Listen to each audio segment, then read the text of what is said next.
Chapter 970. Of course, it was not that there was no noise in the meeting hall.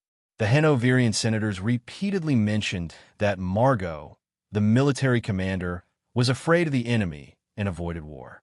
Before the main force of Dionia had landed, he led the army to retreat in a panic, handing over all the previous gains to the enemy. He deserved to be severely reprimanded.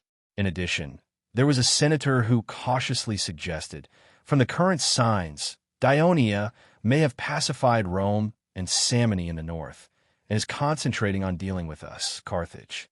The scale of the war will continue to expand, and the consumption of national power will also increase. If this continues, Carthage will not be able to support it. It is better to negotiate peace with Dionia. This kind of proposal did not cause too much of a stir in the meeting hall, because the knowledgeable people in the Senate realized that Carthage had reached the most critical moment. Just as Esiorobus said, this war with Dionia is related to the future fate of Carthage. We must do our best to win this war. Even if we want to negotiate peace, we must use war to force the other party to take the initiative to negotiate. Only in this way, Carthage will not lose his own interests. The next day, Esiorobus personally rushed to Utica and met with Morbar.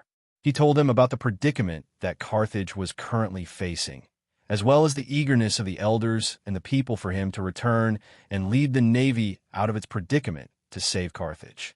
Out of his love for Carthage and a strong sense of responsibility, the 70-year-old man agreed to be the commander of the navy. Margot's baiting plan did not succeed. The main force of Dionia was entrenched in Minoa and the surrounding hills, while Lizuru's troops were still entrenched in Enna. Due to the previous bloody lesson in the small city of Paragonia, Margot did not take the initiative to launch an attack on the Dionia camp on the mountain. At the same time, considering the difficulty of supplying military food, he did not let Hasdrubal lead the army back to Caphelotian. Therefore, although the army gathered in the western part of Sicily, it remained calm. In the east, the battle was also calm, but the people in Syracuse were nervous. Although the two Dionia troops were busy building camps and building siege equipment and did not launch an attack, the people in Syracuse knew that once the attack began, it would be very fierce. On the Navy's side, Carthage's new fleet in Sardinia received the Senate's order. Onoba did not dare to disobey. While the Dionysian fleet had not started cruising in the early hours of the morning, he led the fleet back to the south. A day later, Mytilades noticed this sign and immediately sent a clipper to inform Sicily of his speculation that the Carthage fleet had given up defending the waters of Sardinia. The Devers who received the news did not immediately let the Third Fleet give up on attacking Sardinia and go south to Sicily to strengthen the Navy's strength. These days, new warships from Greece were constantly added to the Sicilian fleet, causing the number of warships in this fleet to soar to 300, and it was still increasing. It was fully capable of dealing with the challenge of the Carthage Navy alone. Sicerian led the strengthened main force of the Sicilian fleet to restation at the port of Serenus and began a full blockade of the western part of Sicily. In Carthage, Onobas's mansion welcomed a guest. Onoba, who had already closed the door to welcome guests, heard the name of the guest from the servant, but he immediately went out to welcome him respectfully. After entering the living room, Morbar put his wooden staff aside and sat down on the main seat without any trace of politeness. He asked, "I heard that you will be questioned by the Senate tomorrow." "Yes, teacher." Onoba was overjoyed and replied respectfully, "I've said before, don't call me teacher. Although I taught you how to command battles when you were the captain of the flagship, that is the inheritance that the Carthage Navy should have. I do the same for every flagship captain," Morbar said without any trace of politeness. "I won't go to the Senate to plead for you, and I don't have that much time. I'm here to ask you, what are the combat characteristics of the Dionysian fleet? After all, you have fought with them a few times, so you should have a deeper understanding of them." Although Onoba was a little disappointed, he did not show it on his face. Instead, he recounted the two naval battles that he personally commanded, of course, regarding the naval battle in Sardinia. In order to match the content of the battle report, he distorted the facts. In addition, He also talked about the naval battle of Thyedium and the ambush by the East Phoenician fleet. These were two naval battles that he did not participate in, but he had some understanding of. Morbar listened very seriously and did not interrupt Anobaz's narration from the beginning to the end. However, the wrinkles on his face became more and more obvious. In the end, his two sparse white eyebrows were almost knitted together. He stroked his beard and muttered to himself for a long time before saying, "From what you've said, the Dionia have adopted a brand new tactic."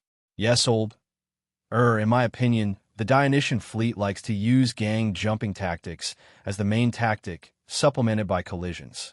The other city-states in the Mediterranean Sea, including our Carthage navy, use collisions as the main tactic, supplemented by gang-jumping tactics.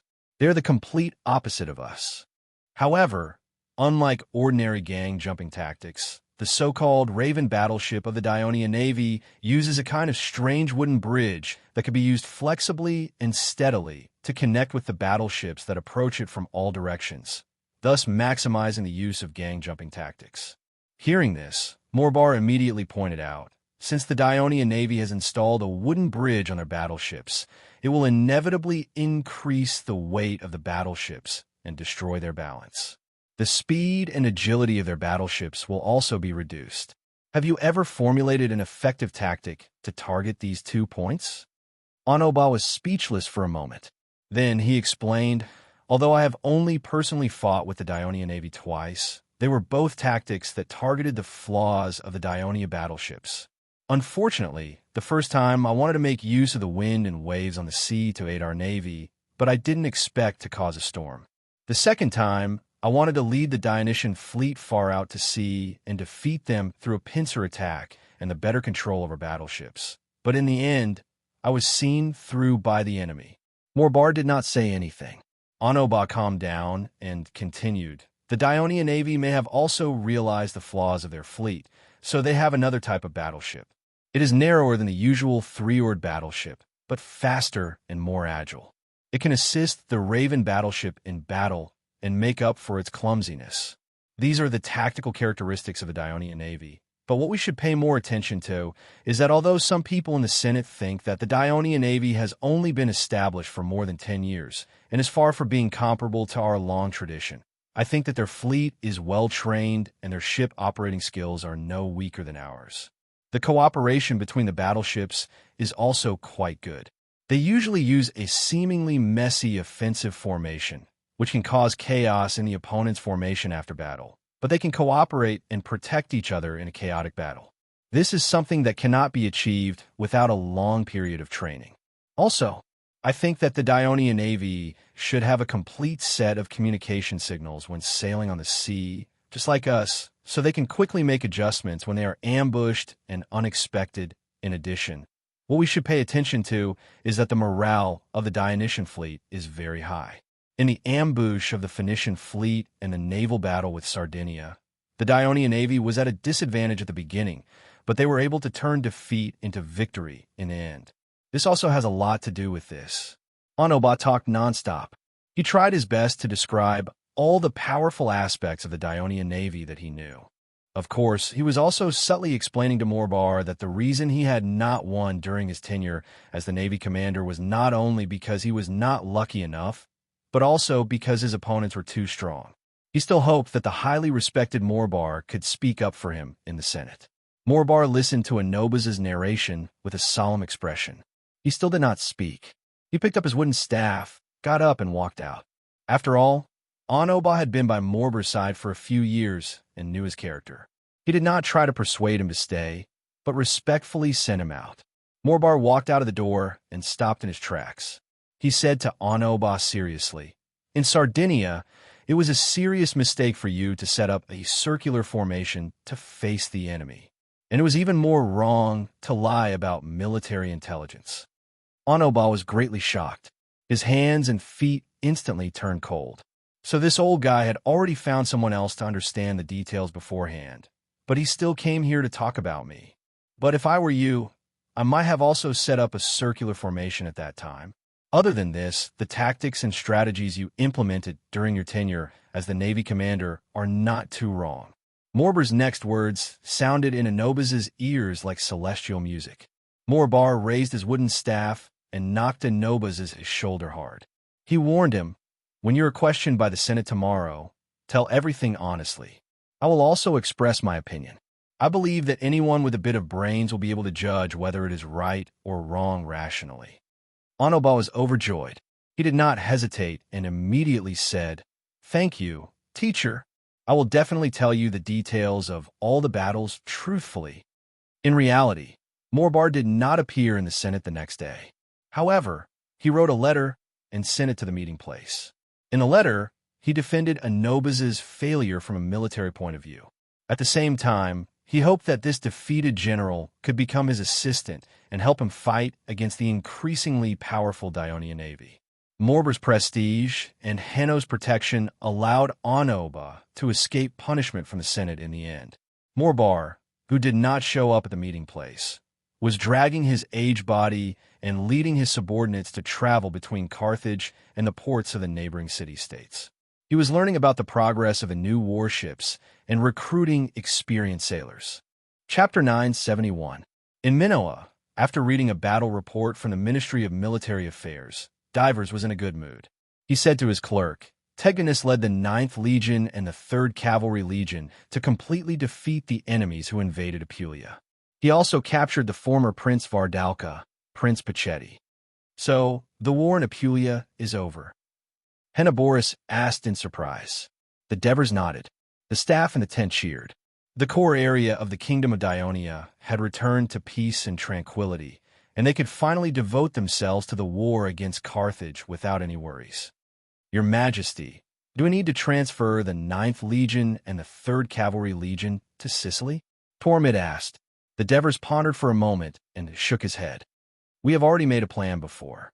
For the next period of time, we will adopt a defensive posture to confront Carthage's army. The current military strength is completely sufficient. The key is to see the performance of the Navy. It will be a waste to transfer them at this time. I think it is better to let them go to the Middle-Ades and strengthen the attack on Sardinia with the 3rd Fleet. Strive to capture the entire island and completely cut off its support to Carthage.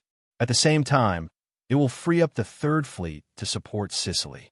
As for the defense of Apulia, judging from the current situation, there is no possibility of a major battle there. Let the 11th Legion take on the defense of the entire area." "Yes, Your Majesty.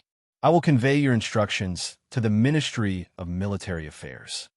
Tormid agreed. He remembered something and reminded, "Do you want to assign an official commander to the 11th Legion? Master Capus has been acting as the commander of the 11th Legion for almost a year, and the Ministry of Military Affairs is now very busy.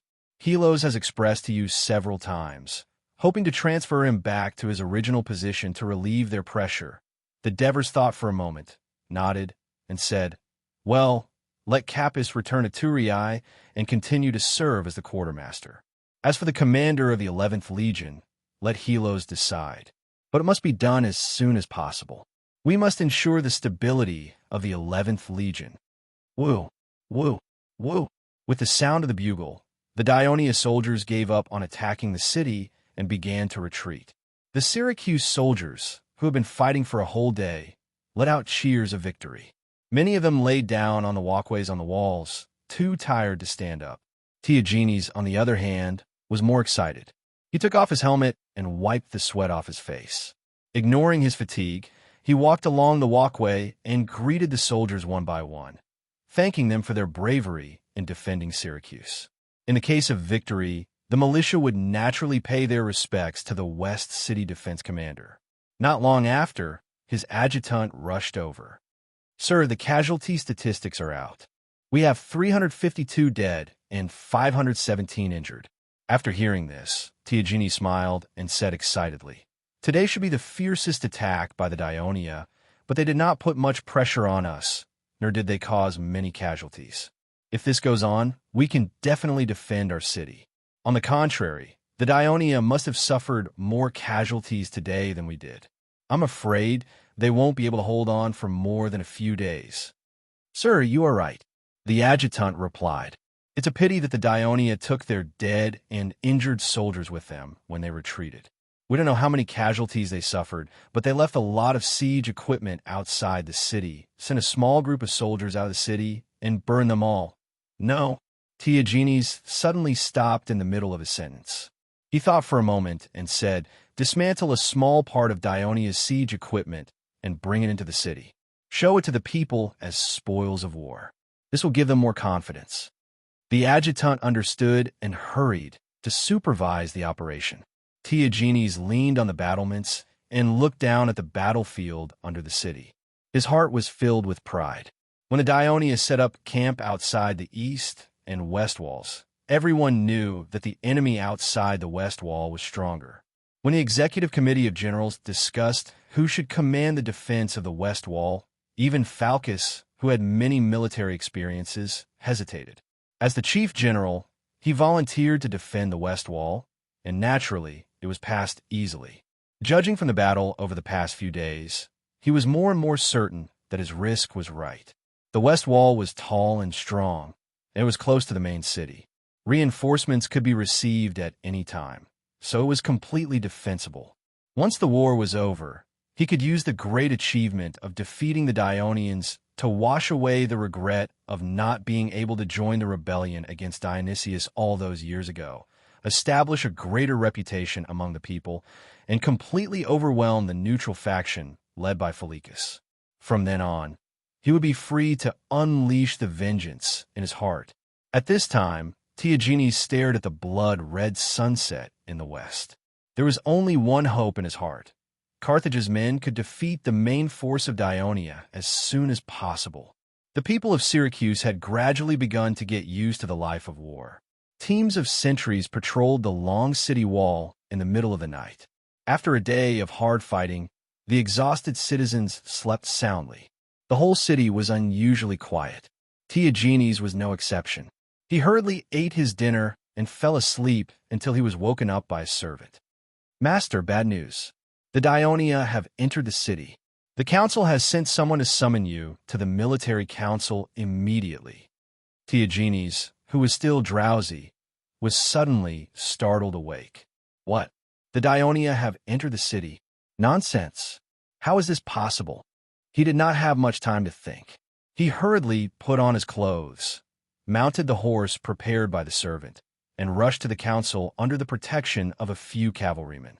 At this time, the sky was just beginning to brighten. It was usually the time when people were sound asleep, but now the houses in the city were gradually lit up, and there was a hubbub of voices everywhere. "Bad news. The Dionia have entered the city. We are doomed. What are you panicking for? I have already said that it is a rumor. Hurry up, hurry up. Bring me my armor. The city hall is urging us to assemble. Look after the children. Hide at home and don't wander around." Cries, curses, dogs barking, horses neighing. The whole city was soon in an uproar, and the streets were soon filled with people. Diogenes finally made it to the council. Phalcus and the other generals were already in a heated discussion. "What the hell happened?"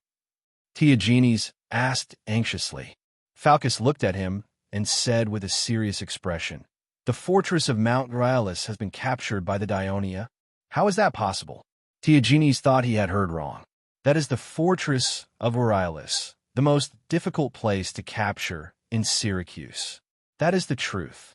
Phalcus' expression was solemn as he said in a low voice, "The soldiers who escaped from there told us that at night, when the soldiers in the fortress were sound asleep, hundreds of Dionia quietly climbed the walls. Although they were discovered by the sentries, they quickly rushed into the fortress. Although the soldiers fought back, they were in a hurry, and many did not even have time to put on their armor.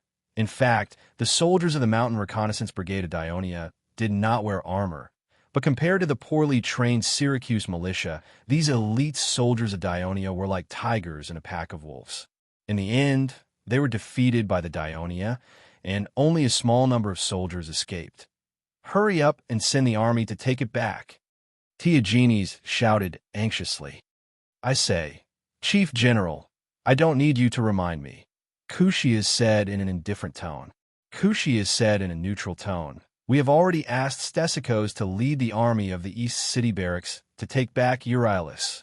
The Syracuse General Executive Committee considered that if the Dionysian army suddenly attacked the city at night or early in the morning, the citizens of Syracuse will be able to defend the city in time to avoid delay and confusion during an emergency mobilization. Therefore, when the Dionysian army set up camp outside the city, the people of Syracuse also built two simple camps near the east and west gates. Every night, 2,000 militia camped there in case of emergencies. I still remember who was the one who boasted here a few days ago that he would definitely stop the Dionia attack and defend the West City. What about now? Cushius smirked and continued, "War is not that easy. In the end, it is up to us to defend Syracuse." Euryalus was located at the intersection of the east and west walls. The reason Theagenes was assigned to guard it was because he had considered the number and strength of the enemies on the west side, so he assigned more citizen soldiers to Theagenes. Naturally, he was also in charge of the defense of the remote and distant Euryalus. Theagenes did not raise any objections at the time.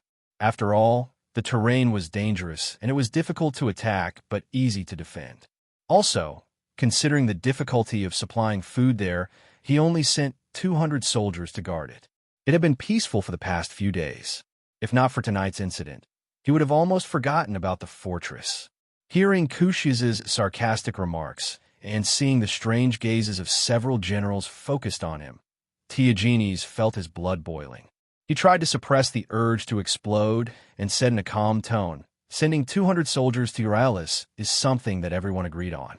I don't remember anyone else realizing that the Dionia might attack from there and specifically emphasizing the need to strengthen the defenses there. But now that it has happened, we must take it back immediately. I will now lead the 2,000 soldiers of the West City Barracks to support Stasicos." Literary Hall. Chapter 972. No, don't send any more troops. Falcus, who had been watching from the sidelines, said, "The terrain of Euryalus' citadel is narrow. No matter how many troops there are, they won't be able to spread out. Moreover, judging from the current situation, the number of Dionia attacking the citadel should not be too many. As long as Stasicos can lead his troops to arrive in time, there is a chance to recapture it. What I'm worried about now is whether the Dionysian army will take this opportunity to attack us again." Everyone was shocked when they heard this. What happened? The last Syracuse general, Hyctes, also arrived. "You're always the last to arrive." Cushius knew that Hyctes lived at the port, which was the farthest from the council, but he could not help but complain, "If something happens to Syracuse, what can you do as a general?" Hyctes was used to his colleagues speaking to him in such a tone, but he always felt a little strange when he heard these unpleasant words in the past few days. Just like at this moment, his face became a little unsightly. Theagenes, who felt the same, quickly said, "The Euryalus citadel has been captured by the Dionia. We are discussing how to recapture it." Ah, Hyctes looked surprised. He did not say anything more, but his heart was in turmoil. At this moment, the faint sound of a bugle came from outside the door. Everyone was shocked again. Cushius shouted in a slightly panicked tone, "It's our bugle. There's an enemy." He quickly walked out the door. After a while, he returned to the hall and said anxiously, "The sentries in the West City have reported that they found the Dionia soldiers gathering outside their camp. It seems that they are preparing to attack us." Everyone tensed up. "I'll go to the West City now and lead the soldiers in the barracks to organize the defense." Theagenes immediately responded, "Parnassus, organize the mobilized militia as soon as possible and reinforce the West City as soon as possible." Okay. Parnassus followed Theagenes out of the hall. "I think the Dionia will attack from the east today." Cushius quickly gathered the citizens in charge of defending the east side and rushed to the eastern wall to defend. Phylacus said urgently. Cushius accepted the order and left. "Hyctes, lead the port's militia here. If anything unexpected happens, immediately rush over to support them." Phylacus continued to give orders. Most of the citizens of Syracuse port served as the crew of the fleet, but 4,000 people were also deployed to participate in the defense of the city. Since most of them lived a difficult life, most of them served as light infantry and were not valued too much. Hearing this order, Hyptus thought more about it and did not respond in time. Phocus could not help but be a little dissatisfied. "Did you hear what I said, Hyptus?" "I understand," Hyptus replied coldly. Phocus glanced at him and did not have time to argue. He ordered another general to organize another 3,000 citizen soldiers to go to the north to provide support first. At the same time, he decided to personally organize the people in the city to go to the north to urgently build a defensive line. This was to prevent the enemy from easily advancing south in case they could not recapture the Aurelius fortress. The Aurelius fortress was a small square fortress surrounded by stone walls. There were residences, warehouses, cisterns, and other facilities in the fortress. At least 300 soldiers could be stationed here for a long time. The walls of the Aurelius fortress also formed one side of the fortress. Once the enemy appeared, the soldiers in the fortress could quickly go to the top of the wall and stop the enemy. However, the many days of peace and the steep terrain made the soldiers of Syracuse, who had been living in peace for a long time, relax their vigilance. As a result, the Dionia mountain scouts succeeded in a sneak attack.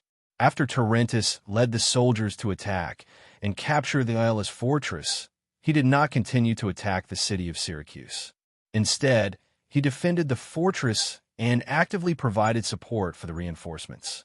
Originally, the terrain on the west side of the Aurelius fortress was somewhat flat and lush with trees. Back then, Dionysius led the people to spend a long time to change the terrain and burn the trees and weeds under the city wall so that the sentries on the city wall could see the enemy's movements clearly. Unfortunately, after Dionysius' death, Syracuse had been in turmoil. Coupled with the fact that the external environment was relatively safe, no one paid attention to the city's defense anymore. Weeds and trees grew under the walls of Aurelius' fortress again, which helped the soldiers of the mountain scouts to sneak under the city wall. However, the narrow terrain also meant that not many soldiers could get close to the city wall. Therefore, most of the soldiers of the mountain scouts, as well as 2 heavy infantry battalions and 1 light infantry battalion of the 8th Legion, hid in the dense forest at the foot of the mountain to avoid being discovered by the sentries on the city wall. It was only when the ambushing soldiers climbed over the top of the city wall and snatched the torches from the sentries' hands. They waved the torches according to the rules and sent a signal to the foot of the mountain. The soldiers of the mountain scouts, the light infantry, and the heavy infantry then sped up the mountain. The soldiers of the mountain scouts charged at the front. These soldiers had undergone special training all year round. Even when they were climbing the mountain, their speed was still very fast. Very few of them fell and fell behind.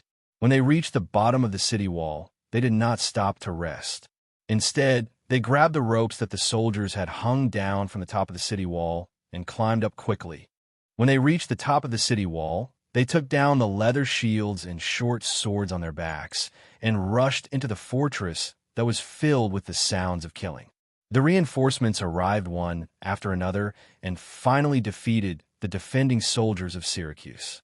While Tarentus was defending the fortress and the city wall and waiting for reinforcements, he also carefully examined the situation inside the fortress. In the end, what gave him a headache was that there were 2 openings on the wall facing the south of the fortress.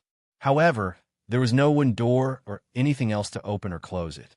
It turned out that when Dionysius built the fortress, he had purposely designed it this way so that the fortress could only defend against external attacks and not internal attacks. It could be said that Dionysius's plan was very thorough.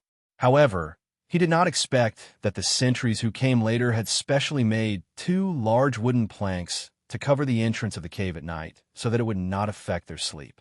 Due to the high terrain, when a mountain wind blew past the entrance at night, not only was it cold, but it would also make a whoosh sound, which would seriously affect their rest. Tarentus found the 2 large wooden planks at the entrance of the cave. He then asked the soldiers to find many wooden blocks and stones from the warehouse and use them to block the entrance of the cave. However, he was still worried. In a moment of desperation, he thought of another solution. When the light infantry entered the fortress one after another, Tarentus heaved a sigh of relief. Back then, the ambitious Dionysius included the Epol highlands, Acradina, and other areas into the city of Syracuse, expanding the entire city area by a few times. In order to increase the population of the new city, he actively recruited as many mercenaries as possible to become the new citizens of Syracuse.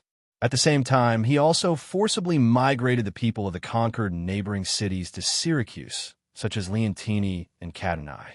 However, after the Southern Italian War, the mercenaries were expelled, and most of the people who were forcibly migrated from other cities returned to their mother states.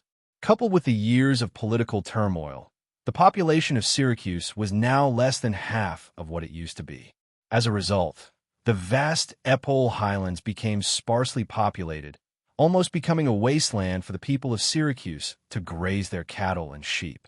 Therefore, the defeated soldiers who escaped from the fortress of Euryalus could not find any help nearby. They could only run all the way south to the main city area and inform the member of the General Executive Committee who was on duty about the urgent military situation. Then, he would send troops to recapture the fortress. The shortcomings of Syracuse's large area and lack of manpower were exposed at this time. The fortress of Euryalus was miles away from the main city area. Moreover, it was late at night, and the incident happened suddenly. When Stesicos led 2,000 soldiers to the fortress, it was already nearly an hour after the fortress fell. The well-planned and well-prepared Daionia assault troops, especially the 2 heavy infantry battalions, had already entered the fortress. Under the illumination of the fire, Stesicos saw that the top of the fortress was filled with Daionia soldiers, many of whom were wearing dazzling armor. What surprised him even more was that the 2 entrances were also blocked with wooden doors. Because he led his troops here in a hurry, he did not bring any siege equipment. Stesicos felt a headache coming on. According to Dionysius's design, the fortress of Euryalus was the center of defense at the northern end of the city wall. The sentries could only reach the top of the city wall through the fortress. Therefore, the sentries on the nearby walls were all sent out by the fortress. The nearest stone staircase to the fortress could only be found at the middle section of the eastern and western walls. Dionysius's design may have been based on safety considerations, but now it put Stesicos in a difficult position. If he led his troops to turn back and use the stone staircase to ascend the city wall, he would be giving the enemy too much time to breathe. Stesicos made a prompt decision and ordered his soldiers to quickly charge towards the fortress. They wanted to reach the stone wall as soon as possible and break through the stone staircase. At the same time, he ordered the orderly to rush back to the main city area and report the situation to the Military Executive Committee. The terrain of the fortress of Euryalus was high, so the Syracuse soldiers had no choice but to use their shields to protect their heads and attack forward. The Daionia infantrymen on the fortress did not need to shoot arrows at all. They lifted the stones and logs they brought from the warehouse and smashed them down.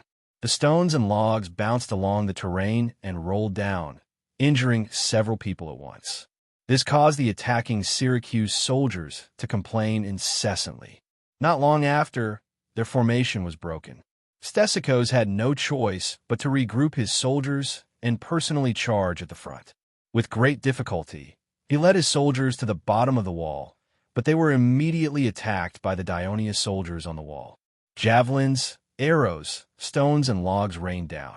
Many of the Syracuse soldiers were injured, and even Stesicos was shot in the arm by a sharp arrow. Chapter 973. The Syracuse army retreated in defeat once again. Not long after, another Syracuse general arrived with 3,000 soldiers. They saw the groaning, wounded soldiers and a demoralized army. After understanding the entire battle with the injured Stesicos, both sides realized that the Daionia had made thorough preparations. Hence, it would be extremely difficult to recapture the Euryalus fortress. Both sides began to regret their neglect of the Euryalus fortress. Hence, the two of them joined forces and seriously planned the next attack. At this time, the person in charge of the defense of the Euryalus fortress was the 5th platoon leader of the 8th Legion, Diocassus. In the previous battle, one platoon leader of the 8th Legion was seriously injured, and the 1st platoon leader had been guarding Selinus. Hence, there were 2 vacancies in the position of platoon leader. Diocassus had been promoted from platoon leader to platoon leader due to his outstanding achievements. Leotychides, who thought highly of him, had entrusted such an important mission to him. Hence, even though they had repelled the enemies, he did not let his guard down. He summoned Tarentus and the other two platoon leaders to discuss and perfect the defense plan of the fortress. After everything was arranged properly, he began to worry about the problem of food.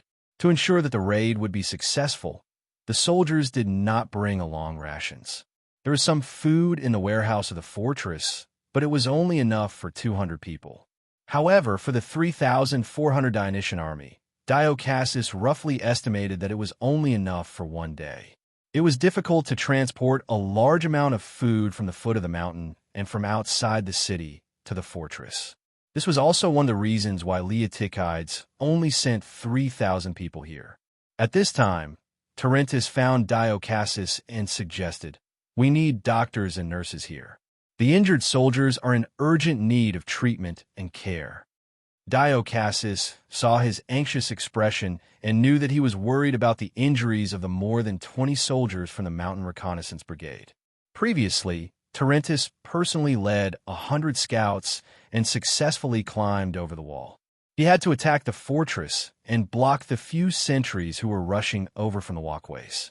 He also had to send people to tie up the ropes hanging from the top of the wall. In a situation where the enemy was outnumbered, the scouts who acted as the vanguard fought against 10 enemies. Their swift and fierce attacks caused the defending troops, who were caught off guard, to be thrown into chaos. This created the conditions for the reinforcements to arrive. Of course, they also suffered some casualties because of this. "You're right."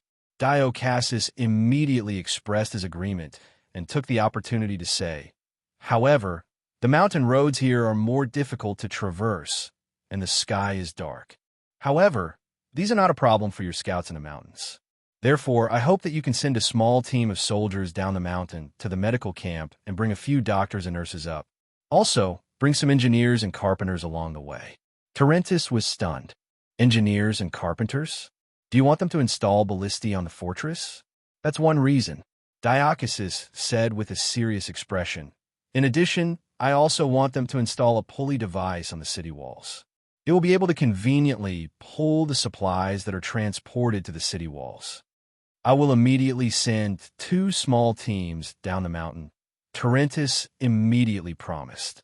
At this moment, a soldier came in and said anxiously, "Captain, the enemy has started attacking." Dio Cassius and Tarentus looked at each other, then quickly walked out of the dormitory and went up to the top of the city wall.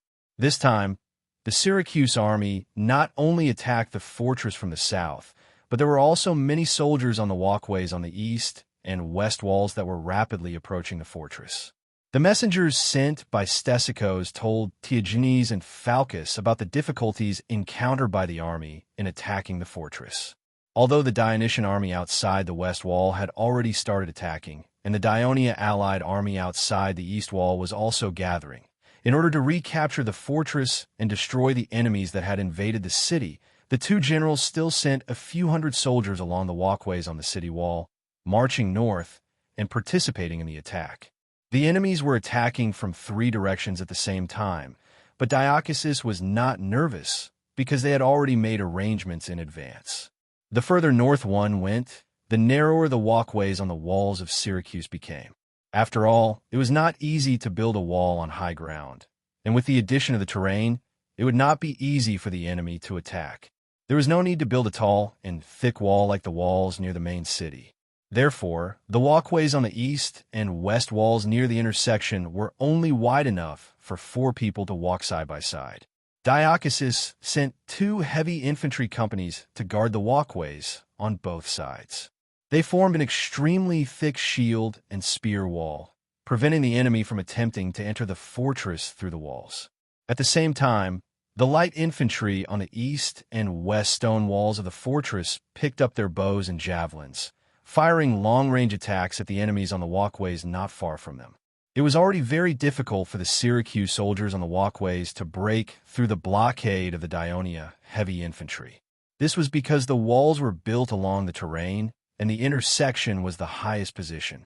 They also had to attack up, but at the same time, they had to guard against the side fire from the fortress.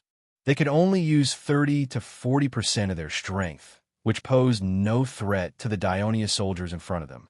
In the face of the countless Syracuse soldiers surging towards them from the south, the Dionian soldiers on the fortress took out round straw cages that had already been made. They poured tar on them, lit them with fire, and threw them down. Huge fireballs rolled along the terrain and into the attacking army of Syracuse, instantly causing great chaos. The soldiers retreated in a panic, pushing and shoving each other. Many of them fell and were injured.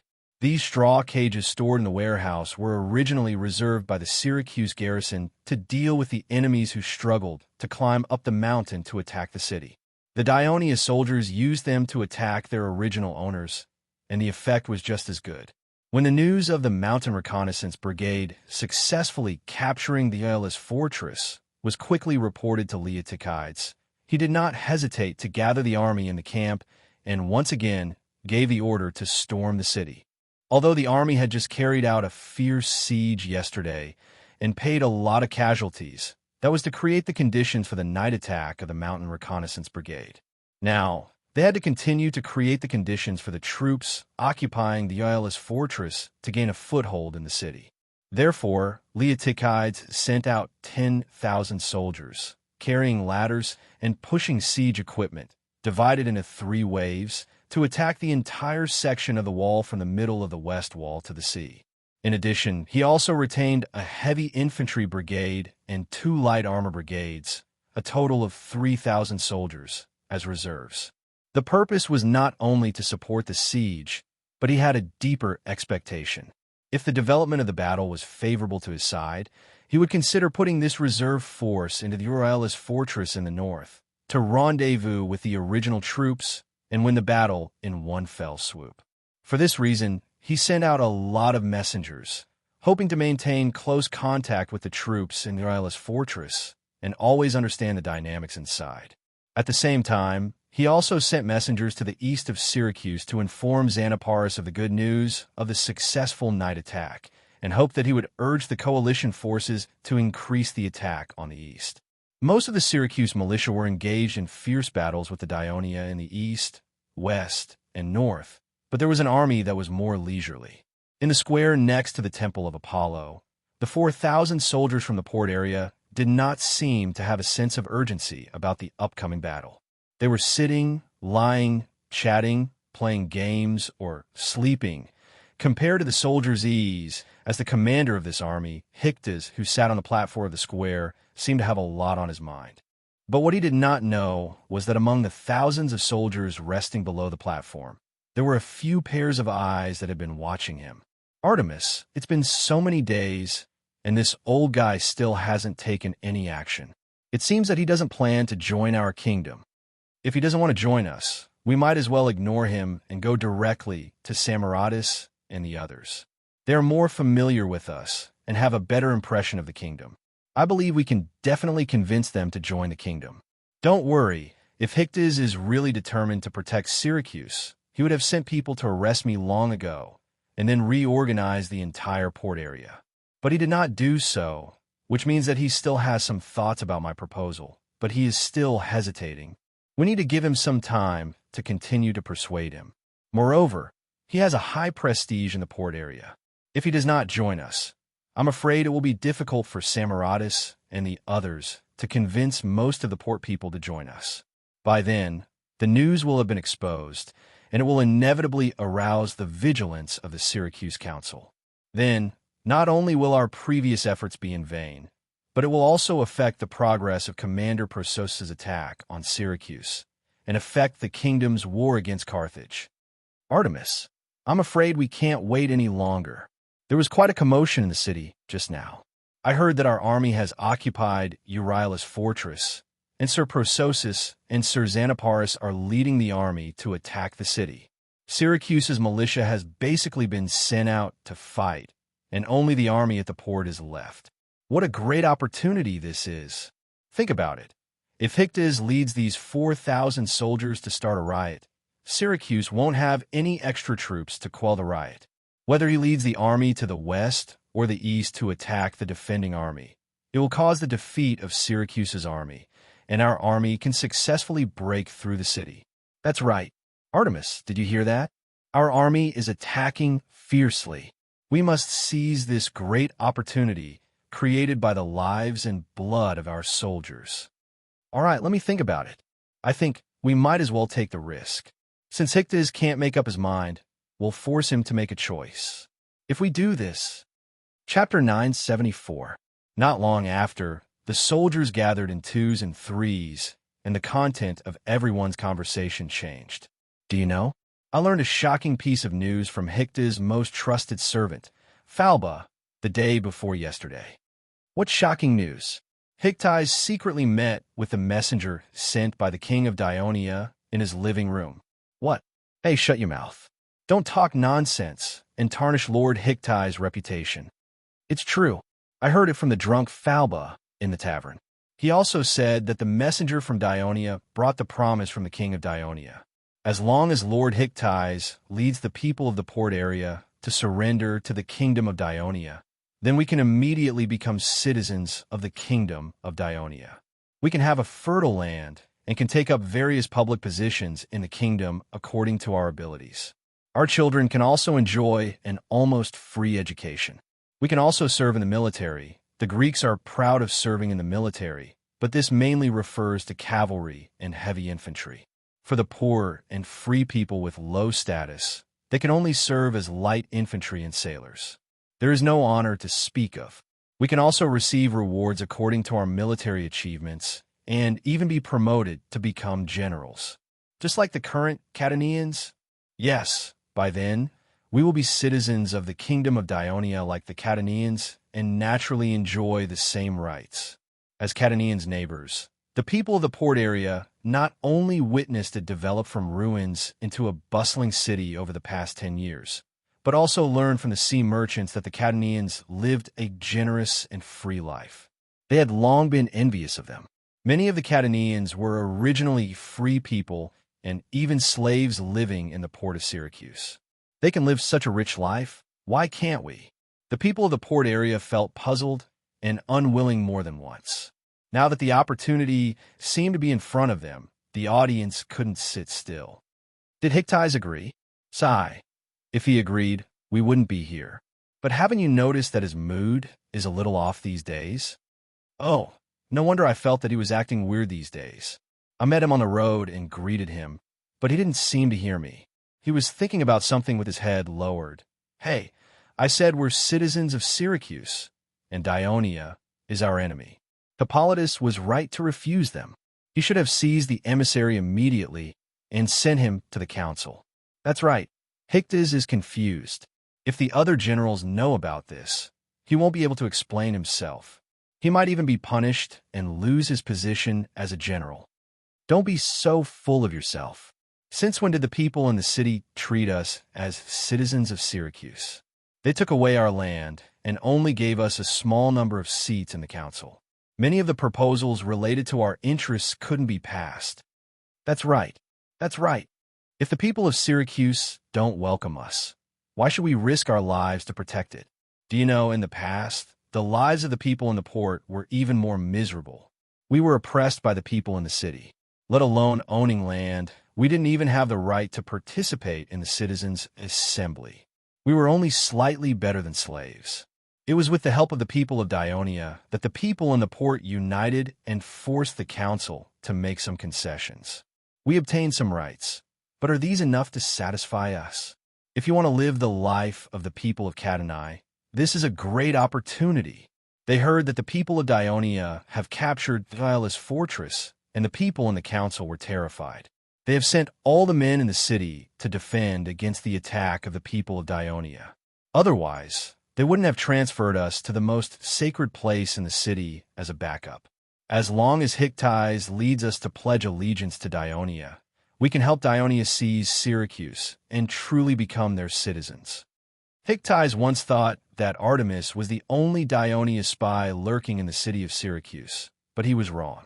Perhaps in the Africa and Iberian region, the intelligence department of Dionia was too far away to arrange manpower. However, How could Aristyras ignore such a strategically important neighbor like Syracuse, who had so many grievances with Dionia? For more than 10 years, there were no less than 10 subordinates arranged to lurk in the port area, who knew how many port people were influenced by them and had a good impression of Dionia. Therefore, once Artemis and the others began to implement their plan, soon the soldiers in the entire square were discussing about the secret conversation between the envoy of Dionia and Hyctise. The first person to discover the abnormality in the square was not Hyctise, who had been thinking about the problem on the platform, but his enemy Seleucus in the square. As one of the senior officers of this unit, he was shocked after hearing the content of the soldiers' conversation. However, he immediately realized that this might be a good opportunity for him. So he hurriedly invited a few senior officers who were also at odds with Hyctise to come to the platform and questioned him aggressively. Hyctise, so you have colluded with Dionia and are preparing to betray our Syracuse. The absent-minded Hypkidas was startled by Seleucus' words. After a moment, he came back to his senses. Glaring at Seleucus and the others, he said angrily, Seleucus, have you lost your mind for the sake of the position of Generalissimo? Colluding with foreign enemies is a great crime of treason. Don't blame me for being impolite if you slander me like this. Seleucus was not afraid at all and sneered, I'm not slandering you. Use your ears and listen carefully to what the thousands of people in the square are saying. They are all witnesses to your judgment of the enemy. You don't have to be angry at me. When the council sends someone over, you will have the chance to be angry. Seleucus laughed wantonly, taking the opportunity to vent the resentment he had been suppressed by Hyctus. He and Hyctus had been fighting for years, so he had a better understanding of him. Just by looking at the sudden change in Hyctus' expression when he was suddenly questioned, he knew in his heart that this matter was likely to be true. Hyctus' expression changed when he heard this. Without waiting for him to defend himself, Seleucus, who already had an answer in his heart, did not want to argue with him anymore. He turned around and walked down the platform, ready to return to his unit and wait for the council to deal with Hyctus.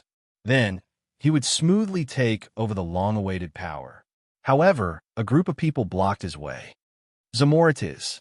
Seleucus raised his head proudly and said disdainfully, Your uncle is finished.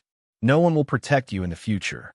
If you go against me again, don't think about staying in the port anymore. Get lost. Zamorites looked at him coldly. I'd like to see who is in the port. Before he could finish his words, a man beside him suddenly rushed forward, took out a dagger hidden in his arms, and stabbed Semiratus' chest several times in a swift and agile manner. Seleucus immediately spat out a mouthful of blood. Unable to speak, he suddenly fell to the ground, no longer alive.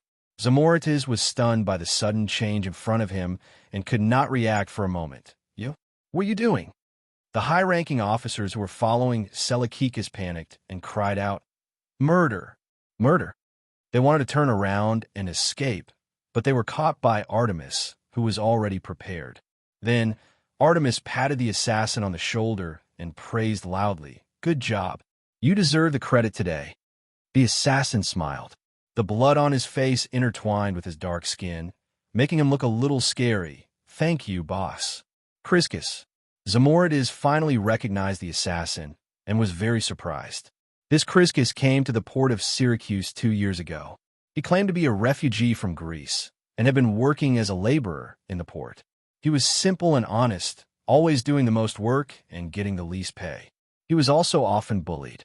When Chryskis heard about this, out of kindness, he took the initiative to let his men bring him to the port under his jurisdiction and treat him fairly. However, he did not expect such an honest person to be such a vicious person. He seemed to be Artemis's subordinate.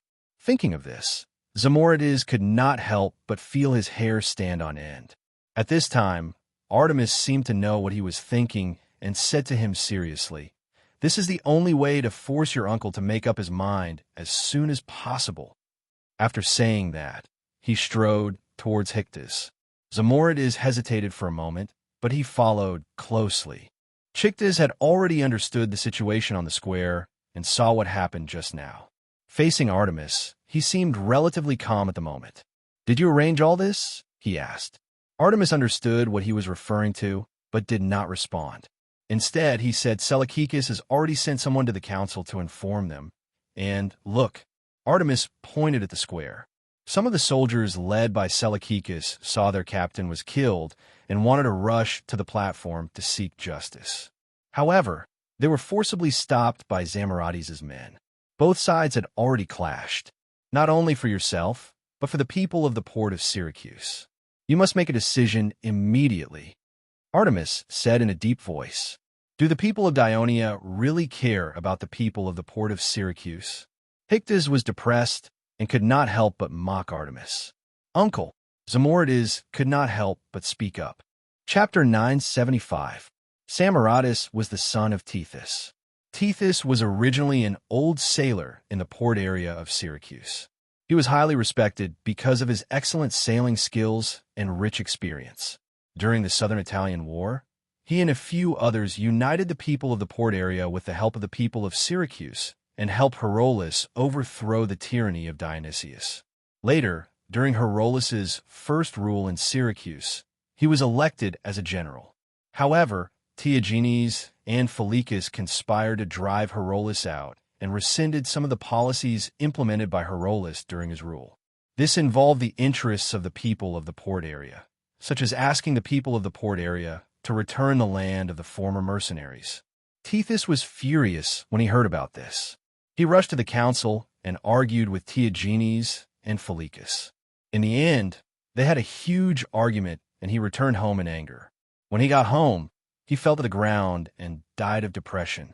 Samaratus was still young at that time, but he hated Theagenes and Phylacus because of this.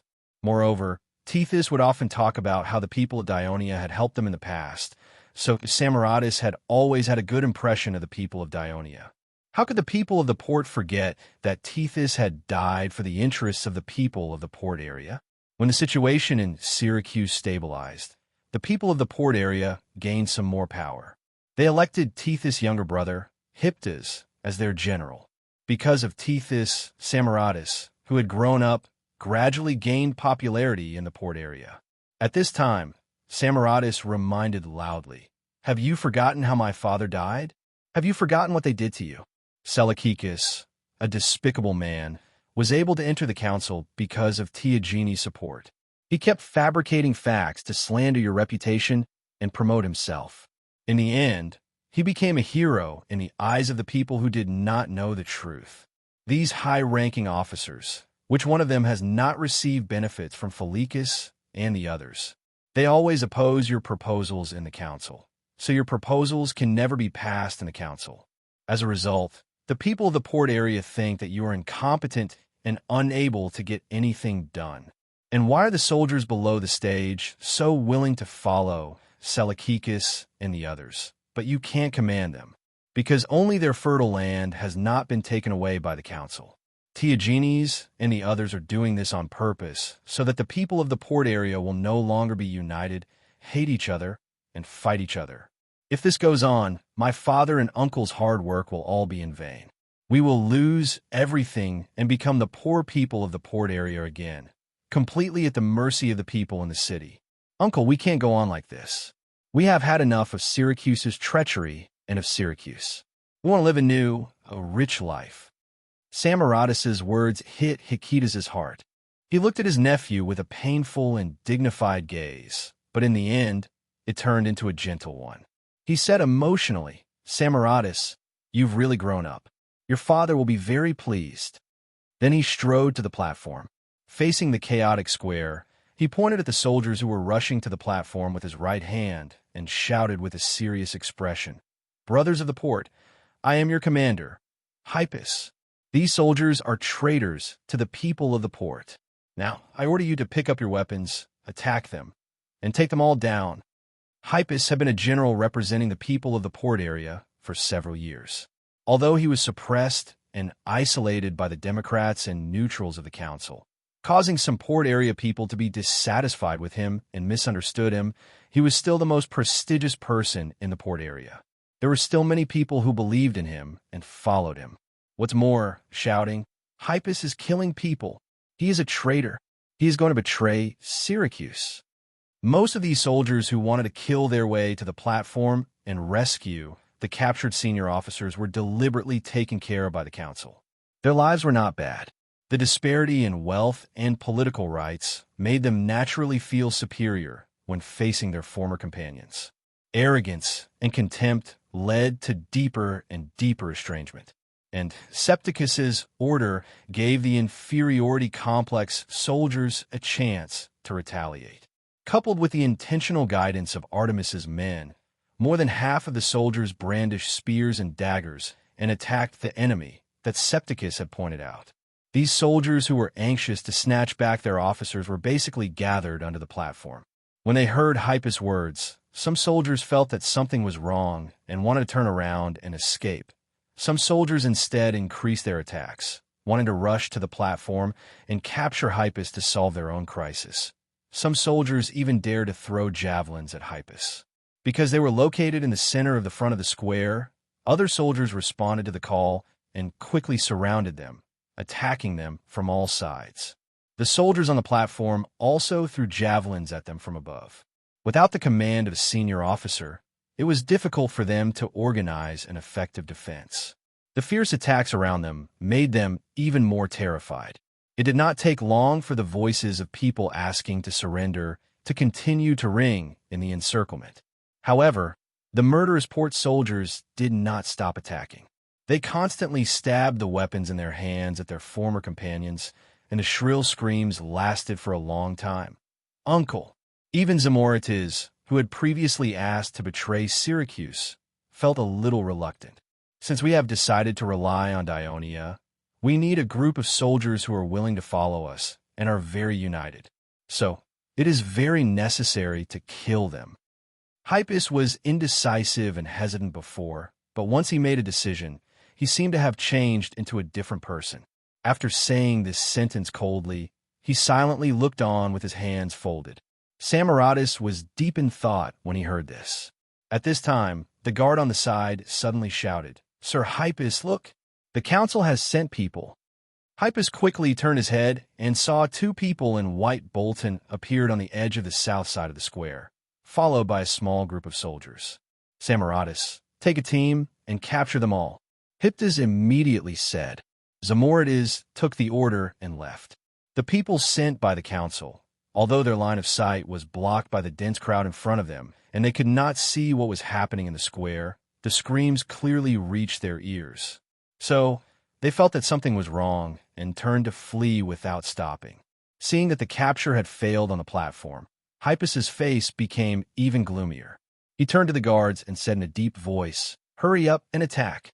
More than 10 minutes later, the sounds of fighting and screams in the square gradually subsided. The platform was full of corpses, and blood flowed like a river. The soldiers held spears in their hands and looked at the corpses of their former comrades. The fighting intent in their eyes gradually turned into confusion. At this time, Hypus, who was on the platform, said loudly, "Brothers, we have no way out. Follow me. We will join the kingdom of Dionia together. More than a decade ago, Tethys and your fathers won our dignity through battle. Today, we will also fight for a brand new future for us." As soon as his voice fell, someone below the platform responded loudly, "Hypus, we are willing to follow you and fight those damn people in the city. Defeat the people in the city and take back everything we have lost. Join Dionia. We want to live like the Catanai people." The atmosphere in the square was boiling again, and the mood of the soldiers became fanatical again. Hypus took advantage of the situation and shouted, "Follow me. Let's go back to the port first." The soldiers responded loudly. However, Samaratus was a little puzzled. "Go back to the port? Why not directly attack the city?" "You don't understand," Hypus said seriously. Hyptus said sternly, "Although it seems that there are no extra troops in the city, the council did not recruit citizens over 50 years old before. Most of these citizens have participated in the Southern Italian War and the subsequent civil strife. Although their bodies are not as good as before, they are experienced, and most of them are heavy infantry. The council has already discovered the changes here. I am afraid they have already begun to recruit these citizens. In the main city, they can gather at least more than 3,000 people. Look at us. Samaratis subconsciously looked at the square. At this time, the square was much emptier than before. The number of soldiers had been reduced by nearly half, including more than 500 soldiers who had been killed. There were also some who did not agree with Hypus and did not want to betray Syracuse, so they quietly ran away. Most of the soldiers who stayed were light infantry. Seeing that Samaratis was silent, Hypus continued, "When we return to the port, there are many sailors who are willing to follow us. We can rely on the inner wall to resist the attack of the council. We can also get in touch with the army of Syracuse outside the city through ships. What do you think?" Hypus' last question was not asked to his nephew, but to Artemis.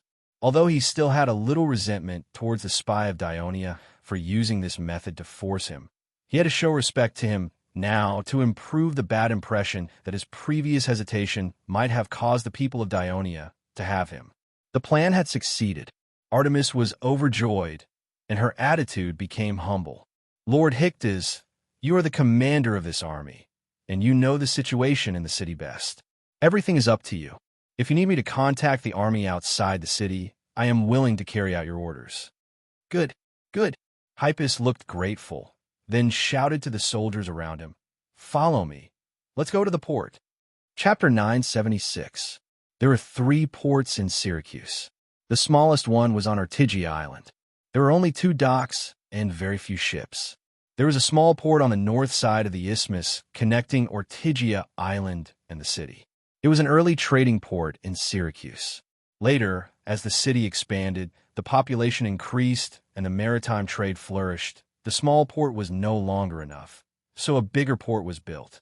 The bigger port referred to the pocket like bay west of Syracuse. The real bigger port was only a small part of the northeast corner of the bay. It was 2 miles south of the isthmus of Ortygia Island. It used to be a part of the swamp, but was later filled up by the people of Syracuse to build the port. The freedmen and slaves who poured into Syracuse to work for the port had to continue to fill up the swamp and build simple houses in order to have enough space to live. This also caused the city wall near the bay to keep moving west. Among the many derogatory nicknames given to the people of the port area by the citizens of the city, Swamp Man was the most commonly used. Chacidas led more than 2,000 soldiers and marched southwest quickly. They did not encounter any major obstacles along the way. In fact, Theagenes, who was defending the western part of the city, had already received urgent news from the council that there had been a rebellion in the Hipparchus and that they were attacking the council. He was asked to immediately send 2,000 heavy infantry to the council to destroy the rebellion and prevent the council from being attacked. As Chacidas had expected, the people of the council were urgently recruiting old citizens. However, he did not expect that military mobilization would take time. The square was too close to the council, and the councilors were worried about their own safety. They could not wait for the new army to be formed, so they sent people to ask for help from Theagenes, who was closest to them. The councilors described the situation as very serious. Theagenes was shocked and became very anxious. Due to the occupation of Euryalus, the council had sent more than 6,000 soldiers, including those on both sides of the city wall. In addition to the extensive and fierce attack on the city by the army of Syracuse, all of Theagenes' troops under his command were defending the city. He did not have any extra soldiers around him, so he had to quickly transfer troops from the defending troops on the city wall. He had mobilized nearly 1,000 soldiers. This was the largest number of soldiers he could squeeze out with all his might. Because of this, the defense of the entire city became even more strained. Nearly 1,000 soldiers rushed to the main city. At this time, Hyctes led more than 2,000 soldiers to the port. Separated by a few streets, the two sides crossed each other. Hyctes led his troops to the inner wall. This was the wall built by the people of Syracuse to separate the people in the port area. Every day, a team of citizen soldiers in Syracuse was stationed there.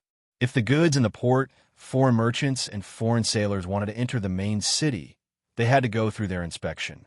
When the people in the port area went to the city, they naturally had to pass through this checkpoint. they would inevitably be questioned. The people in the port area had always thought that this was the strongest evidence that Syracuse treated them unequally, and it was also a thorn in their hearts. Previously, after the overthrow of Dionysius, Tethys and the others had proposed to Herois to dismantle this inner wall.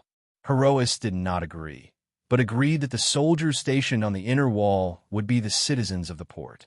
However, after Herois' death, the council once again replaced the soldiers stationed on the inner wall with citizens of the city. This inner wall had actually become an irremovable barrier between the people of the port area and the citizens of the city. Because this inner wall was mainly aimed at the port area and played the role of isolation and inspection, it was not built as tall and strong as the outer wall. After Hyctes arrived with his troops, he did not speak to the team officers here at all. He directly ordered the soldiers to kill their way up the stone stairs on the inside of the wall. At the same time, he ordered the other soldiers to throw javelins at the defenders at the top of the wall. Usually, there were 20 soldiers stationed here. After Tethys sent reinforcements to the council, he also thought of the importance of this place. However, he was really short of troops and only sent 150 people. He originally thought that after Hyctes attacked the council and was defeated, the inner wall could cut off their retreat to the port. Then, the pursuers could surround and destroy them here. He did not expect that Hyctes did not attack the council at all.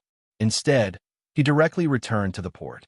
As a result, under the full attack of more than 2,000 people, the 150 defenders were quickly defeated. Hyctes led the troops through the inner wall and entered the port area. He asked Zamorides to take people to tell the people in the port area that he had decided to join the kingdom of Dionia, hoping to get their support, and to make all defensive preparations to deal with the upcoming attack of the Syracuse army. At the same time, he led the main force straight to the military port.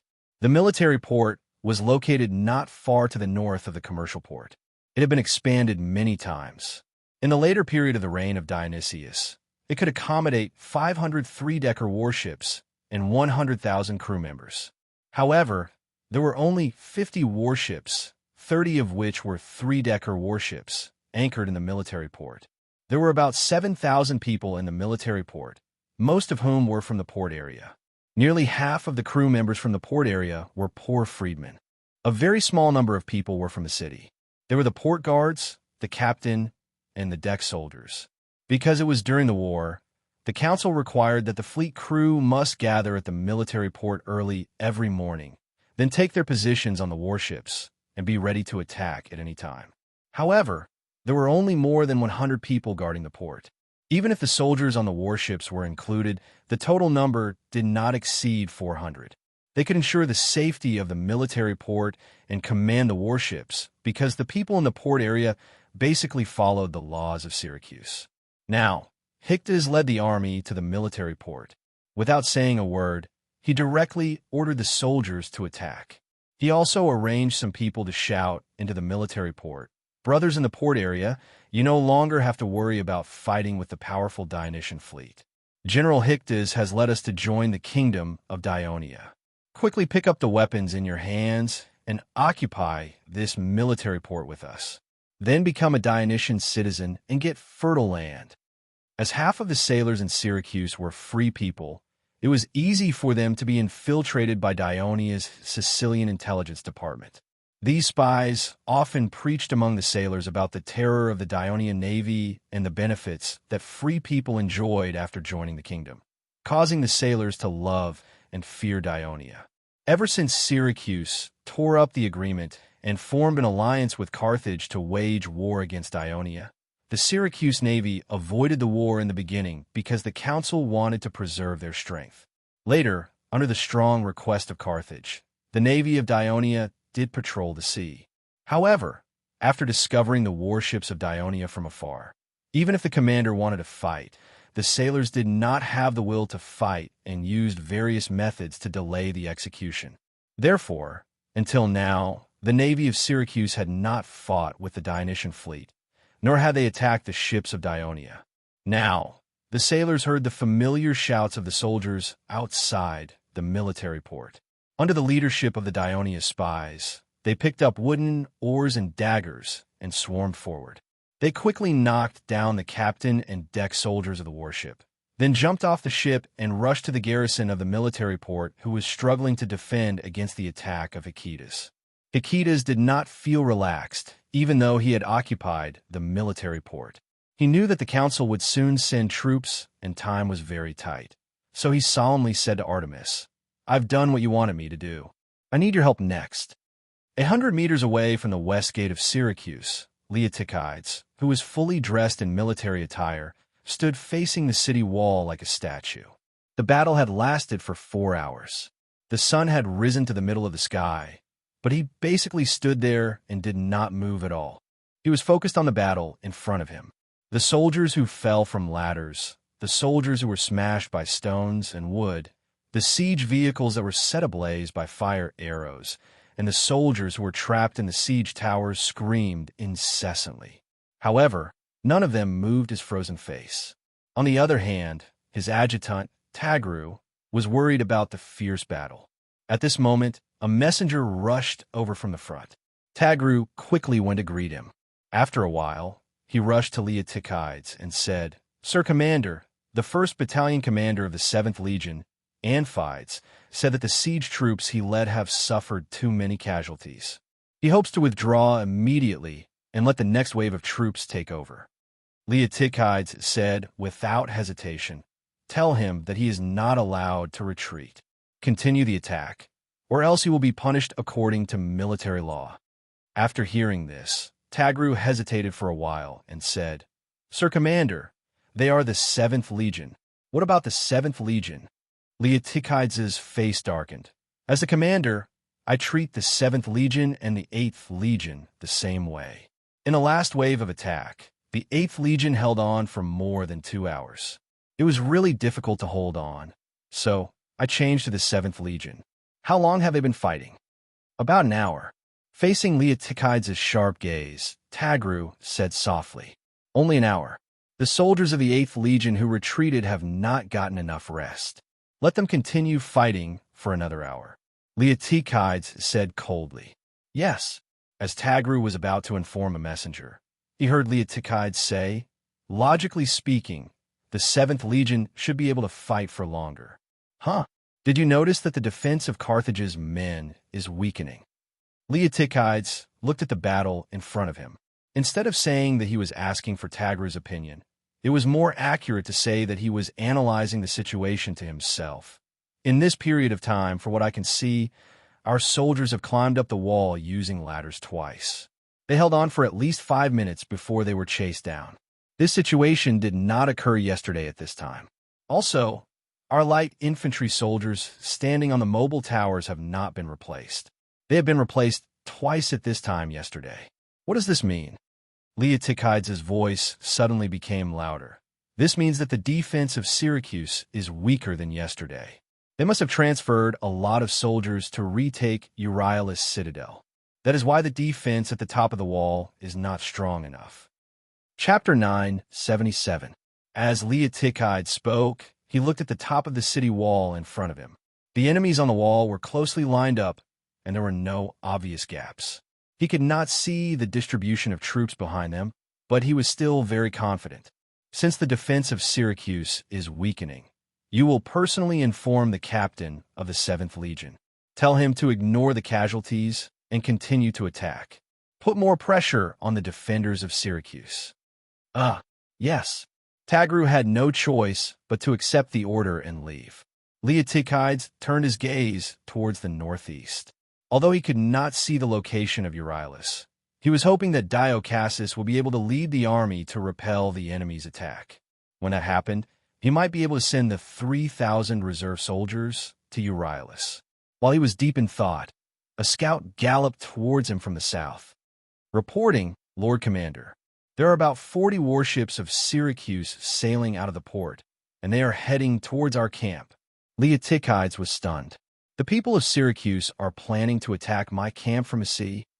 He then thought, could it be that the defense of Syracuse is weakening because they have deployed their soldiers to attack my rear while I am busy attacking the city? Since the Dionia camp was only 4 miles away from Syracuse, there were only 200 soldiers stationed at the camp. Moreover, there was a large amount of food stored in the camp. Of course, they could not afford to lose it. However, Leotychides was not nervous. He even hoped that the people of Syracuse would attack the camp. That way, he could destroy more of the enemy's forces. Therefore, he sent a messenger to inform the 3,000 soldiers who were resting not far away to return to the camp. However, they had to move slowly. Just as Leotychides gave the order, a small group of cavalry galloped towards them from the south. The captain beside Leotychides led his guards to welcome them. Very quickly, he returned with a few people. When the first person saw Leotychides, he immediately shouted, "Lord Commander, I am Lord Xenophanes' subordinate. I have important information to report to you." Although this person was unfamiliar to Leotychides, he could not help but feel moved when he heard the name Xenophanes. Xenophanes was the person in charge of Dionia's intelligence department in Sicily. Whether it was in quelling the Sicyer rebellion a few years ago, or in this war with Carthage, he had provided great help to Leotychides. Therefore, Leotychides suddenly had a lot of hope in his heart. However, he did not show it on his face. He still maintained his vigilance and said faintly, "I have never seen you before. How can you prove it?" The person quietly took out a thumb-sized object from his pocket and handed it to the captain. Then he said softly, "Baal Harmon." Previously, when Leotychides led his army to the west of Sicily, Xenophanes could not always be by his side and provide intelligence. Therefore, he told Leotychides that as long as there was someone in the west of Sicily who held the iron statue of the sleeping god Shupnus and could say the password at that time, that person would be a member of the intelligence department. Leotychides had to trust the information he provided. Leotychides had met them a few times in the west, and the information they provided had benefited him greatly. This time, when he went to Syracuse, Xenophanes also reminded him and told him the name of the person in charge of the intelligence department in Syracuse. According to Xenophanes, just like how the symbol of the legion was a three-headed dog, the symbol of the intelligence department was the sleeping god Shupnus. This was because the sleeping god could make people fall asleep without them noticing and then do whatever they wanted. This was in line with the style of the intelligence department. He looked at the iron statue of Shupnus and found that there was a set of Devers numbers at the base. It was said that it represented the identity of the owner and the area they were in charge of. Furthermore, the person had said the password correctly. Leotychides returned the statue and asked, "What is your name?" "Artemis. I am in charge of Syracuse." "Everything is correct." Leotychides looked at him and found that his appearance matched Xenophanes' description. He then asked, "What important information is it?" "General Cedarax of Syracuse has decided to lead the people in the port area to join the kingdom. He is now leading more than 2,000 soldiers to control the military port in front of us, ready to fight with the army of Syracuse. For this reason, he has sent out all his warships to dock at the beach not far from our camp and transport our soldiers into the military port of Syracuse to reinforce them. After that, we will attack the city of Syracuse together." Artemis excitedly explained everything in one breath. Leotychides was shocked. There was internal strife in Syracuse. Some of the people in Syracuse had surrendered. The military port was open to the Dionysian army. Soldiers could enter Syracuse on their warships. These words surprised the usually calm Leotychides to the point that he could not believe it. A great opportunity to attack Syracuse was placed in front of him so easily. While he was feeling emotional, he heard Artemis say, "This is General Cedarax's nephew, Samaratus." He played an important role in persuading Cedarax to join the kingdom. Samaratus stepped forward and looked nervously at the Dionia commander in front of him, who was wearing a black breastplate and a purple and red crown helmet. He was a little excited. The people of Syracuse resented Dionia for taking away their glory, but it also prompted them to pay more attention to this powerful neighbor. Dionia's ever-victorious army attracted the attention of young people. For the past few years, the most talked-about general of Dionia among the young people of Syracuse was none other than Leotychides. He conquered the troublesome Cycles and defeated the Carthage army. He even led the army to the west and wreaked havoc in the territory controlled by the Carthage army. In recent months, in the discussion of the people of Syracuse, The reputation of this rumored indifferent and ruthless general of Dionia had surpassed that of the king of Dionia, who once completely defeated Dionysius and caused its demise. Samaratus faced Leotychides' sharp gaze and said nervously and eagerly, "Dear General Prososus, the army of Syracuse will arrive at the military port soon. Our people are not well equipped, and most of them are light infantry. It will be difficult for us to resist their attack. So please send reinforcements as soon as possible." "Okay, I'll send reinforcements now," Leotychides immediately said. Artemis was a little stunned. He did not expect Leotychides to agree without thinking. It seemed to be somewhat inconsistent with the image of a cautious and thoughtful person. Samaratus expressed his gratitude happily. In fact, Leotychides had no reason to hesitate. Carthage's warships had already docked at the shore. Once the Dionia soldiers boarded the warships, it was equivalent to controlling the entire warship. If this was a conspiracy, using thousands of sailors and the entire navy of Syracuse as bait was too risky. With Syracuse in such a difficult situation, Leotychides did not think that the people of Syracuse would have the courage to carry out this plan. It would not be easy to convince their council to carry out this plan. Leotychides decided to let the 3,000 reserve soldiers first board the warships of Syracuse and land at the military port. At the same time, he also sent someone to inform the resting 8th Army to rush to the beach as the second wave of troops to land at the military port. Compared to the royalist fortress, which was further away, the port was a better springboard to attack the city of Syracuse. Since he had made up his mind, he simply sent all the surplus troops there. After paying a heavy price, the Syracuse soldiers who attacked the royalist fortress finally broke through the wooden planks blocking the entrance. The soldiers roared excitedly and swarmed into the hole. They were going to kill all the enemies who invaded the city.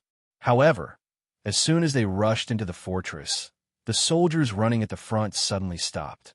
In front of them was a ditch about 3 meters wide and 2 meters deep. The ditch extended all the way to the stone walls on both sides. On the other side of the ditch was a dense formation of spears formed by the Dionia soldiers. The Syracuse soldiers at the front stopped moving forward, but the soldiers at the back kept pouring in. In an instant, the soldiers at the front were pushed into the ditch. Although there were no sharp wooden spikes buried in the ditch due to the lack of time, when the fallen Syracuse soldiers struggled in panic and tried to climb up, another batch of soldiers fell on top of them. The next batch of soldiers were involuntarily pushed forward and stepped on their fallen comrades. After crossing the ditch with great difficulty, they were greeted by countless shining spears.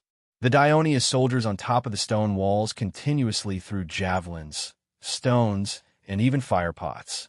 Screams and groans filled the small fortress.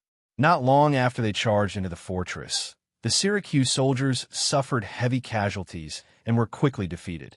After repelling the enemies on both sides of the wall, the army led by Dio Cassius defeated the main force of Syracuse that attacked from the south.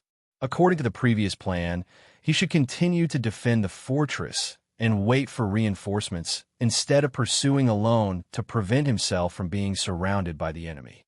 However, not long ago, the messenger brought new news. Dionia's reserve troops had landed at the port of Syracuse.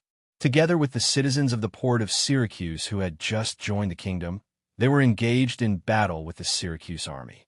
At the same time, Leotychides gave him a new order. When the enemies who attacked the fortress retreat, there was no need to defend the fortress anymore. Immediately march towards the city. That was why Dio Cassius gave the order of full pursuit without hesitation. Chapter 978. Because Cushias was injured, he did not personally lead the soldiers into the fortress. He waited outside to hear the cheers of victory, but what he saw were countless terrified soldiers desperately fleeing back. He desperately shouted to dissuade them, but to no avail. Instead, under the influence of these defeated soldiers, the other soldiers still outside the fortress also fled together, and a loud bugle of Dionia made the defeated soldiers flee even faster. Cushias had no choice but to flee as well. He was extremely anxious and suddenly remembered that Falcus was leading many people to build defensive facilities not far ahead. Perhaps they could stop these defeated soldiers and reorganize the army. Unexpectedly, when he arrived there, he did not see anyone at all, only a half-dug trench and the unfinished earth rampart behind the trench, which hindered the retreat of the soldiers. After the Syracuse Council learned of the rebellion led by Hyctes, not only did they send a messenger to inform Theagenes, but they also sent someone to inform Falcus in the Epirus Highlands, because there were many old citizens among the people led by Falcus, and they needed to be immediately recruited to form an army to quell Hyctes' rebellion. Falcus was also shocked when he heard the news. He did not have the mood to build defensive facilities here. When he led the team back to the city, he also stopped the messenger from informing Cushias and the others, because in his opinion, the attack on the Euryalus fortress was at its climax. If the attacking troops received bad news at this time, it would disrupt the morale of the army and make all previous efforts in vain. When Falcus rushed to the main city, he learned that Hyctes did not attack the council, but retreated to the port. Falcus was anxious. He knew that the port was very close to the Dionia barracks. Once Hyctes occupied the port and received the Dionysian army by sea, Syracuse would be finished. Time was tight, and he did not have time to wait for these old citizens to go home and put on their weapons and equipment before gathering and setting off. Instead, he first led the 1,000 soldiers who came from West City and the 500 old citizens who had just been gathered to quickly march to the port in the southwest direction. When they arrived at the inner wall and saw the corpses on the ground, the soldiers felt the urgency of the situation, but they also felt angry. When they entered the port, they quickly found the traitor Hyctes leading the army in front of the military port. Septicus saw Falcus and was about to talk to him in front of the formation to buy some time. Who knew that Falcus had already seen through his intentions and directly ordered an attack. 1,500 soldiers, mostly heavy infantry, roared and charged at the enemy, while the port soldiers also threw dense javelins at the enemy. Since it was a matter of life and death for both sides, the battle was very fierce from the beginning. But after fighting for a while, the port's army, which was mostly made up of light infantry, was gradually losing ground. If not for some civilians in the port area rushing over with wooden sticks and oars to attack the flanks of Syracuse's army, temporarily relieving some of the pressure on Syracuse's army, perhaps Syracuse's army would have been routed. But the situation was still not optimistic. The people in the port continued to fall in the battle, and the entire army had been forced to retreat to the coast. At this critical moment, 50 warships returned to the military port one after another. As soon as the warships docked, the full deck of Dionia's soldiers quickly jumped off the ship. They did not have time to regroup, and under the leadership of the team officers, they attacked the flank of the Syracuse army in small groups. As the commander, Falcus took the lead and fought at the forefront, so he did not know that the situation had changed. It was only when he found that the soldiers around him began to retreat that he was shocked. The Dionysian army had landed. He threw away his helmet and breastplate and retreated with the defeated soldiers. The Dionia soldiers were in hot pursuit, while the soldiers in the port hurried to take care of their injured comrades and the people. When the Dionia soldiers were about to reach the inner wall, they found that Syracuse's reinforcement had arrived. Although forcing the defeated soldiers to disrupt the enemy's formation was a good choice, the problem was that there were not many soldiers involved in the pursuit. They were afraid that it would be difficult to completely disrupt the enemy's formation. Instead, they might be defeated by the enemy because of the chaos in their own organization. Therefore, the team officers of the Dionia pursuing army chose to retreat temporarily and return to the military port to meet up with the main army that was still disembarking. Falcus, who had escaped from danger, did not let the more than 2,000 soldiers formed by the old citizens meet up with the defeated soldiers to retake the military port and prevent the Dionia army from continuing to disembark. After the battle, just now, he felt that the entire port had probably betrayed Syracuse. If they continued to fight in the port, it was likely that the army that they had painstakingly gathered would once again fall into a tight encirclement. After hesitating for a while, Falcus did not dare to take the risk. He could only let the army defend the inner wall and at the same time, he sent someone to inform the council. Not long after, 3,000 Ionia soldiers joined forces with Septicus's troops to approach the inner wall. The inner wall only served to isolate the port area and interrogate foreigners. Therefore, it was not built as tall and strong as the outer wall. It was only 3 meters high, and the walkways on the wall were relatively narrow. There were also no stockpiles of stones, wood, asphalt, and other defensive weapons. As a result, when the Dionia coalition army approached the city, Falcus was surprised to find that the Syracuse soldiers who were defending from the high ground were at a disadvantage. This was because the heavy javelins thrown by the Dionia heavy infantry and the light javelins thrown by the port soldiers covered the sky, causing a lot of casualties to the Syracuse soldiers on the city wall at close range.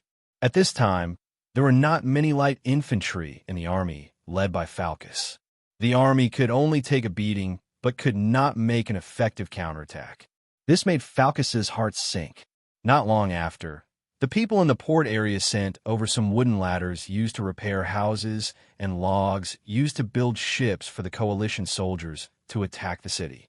Falcus saw this scene from above the city wall and only felt depressed and uncomfortable. The soldiers used their shields to defend against the long-range attacks under the city wall while cursing the port people's betrayal. The Dionia coalition soldiers quickly put these wooden ladders on the 3-meter-high stone wall, and while the enemy on the city wall was suppressed by the javelins, they nimbly climbed up the city wall. At the same time, the coalition soldiers also used logs to break open the city gate and rush through the hole in the inner wall. The frontal battle gradually unfolded on and below the city wall. Meanwhile, at the top of the city wall, Falcus saw another huge black army, the second wave of landing troops, the 8th Dionian Legion, appear at the port area. They were majestically pressing towards the inner wall, and his heart instantly sank to the bottom of the valley. Just then, another soldier pointed to the rear and shouted in panic, "The city is on fire!" Falcus hurriedly turned around and saw thick smoke billowing in the northwest direction, and he could not help but be shocked. Such a large fire could not have happened by chance. Could it be that the Dionia army had already killed their way into the city? Even he had such thoughts, the soldiers panicked even more, and their morale plummeted. Fortunately, these old citizens who had experienced many wars were still rational, and they knew very well that if they chose to retreat at this time, Syracuse might be finished. Therefore, under Falcus' constant encouragement, they could barely hold the line of defense. But when it rains, it pours. The western city wall was very close to the port area, and the Syracuse soldiers stood on the more than 10-meter-high wall. Not only did they clearly see what was happening in the port area, but they also saw thousands of Dionia soldiers landing one after another at the military port and storming the crumbling inner wall. They also saw the perpetrators of the city fire were also the Dionysian army in black helmets and armor, and they were quickly marching towards the core area of the city. When these Syracuse defenders saw this scene, they were extremely frightened and extremely worried about the safety of their families. How could they still have the morale to continue fighting? They began to flee into the city. In order to escape punishment, they shouted as they ran, "The city is on fire! The Dionia army has entered the city. The Dionia army has entered the city." Their retreat left the southern part of the western city wall defenseless. The Dionia soldiers quickly occupied the top of the city wall, and along the walkway, they attacked northward. The defense of the entire western city quickly collapsed. It was the army led by Diocassus who ignited the city fire. They chased after the defeated Syracuse soldiers, not giving the enemy a chance to rest and regroup. They chased them from Euryalus' fortress all the way to the edge of the main city. Although they ran for a few miles, because the terrain was from the top, the soldiers were relatively relaxed. In the process of the pursuit, Diocassus had been thinking. After the army he led entered the city, how could they better help the whole siege force to capture the city faster?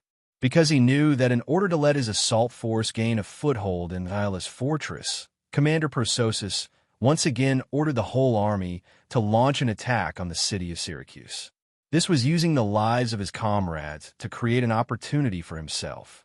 Therefore, he must destroy the enemy's fighting spirit as soon as possible.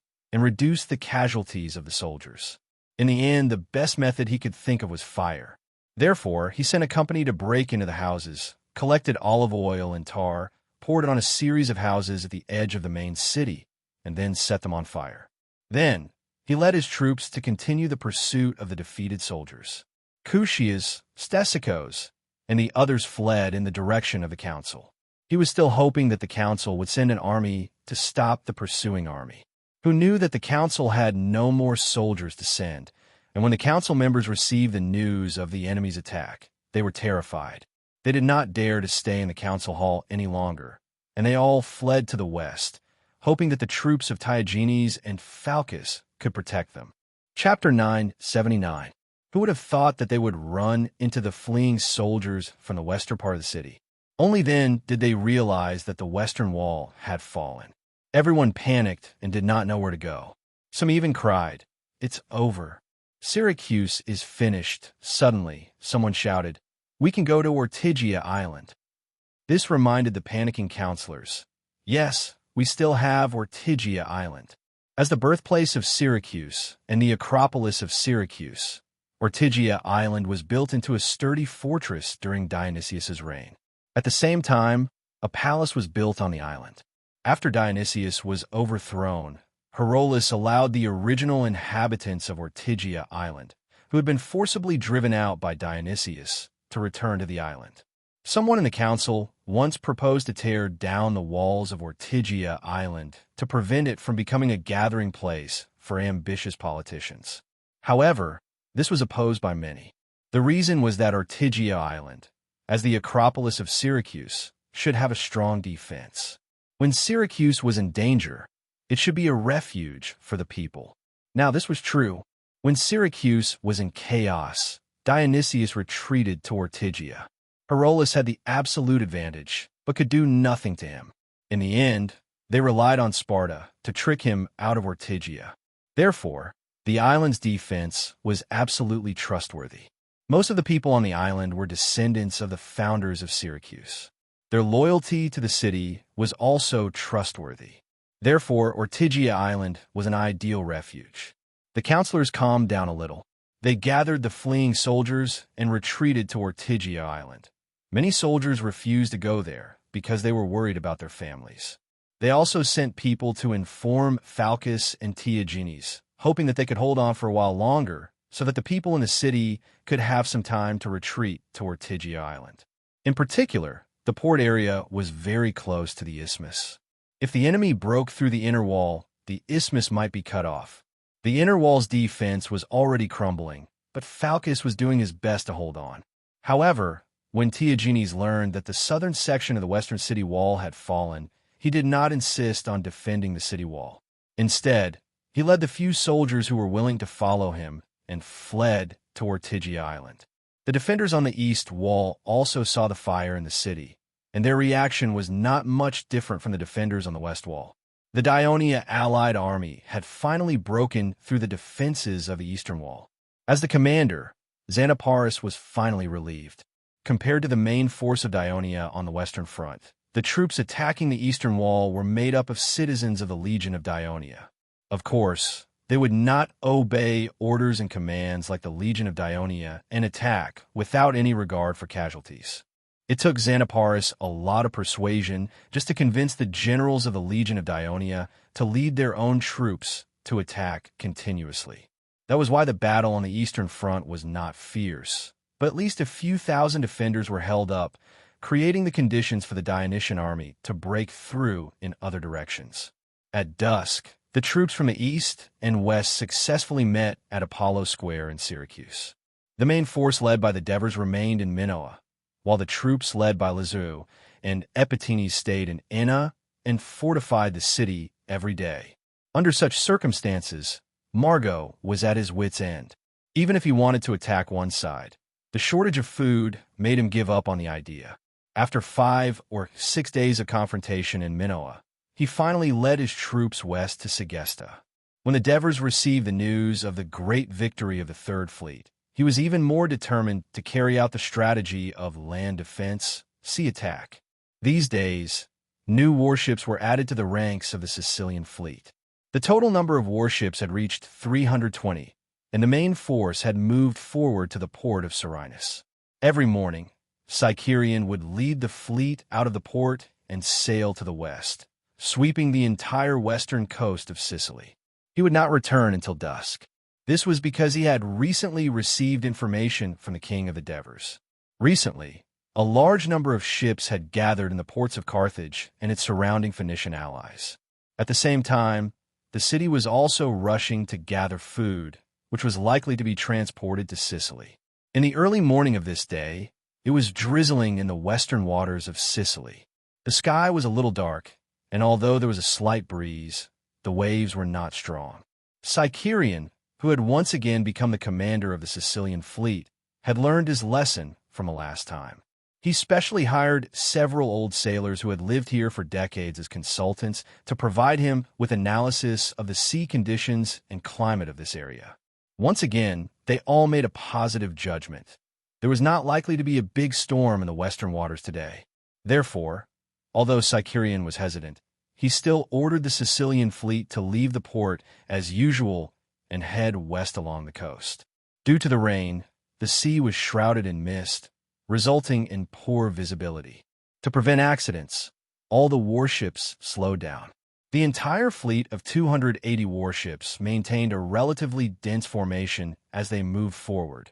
The other 40 warships were anchored at the simple port of Minoa to ensure the needs of the main force led by the Devers. Therefore, a voyage that usually only took an hour now took 2 hours.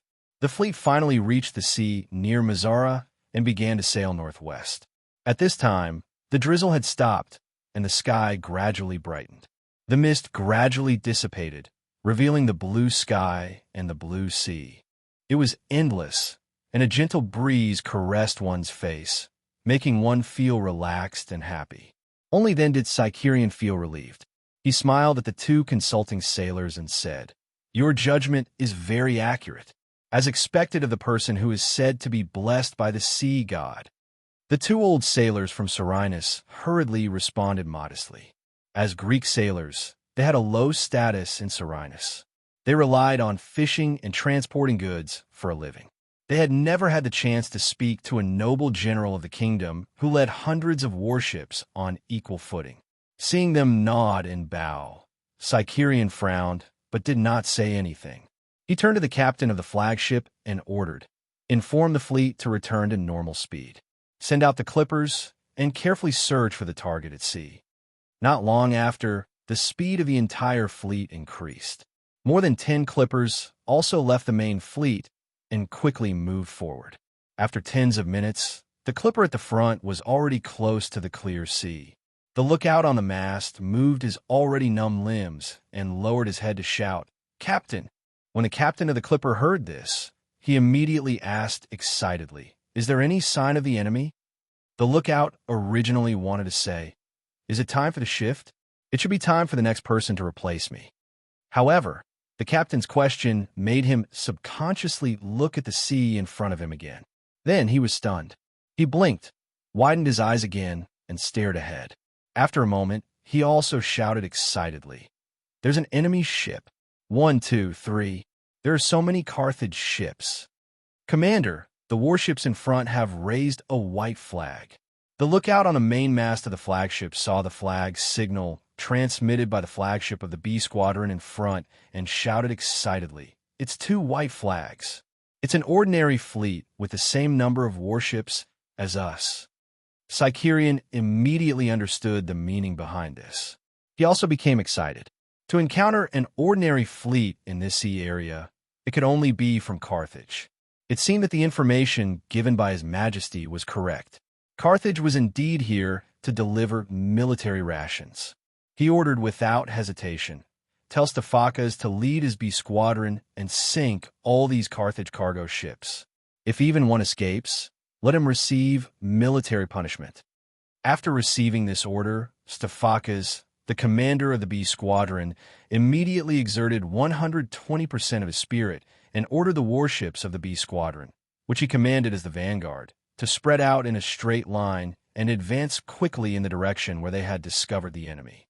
These more than 200 Carthage merchant ships formed 2 columns and were moving in the direction of Lily.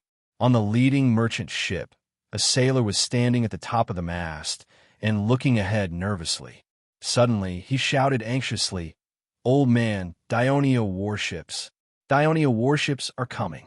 After saying that, he quickly slid down from the mast. Merchant ships were not like warships. Generally, they only had one mast, and it was located at the end of the bed. Usually, people would not stand at the top of the mast to look out. On one hand, merchant ships relied heavily on the propulsion of sails and were afraid of trampling on the mast. On the other hand, standing on the mast for a long time could easily destroy the balance of the whole body and lead to accidents. However, today's situation was special. They needed to know the movements of the Dionysian fleet as early as possible. I think I've really gone crazy. I actually agreed to Morber's request to pilot a merchant ship to face the warships. The old captain with white hair did not seem nervous. Instead, he sighed and said. Beside him, a helmsman with an equally wrinkled face comforted him. "We're still considered lucky. Barikas and the others even have to pilot a merchant ship and break into the Dionia's fleet. That's really crazy." The old captain sighed again. "Who asked us to be Morber's old subordinates? We followed him for so many years and received a lot of help from him. Besides, the mother country is in trouble now. If old people like us who are about to die can play a little role and provide some help to it, I believe that even if we die, it will be an honor for us." The old helmsman nodded in agreement. "Old man, don't reminisce about the past. The Dionia warships are coming soon. Hurry up and follow the plan. Steer the ship to the designated place. This place is too far from the coast. If the ship is hit and sunk, we may not be able to swim to the shore." The young sailor who was looking out from the mast urged. Don't worry," the old captain said unhurriedly. Then, he closed his eyes and focused on sensing the direction of the wind. It seems that the wind is slightly stronger. Literature Museum. Chapter 980. After a while, the wind will get stronger. The old helmsman also expressed his judgment. The old captain nodded. "Fortunately, there's this southeast wind. Otherwise, I wouldn't have dared to do such a risky thing today." He sighed softly, then said to the young sailor, "Lower the sails." Just as the sailor lowered the sails, the old helmsman had already moved the rudder and turned the bow of the ship, which was originally facing east, to the northeast. The sails were lowered. Feeling the wind, they began to swell. The old captain held the sails in his hands, smiled, and said confidently, "Attention, everyone. The ship is sailing north. The Dionia warships will chase after us. But don't worry, we'll get home safely." Everyone responded with solemn expressions. This merchant ship was 13 meters long and 5 meters wide. Apart from the captain and helmsman, there were only 10 sailors on board, a total of 12 people. It was the opposite of a warship. It was lighter at the front and heavier at the back. The bow was narrower and raised, and the stern was wider. The sails and rudder were at the stern. The 10 sailors were on both sides of the hull. The center of the hull was covered with linen and bulged with cargo. The old captain pulled and released, and the sails quickly rotated to a suitable position. The sails quickly inflated, and the speed of the entire ship suddenly increased. The merchant ship behind it followed closely behind, speeding towards the northeast. "Sir Commander, Carthage's fleet is fleeing north. Stephacas is leading his fleet to chase after them." Hearing this news, Sicorian turned to look at the waves and frowned slightly. Fleeing north. It seems that Carthage's people want to take advantage of this south wind. "Should we follow them?" the captain asked. Sicorian made a decision without hesitation. Just 300 merchant ships are far from enough to transport food for Carthage's army of 100,000. Since Carthage wants to lure us away from here, no, we'll stay here and not let their next fleet easily enter the port of Lily. However, we can't be careless. Have the Clippers strengthen their communication with Stephacas. I want to know the movements of the 1st B Squadron at all times. Yes. Sicorian ordered 200 warships to cruise around the sea near Lily. The 80 warships led by Stephacas were chasing after Carthage's fleet and were approaching Mosha. Motia used to be an important military town for Carthage in Sicily. Dionysius led an army of 100,000 and painstakingly destroyed it. Instead of rebuilding it, Carthage's people built a new military town, Lily, nearby. Therefore, after more than 20 years, the city of Motia was still the same as when it was first destroyed. It had not been cleaned up, including the causeway that Dionysius mobilized to build from the coast to Motia. Due to the existence of this causeway, the shallow sea between Motia and the coast became a pocket-like bay. Stephacas concluded that Carthage's fleet did not dare to enter. Otherwise, they would be caught like turtles in a jar. Stephacas had correctly judged the course of the Carthaginian fleet. Since he had led the fleet to make preparations in advance, he had the upper hand and was able to close the distance with the Carthaginian fleet. In particular, the fast warships had sunk several merchant ships that had fallen behind, causing some confusion in the Carthaginian fleet. There were even collisions and capsizing. This was because Carthage's fleet was now located on the west side of Motia, and on the west side of Motia was another small island, Igusa. The distance between the two islands was less than 10 miles and was relatively narrow. The merchant ships at the back felt the danger and scrambled to speed up, immediately making the entire Carthage fleet crowded. But soon, the situation improved because after passing this section of the sea, another small island, Farbantia, appeared diagonally ahead. The Carthage fleet immediately divided into two teams. One team continued to move forward, and the other turned west. The Carthage's crew who had fallen into the water swam up to these small islands unhurriedly. After learning the enemy's movements from the lookout, Stephacas frowned. He roughly knew what Carthage's people wanted to do. There were many small islands in the sea ahead, as well as some reefs that could not be called islands. During this period of time, Sequirian had led the fleet to cruise the western waters of Sicily. On the one hand, it was to cut off Carthage's sea transportation, and on the other hand, it was to familiarize the new fleet with the sea conditions here. All the crew members regarded the sea ahead as a dangerous area, especially when the tide was high. Some of the reefs would be submerged by the rising water, and ships that were not familiar with the sea could easily collide with them, causing damage or even sinking. The new Sicilian fleet had learned their lesson, so Sequirian specially asked someone to draw a separate map of the sea for every captain to remember.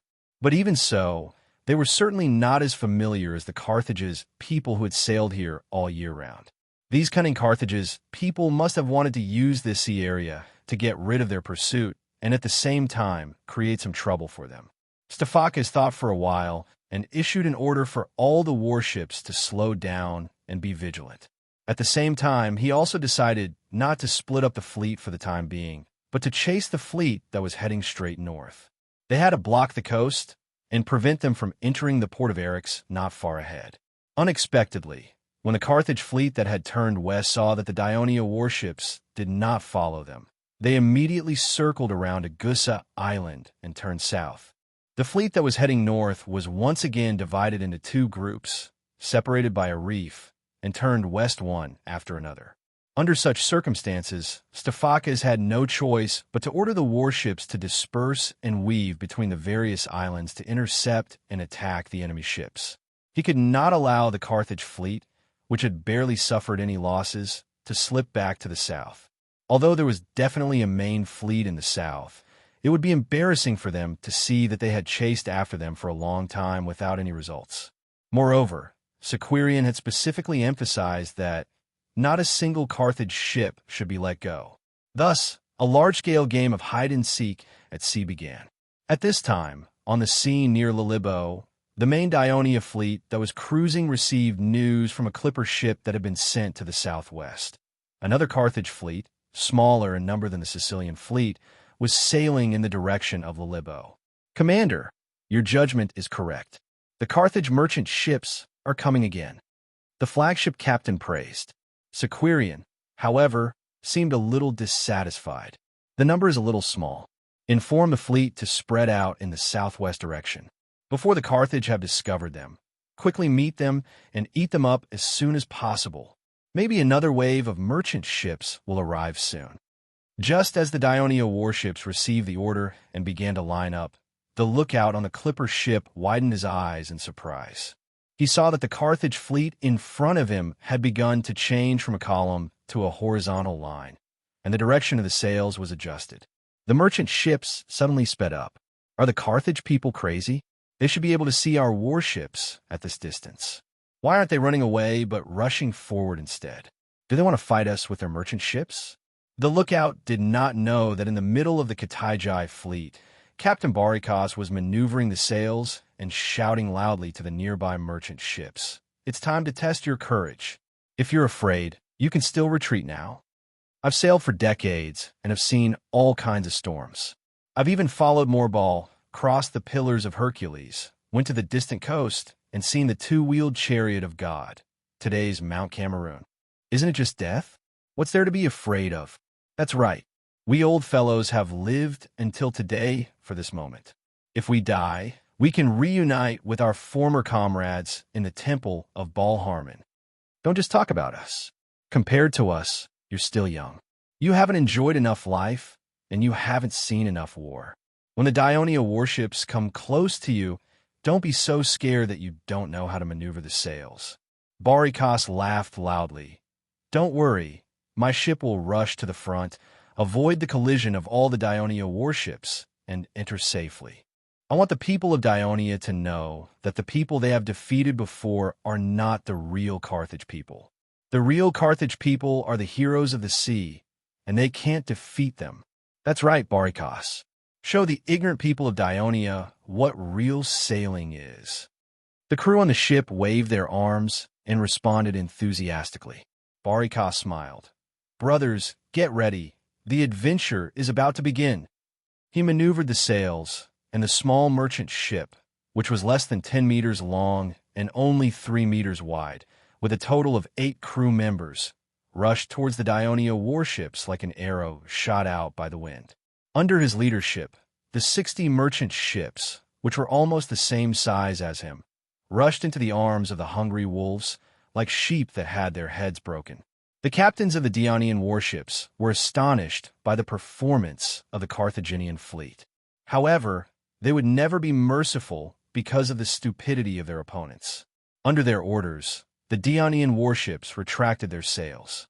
Relying on the oars of nearly 200 oarsmen who worked together to paddle with all their might, the gigantic warships dashed forward at an astonishing speed. The bow of the warships that flickered with a dark light sliced through the incoming waves, causing water to splash onto the deck. The Carthage fleet was like a row of waves pushed by the southwest wind, surging towards the Dionysian fleet. The Dionysian fleet formed a double horizontal formation, and the warships in the front were charging almost one-on-one. It was like an Olympic boxing match, exciting. However, when the two sides got close, the Carthage merchant ship was like a baby facing a giant. There was a huge difference in size, and the slightest collision would break all the bones in the ship. Chapter 981. However, such a tragic scene did not happen. Most of the Carthage fleet agilely avoided the violent collisions and barely passed by the Dionia warships.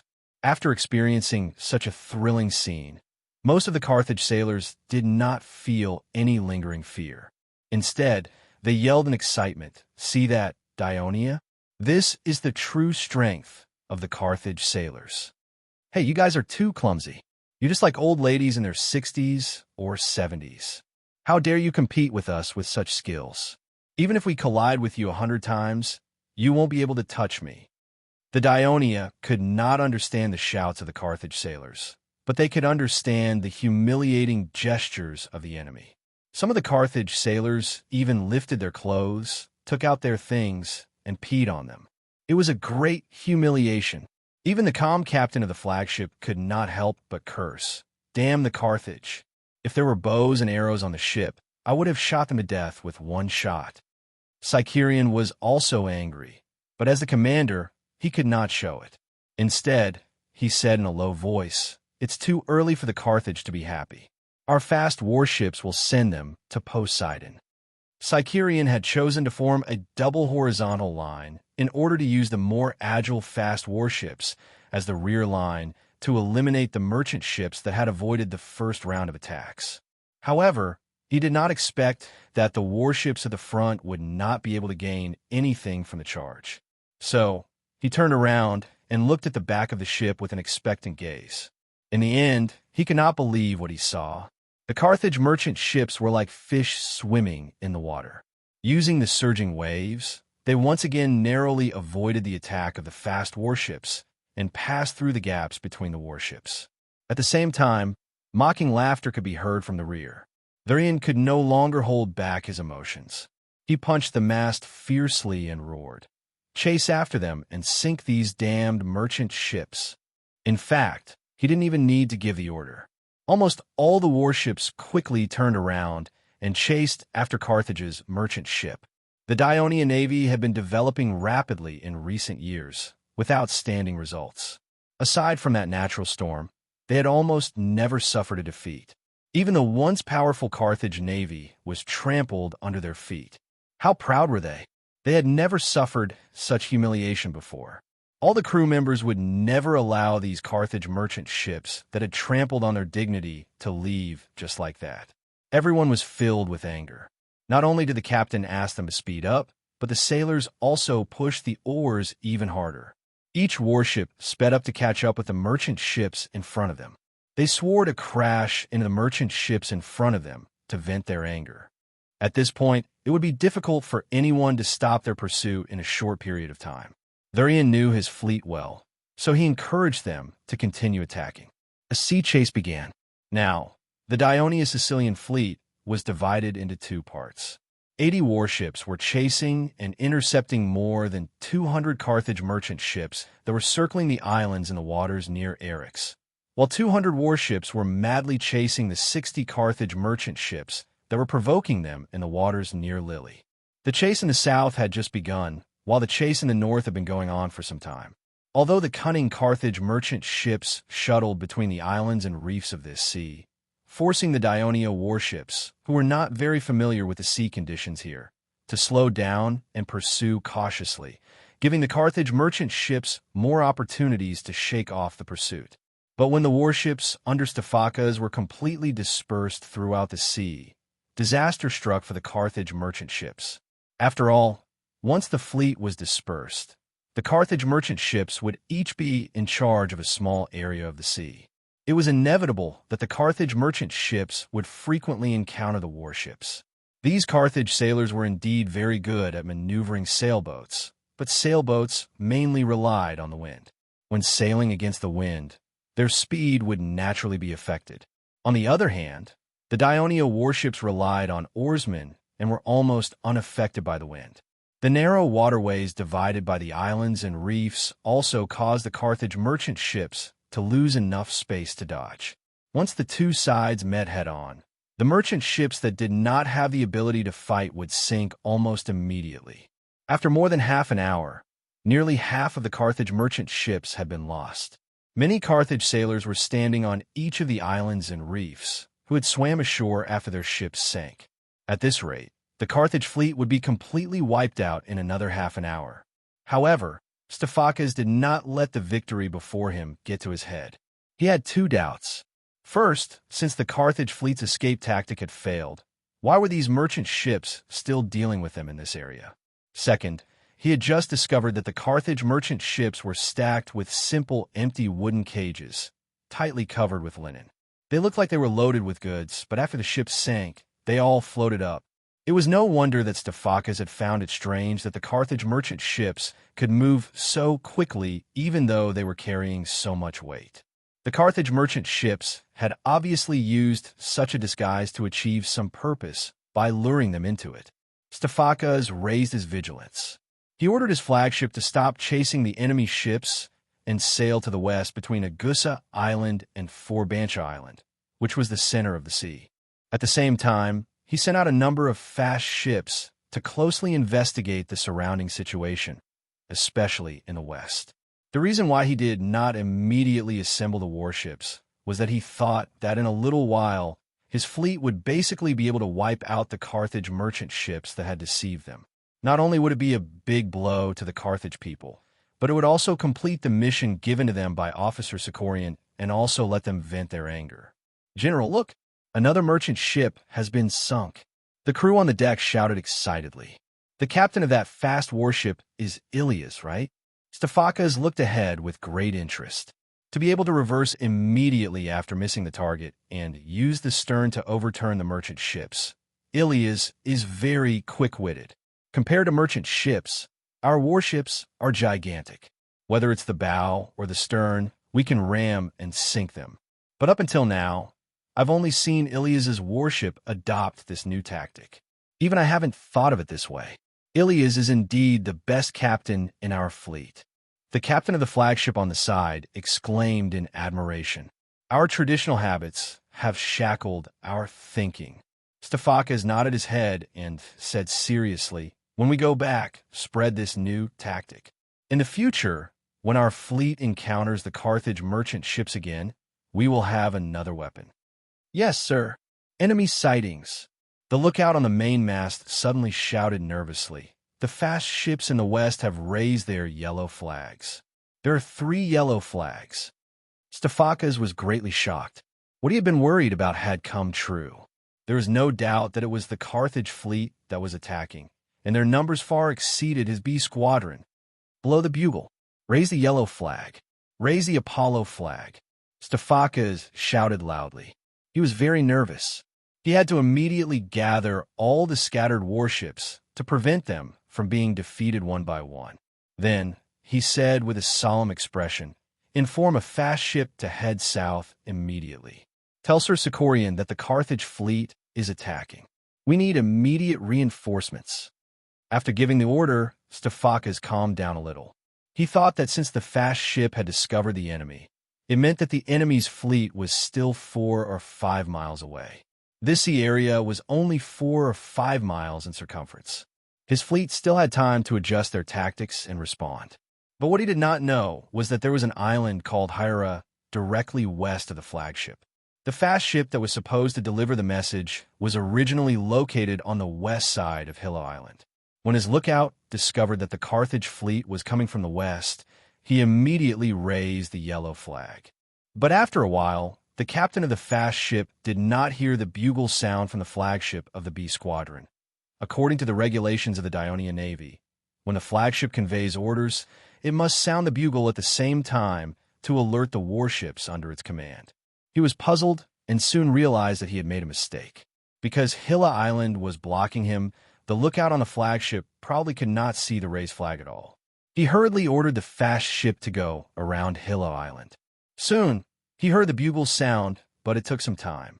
Although the 80 Dionian warships were scattered in this region of the sea and were not too far from the flagship, they could almost all hear the bugle call. However, it would still take some time for them to know the order issued by the flagship. This was because warships in battle would not allow the lookout to remain on the mast. Otherwise, the huge impact would cause the lookout to fall. Hence, the speed of the warship had to be reduced to allow the lookout to climb up the mainmast. There were also some warships that were separated by islands and could not see the flag signal at all, so they had to go around. So it would take time for all the warships to regroup around Stefakas' flagship. And now, time was undoubtedly of the essence. Just as the flagship of the Dionia B squadron sounded the bugle, Morbar, the commander of the Carthage Navy, had led 170 warships to the west side of Hilla Island and immediately launched an attack on the 3 Dionia warships that were chasing the merchant ships there. At the same time, the Carthage fleet quickly divided into 2 groups, each with 75 warships, one from the north and the other from the south, bypassing Hilla Island to attack the other Dionia warships. When the merchant ship crew on Hilla Island saw that the Carthage fleet had finally appeared, they all cheered and shouted, "It's time for our revenge. Send all the Dionia people to the sea to feed the fish." Among the 3 Dionysian warships, there were 2 Raven warships and 1 fast warship. They only cared about intercepting the fleeing Carthaginian merchant ships. By the time they discovered the Carthaginian fleet approaching, it was already too late for them to retreat. Chapter 982. As the eastern side was blocked by Sierra Island, the 3 Dionia warships had to go around it before they could retreat. In this way, the side and rear of the warships would be exposed to the enemy's attack. Perhaps the fast warships could escape the attack, but the two clumsy Raven warships would not be able to escape. Under such a dangerous situation, the three warships unanimously chose to stay and fight. Morbar initially thought that the three Dionia warships would choose to retreat because of the disparity in strength. However, the other party chose to stay and fight. He was impressed by the high morale of the Dionia Navy. Hence, he changed his mind and did not command his flagship to follow the two fleets. Instead, he chose to stay with the other 19 warships. Although he had learned a lot about the Dionia Navy from many people, he wanted to see the combat level and tactical characteristics of the Dionia warships with his own eyes. Next, the actions of the Dionia warships made him frown again. They did not attack blindly. Instead, they quickly gathered and retreated to the coast of Sierra Island. The two Raven warships were positioned in the front, forming an inverted 8, while the fast warship was positioned in the middle. The shape was like a lobster with two mastiffs sticking out of its cave. As the island acted as a barrier behind them, they only needed to deal with the threat from the front. This showed that the Dionia Navy not only had high morale, but was also well-trained, well-coordinated, and had a high level of tactical awareness. Morbar's expression was solemn. The Carthaginian warships began their assault. First, two of the Carthaginian warships circled to the back of the two Raven warships and charged. The Raven warships shifted their bow to the side, causing the two Carthaginian warships to not dare to act rashly. However, the Raven warships shifted outwards, exposing more of their inner hull. Hence, another two Carthaginian warships quickly charged towards the inner hull of the Raven warships. For the Raven warships, if they shifted their bow inwards, they would inevitably expose their outer hull to the collision of the other two warships. It was a dilemma. Just then, the captain of the speedy warship shouted to the Raven warships on both sides, "I'm in the middle."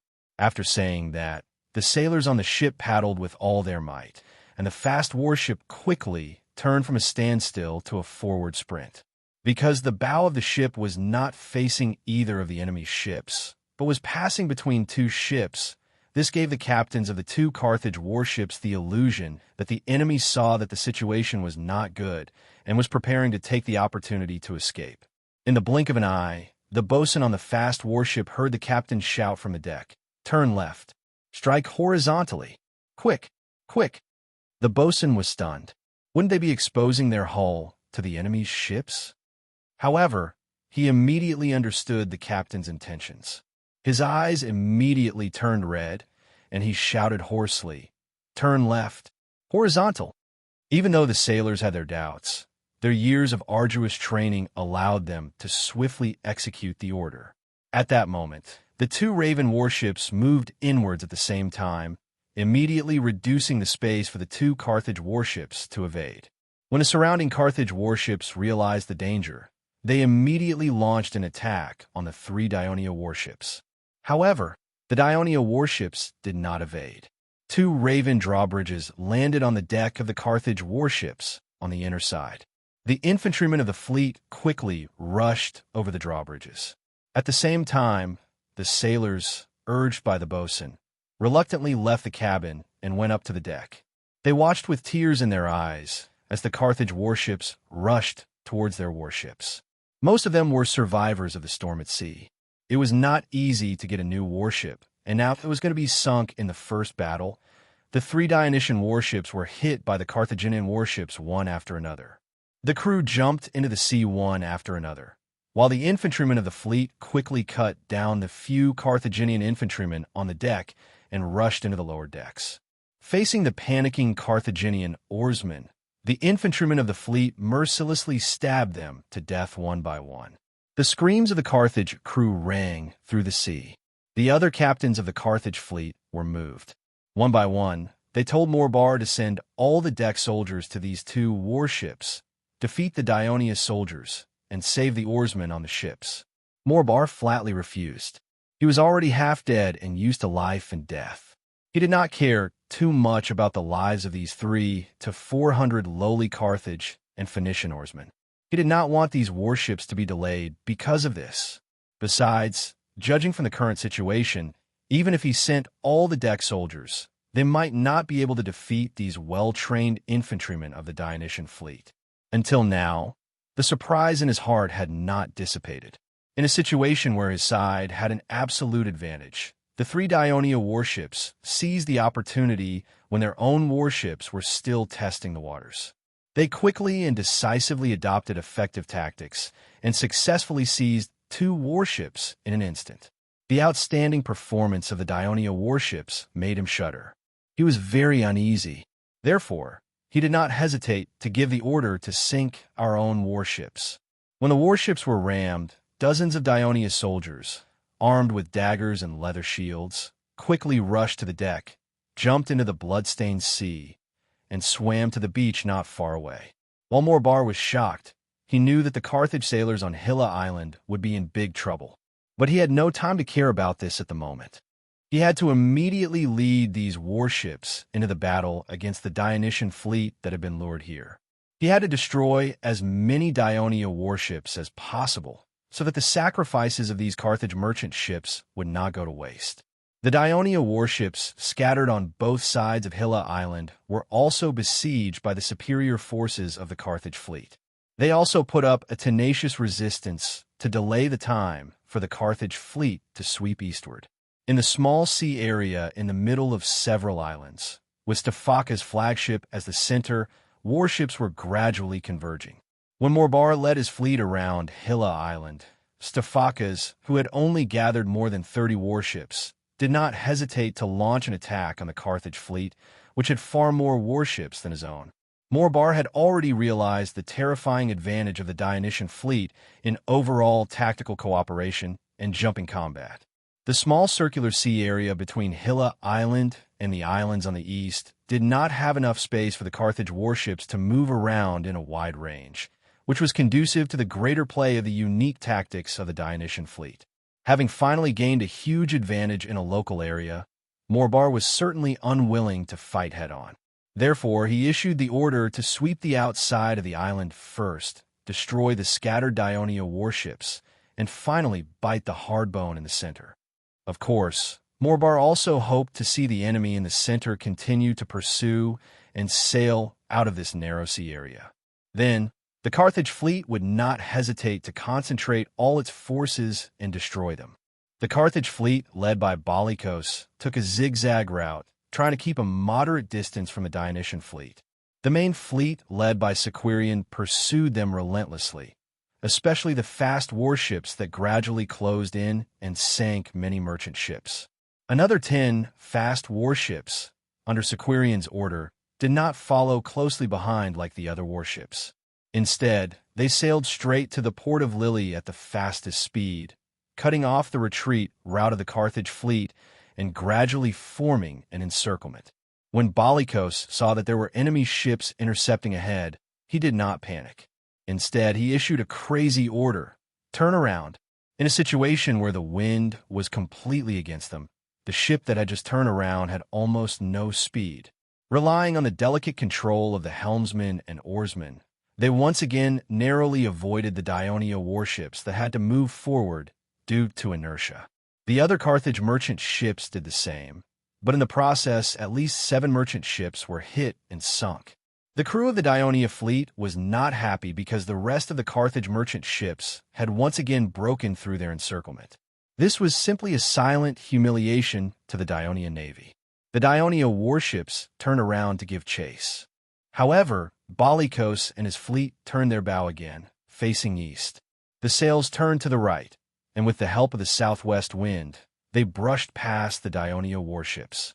At this time, the crew of the Dionia warships were already red with anger.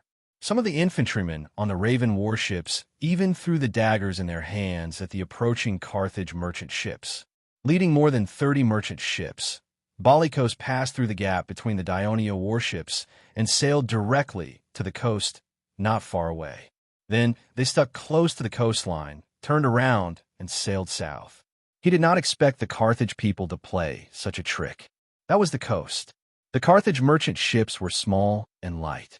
The position they could maneuver in might cause the warships to run aground. Moreover, there are many reefs near the coast. The Carthage people were familiar with the sea conditions here, but the Dionia people were not. It was easy for the warships to crash into the reefs and be damaged. The Carthage merchant ships toyed with the Dionia Sicilian fleet in the palm of their hands. This infuriated the always confident Sicerian. In order to restore the Navy's honor, he swore to sink these audacious enemies today. He sent a small number of warships to speed up to Mazzara and Lille, while the other warships cruised near the coast between the two cities, keeping an eye on the Carthage merchant ships. Unless they abandoned their ships and went ashore, the Sicilian fleet would confront them like this. Sicerian was even prepared to call back a few fast ships to try to approach the Carthage merchant ships. After a while, a few fast ships came under orders, and the extra one brought urgent military news. Our fleet is being attacked by the Carthage fleet in the north. When Sicerian heard this news, the burning anger in his heart instantly extinguished. Some of the doubts he had about the previous two Carthage fleets were instantly solved, but his anxiety increased rapidly. This was obviously a conspiracy plan by the Carthage Navy. They must have made sufficient preparations. The fleet was in a very dangerous situation. At this moment, Sicerian could not care less about the Carthage fleet in front of him that repeatedly challenged his dignity. He quickly recalled the warships scattered in the waters between Lille and Mazzara. It took some time. Morbar, of course, did not forget the main Dionia fleet in the south. When Sicerian gathered the warships and headed north, he soon received the news. Chapter 983. It should be said that Barikos had successfully completed his mission. The fleet he led had stalled the main Dionia fleet for more than 3 hours. However, for Morbail, the results of the battle were not satisfactory. 35 Dionia warships sank, and 7 of his own ships were lost. This was achieved after he carefully watched the first attack by the Carthage warships on the Dionia warships and changed his tactics. However, it was still far from his original plan. His original plan was to destroy all the Dionia warships that were lured out.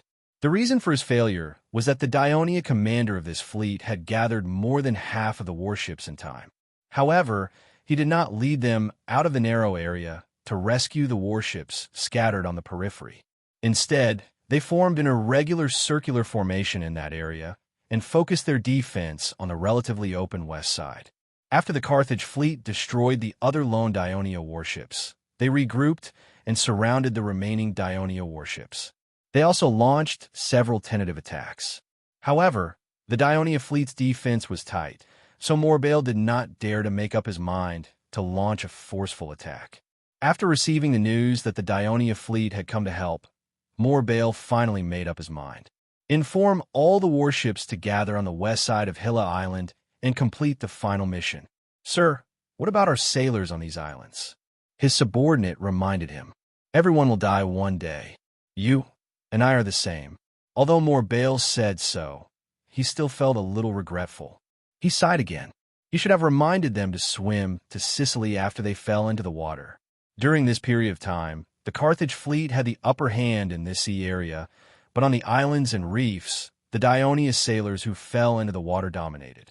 Although most of the Carthage sailors who fell into the water were rescued by the nearby ships, most of the merchant sailors who had been sunk by the Dionysian fleet had swam to the various reefs.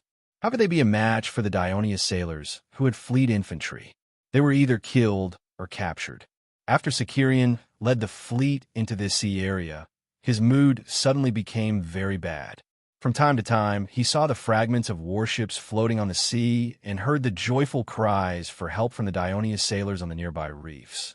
What did that idiot Stephakis do? The worry in his heart grew so strong that he could not help but shout angrily. But when he saw that there were still more than 40 warships left and heard Stephakis narrate the entire battle, Sicerian did not get angry anymore. Instead, he said unwillingly, "We were all fooled." When Stephakis continued, according to the report from the Clippers, the Carthage fleet is in formation on the west side of Hilla Island. Sicerian's anger burst out again. The Carthage fleet attacked us and won a small victory.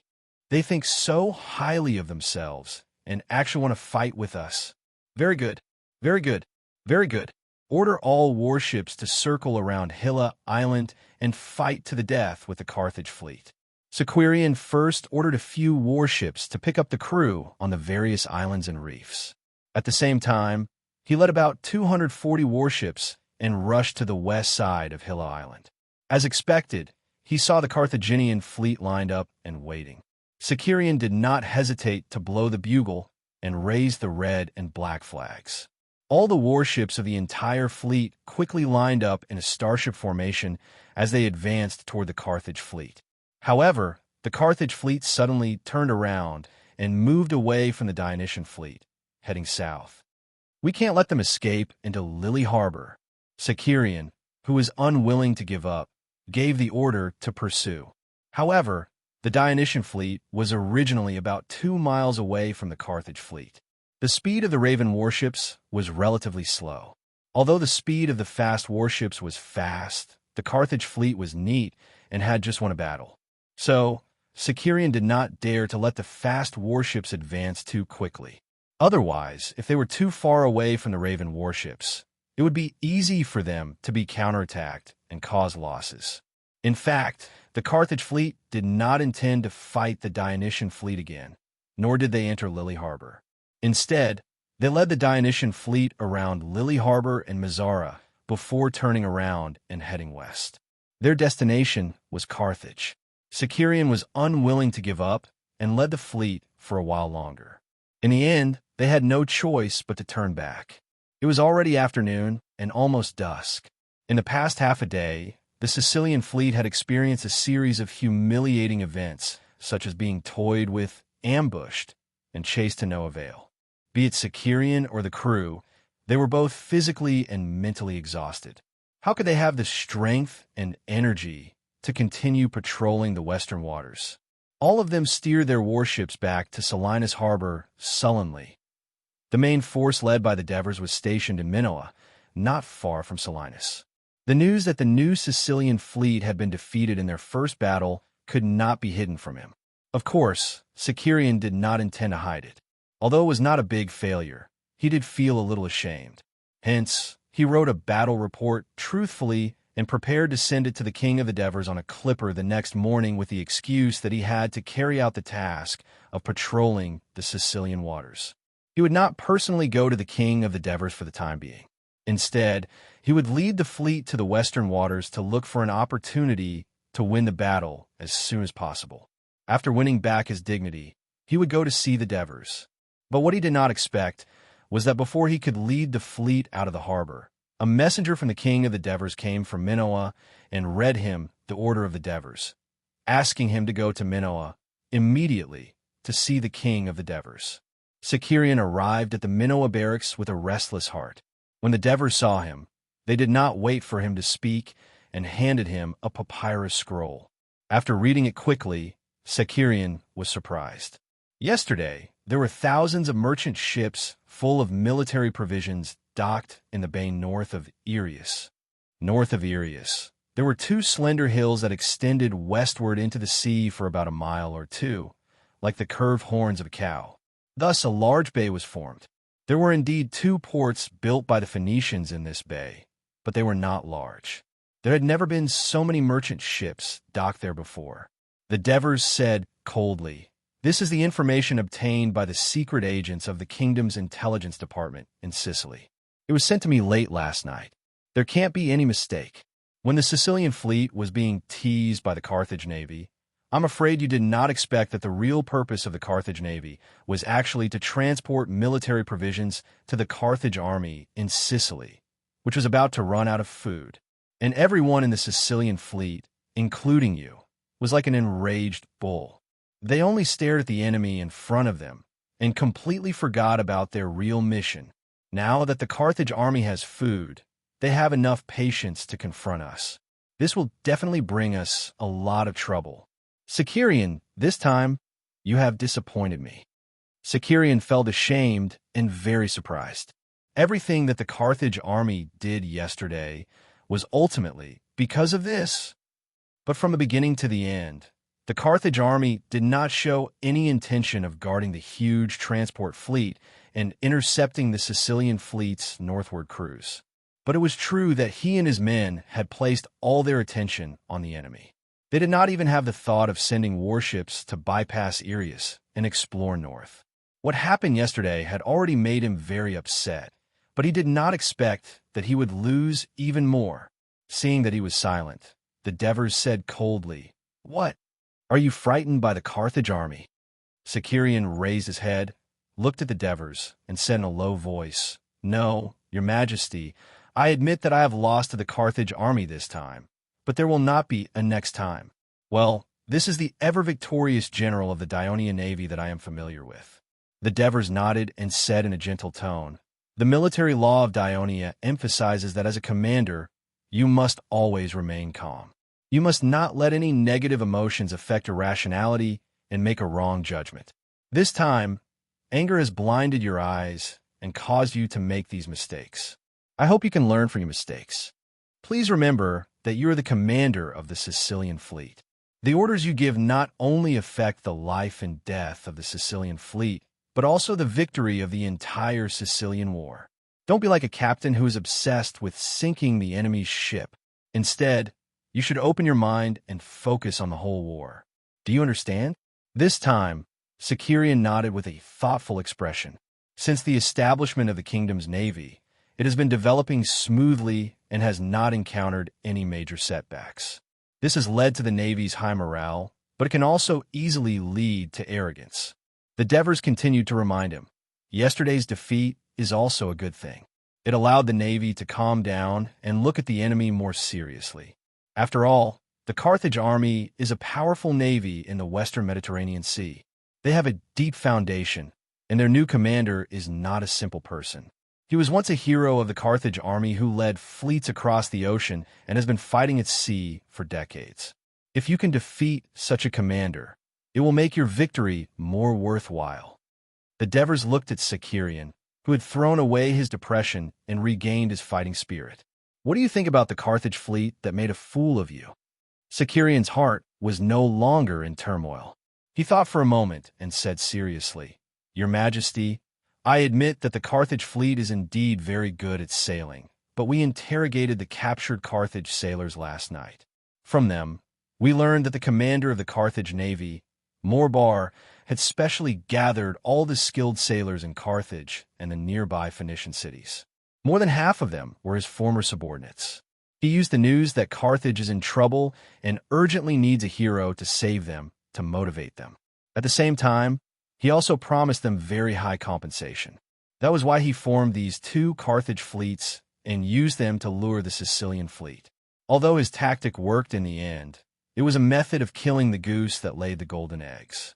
In fact, it was overly exhausting the Carthage fleet's naval forces.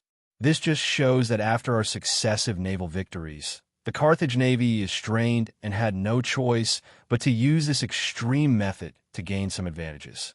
However, this method can neither be sustained nor deceived our navy. Your Majesty, I have already formulated a new plan of action based on the current situation of the Carthage navy. I believe you will hear the news of our victory soon." Chapter 984. The Devers stared at the confident Sicarian. After a moment, he smiled. "This is the Sicarian I know. I'm looking forward to the news of victory you'll bring me." After Sicarian left, the Devers pondered for a moment before sending someone to call for Tormid and Printos. "What do you think about transferring the Third Fleet to Sicily?" the Devers asked directly. Tormid knew that the Devers had called for Sicarian.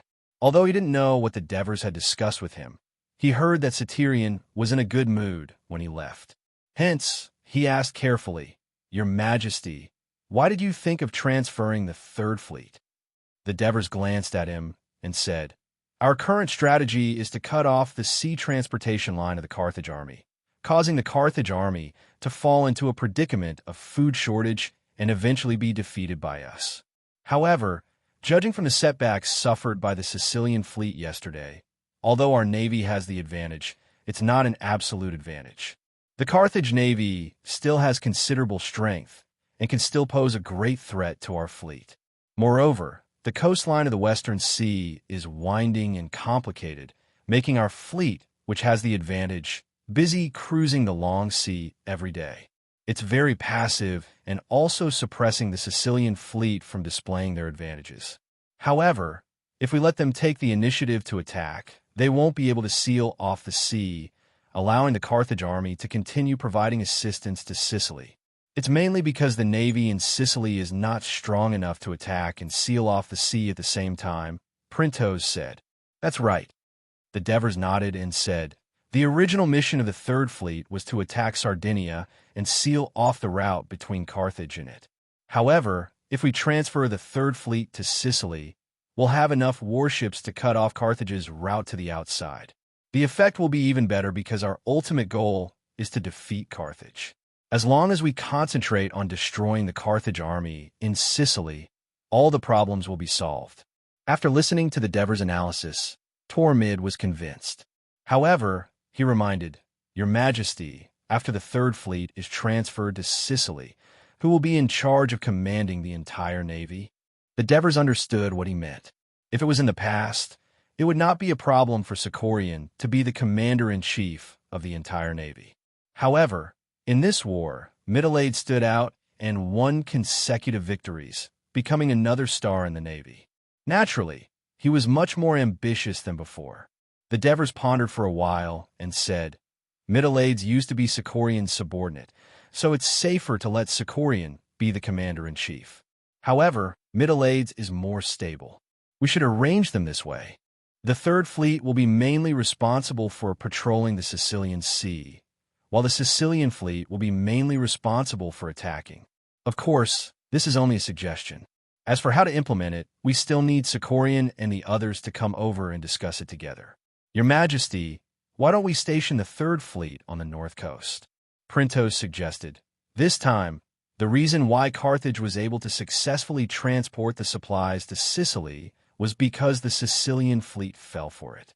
On the other hand, the coast north of Eryx was relatively far from Serenus, where the Sicilian fleet was stationed. From the port of Serenus, it would take the fleet more than 3 hours to reach Eryx at the fastest, and more than 5 hours to reach Palmos. In the future, Carthage may continue to use this time to target the coast north of Eryx and transport rations for the Sicilian army. And if the Third Fleet was stationed on the north coast, they could better monitor the sea around Palmos and Saurus, so that Carthage's plan could not be realized. In the friendly city-state of the north coast, Thadium is the closest to Saurus and Palmos, but it's a small city. I'm afraid it doesn't have a good military port to accommodate our Third Fleet. The situation of the other friendly city-states on the north coast is similar. I'm afraid that the only town on the north coast that can accommodate the Third Fleet is Messina, but it's too far from the west. It's not as good as Serenus. Tormid raised his own objection. Printos's proposal greatly moved the Devers. Even with Tormid's reminder, he still said, there are no military ports on the north coast. We can build simple ones first. Isn't that what we're doing here? Seeing that the Devers agreed with this proposal, Tormid did not raise any further objections. Instead, he brought up another matter. Your Majesty, you previously asked the 9th Legion to assist the Third Fleet in attacking Sardinia. I'm afraid that they've already begun their operation. If we call back the Third Fleet at this time, should we let the 9th Legion return to Apulia? The 9th Legion. The Devers thought for a moment and said, then let the 9th Legion act together with the Third Fleet. Carthage's army is now concentrated on the south coast and the territory of the Sicans. The north coast is defenseless, and the 9th Legion can attack Saurus or even Palmos. Once they succeed, not only will the Third Fleet have a better port, but it will also shorten the fleet's cruising distance, which will be more conducive to sealing off the Western Sea. Even if it doesn't succeed, it can also divert Carthage's forces. Henoboris, immediately write a letter in my name to the Middleades and Tegthenos, and ask them to lead the army to Thadium as soon as possible. Yes, Your Majesty. Henoboris dexterously cut a piece of papyrus, then picked up a pen and began to write. At this time, Marcius walked into the big tent. Your Majesty, a battle report from Syracuse. The Devers took the papyrus scroll tied with a black rope. After quickly reading it, his face was full of smiles as he glanced at the others in the tent and said excitedly, Good. Well done, Prososis. Everyone, let me tell you a piece of good news. The main city of Syracuse has been seized by us. On the day that Thurian went to Minoa to be criticized by the Devers, in the middle of the west coast of Sardinia, the sky had just brightened when 5 Carthage cargo ships arrived outside the port of St. Iberia. During this period of time, such a situation was very common. Due to the Dionysian fleet's harassment in Sardinia, many of the Carthage merchant ships that came to transport goods could only take advantage of the time when the Dionysian fleet had not come to Sardinia's waters to rush to the various Phoenician towns and ports on the island to transport the goods that were accumulated in the port. As the cargo ships were all manned by Phoenician crew members, coupled with the lack of time, the patrol ships did not carefully interrogate them, and they were allowed to enter the port. In the early hours of the morning, in the middle of the west coast of Sardinia, the third fleet that was originally traveling south along the coast suddenly approached the sea.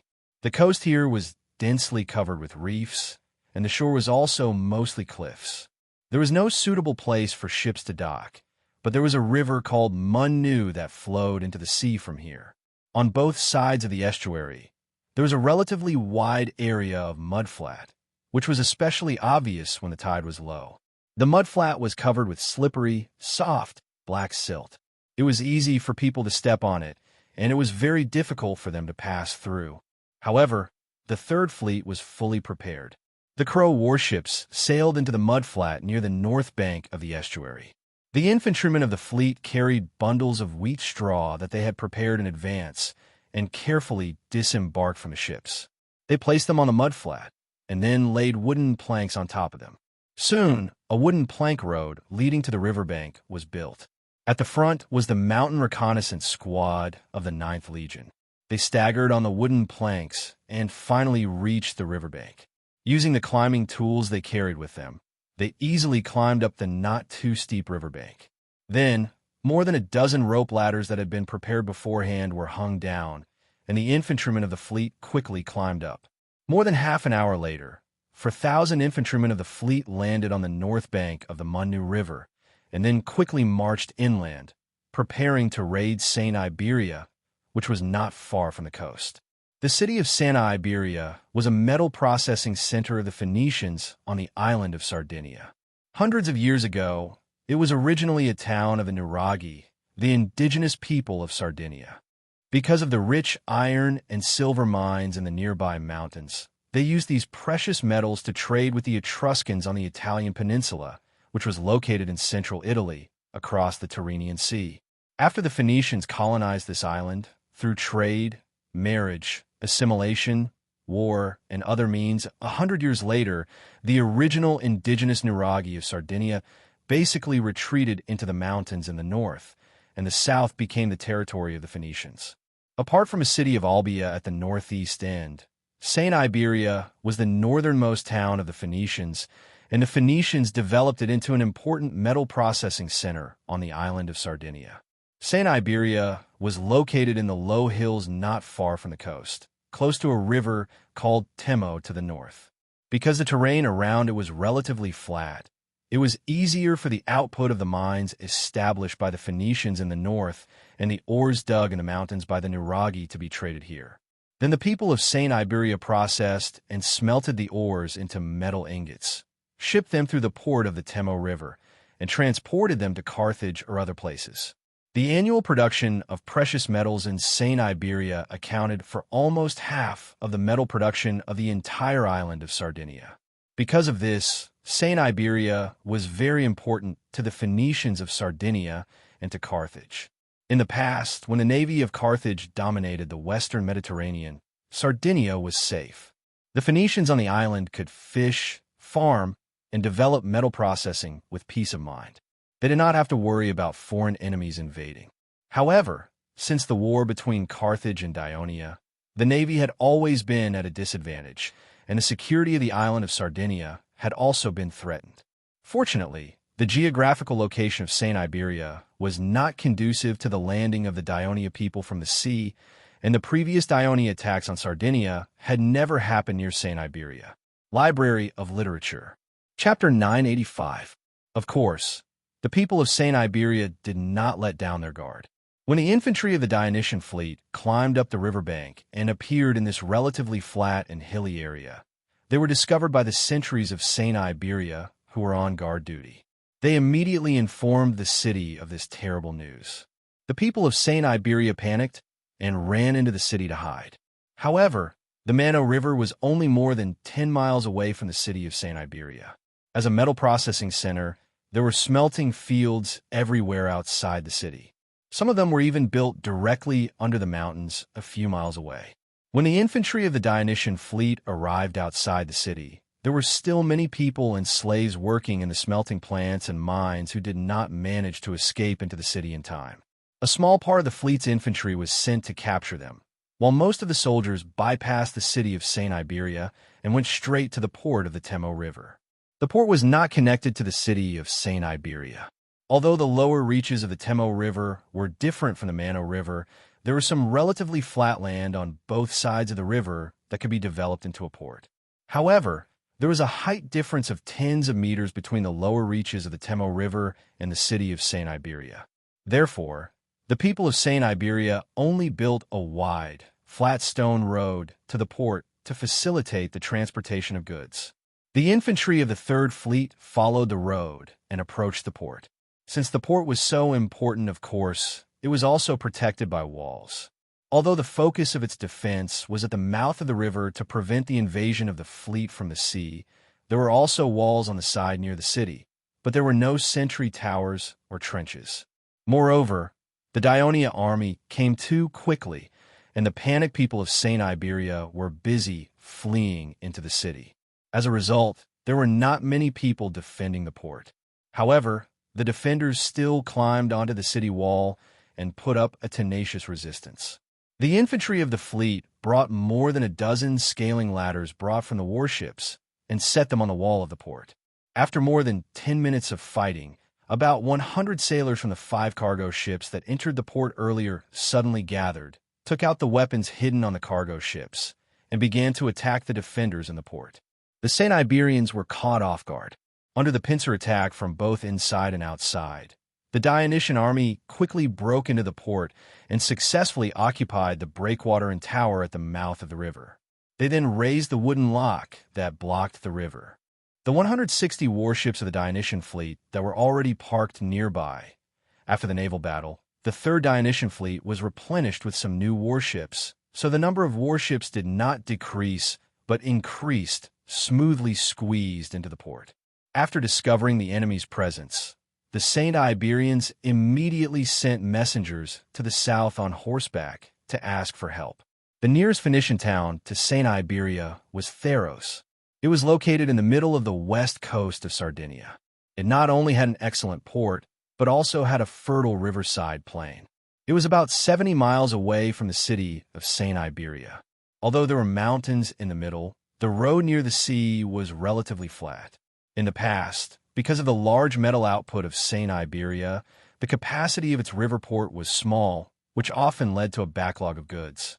Later, under the coordination of the Carthage judges who were stationed in Sardinia and supervised the Phoenician city-states, part of the precious metal goods were transferred south to Theros and then transported to Carthage through its port.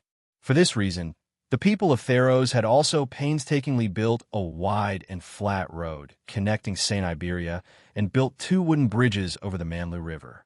It was precisely because of the alliance with St. Iberia, coupled with its own good conditions, that after decades of rapid development, Theros had become one of the top Phoenician towns on the island of Sardinia.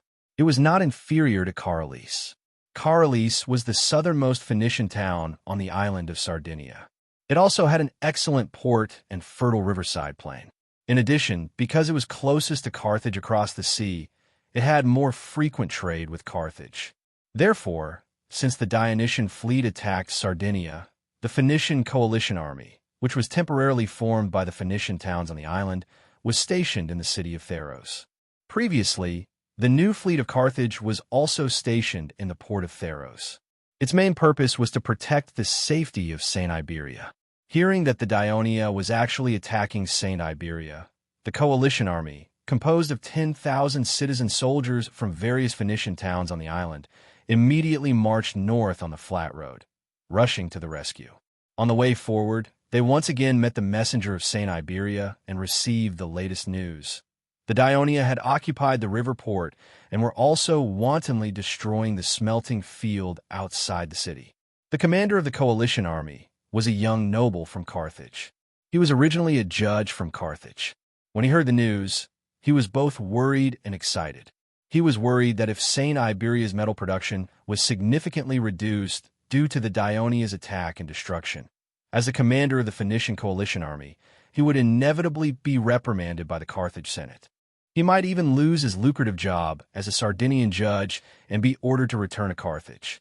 He was excited because he learned from the letter that the Dionysian army was only about 3,000 to 4,000 people. If they could arrive in time, it should be easy to defeat them. Coupled with the previous victory, his outstanding performance would definitely attract the attention of the people of Carthage and the Senate, laying the foundation for him to enter the Senate in the future. Therefore, he did not hesitate to give the order. Let the whole army advance faster. In the afternoon, the Phoenician coalition army finally arrived at St. Iberia. The infantry of the Dionysian fleet who received the news hurriedly gathered and began to retreat towards the Temo River. The Phoenician coalition army pursued them closely. On the riverbank, the infantry of the Dionysian fleet stopped retreating and began to form a formation. The Phoenician coalition army also stopped pursuing and also spread out 300 meters away, preparing to completely defeat the Dionysian army through a frontal battle. When the Phoenician soldiers were taking the opportunity to form a formation and let their bodies, which were very tired after a few hours of rapid marching, get a little rest, suddenly there was a commotion at the front of the formation. Look, the heavy infantry of Dionia. Where do they come from? We've been tricked. There are more than a few thousand people in the Dionysian army. They hid the heavy infantry in the river port. Oh my God, these heavy infantry keep coming out. How many people do they have? The young commander of the Phoenician coalition army kept his eyes on the enemy in front of him while his soldiers were in formation. He was mainly worried that the Dionysian army, which was smaller in number and all in light armor, would suddenly escape. He regarded the infantry of the Dionysian fleet as light armor. However, he suddenly saw that the Dionysian army, which had just formed a formation, began to move to the right, giving way to the road leading from St. Iberia to the river port. Then, neatly arranged groups of soldiers of the Legion of Dionysia, wearing black armor and holding long spears and shields, appeared in front of him. They quickly followed the troops in front of them and moved to the right. The soldiers of the Legion of Dionysia continued to appear. The length of the Dionia army, which was originally very short, quickly approached the length of the Phoenician army. At this time, how could the commander of the Phoenician coalition army not know that this was a conspiracy of the Dionia? This sudden change not only made the soldiers panic, but he was also panicking. However, at this moment, he blamed the people of St. Iberia for not investigating carefully, giving him the wrong information, and causing him to be unprepared. These were all meaningless. He also did not have time to think about where the regular Dionia army in front of him came from. According to the information he received, the king of Dionia had led all the Dionysian army to fight against the Carthage army led by Margo in Sicily. At this moment, the first idea that came to his mind was to retreat, but he immediately dispelled this idea. Because if the coalition army retreated, the people of Dionia would definitely take advantage of the situation to attack St. Iberia. As the metal smelting center of Sardinia, the city's planning and construction were all to facilitate the collection, transportation, trade, and smelting of ores. It was not a fortress town. In fact, its defensive capabilities were not even comparable to that of an ordinary town. It was completely impossible to resist the attack of so many soldiers of the Dionysian army. Once St. Iberia was captured, he would definitely feel the wrath of the Senate of Carthage. Moreover, the soldiers were already very tired after a few hours of rapid marching. It was a big taboo to retreat in front of the battle. Once the people of Dionia launched an attack, it was very likely that it would lead to the defeat of the entire army. The only way he could think of now was to quickly launch an attack while the people of Dionia had not yet gotten into formation. There might still be many soldiers under the river, unable to enter the battlefield. Perhaps there would still be a chance of victory. Therefore, he bit the bullet and gave the order to attack. Half an hour later, the hope of the Carthage general was shattered. The physically exhausted Phoenician coalition army was defeated by the 9th Legion and the infantry of the fleet.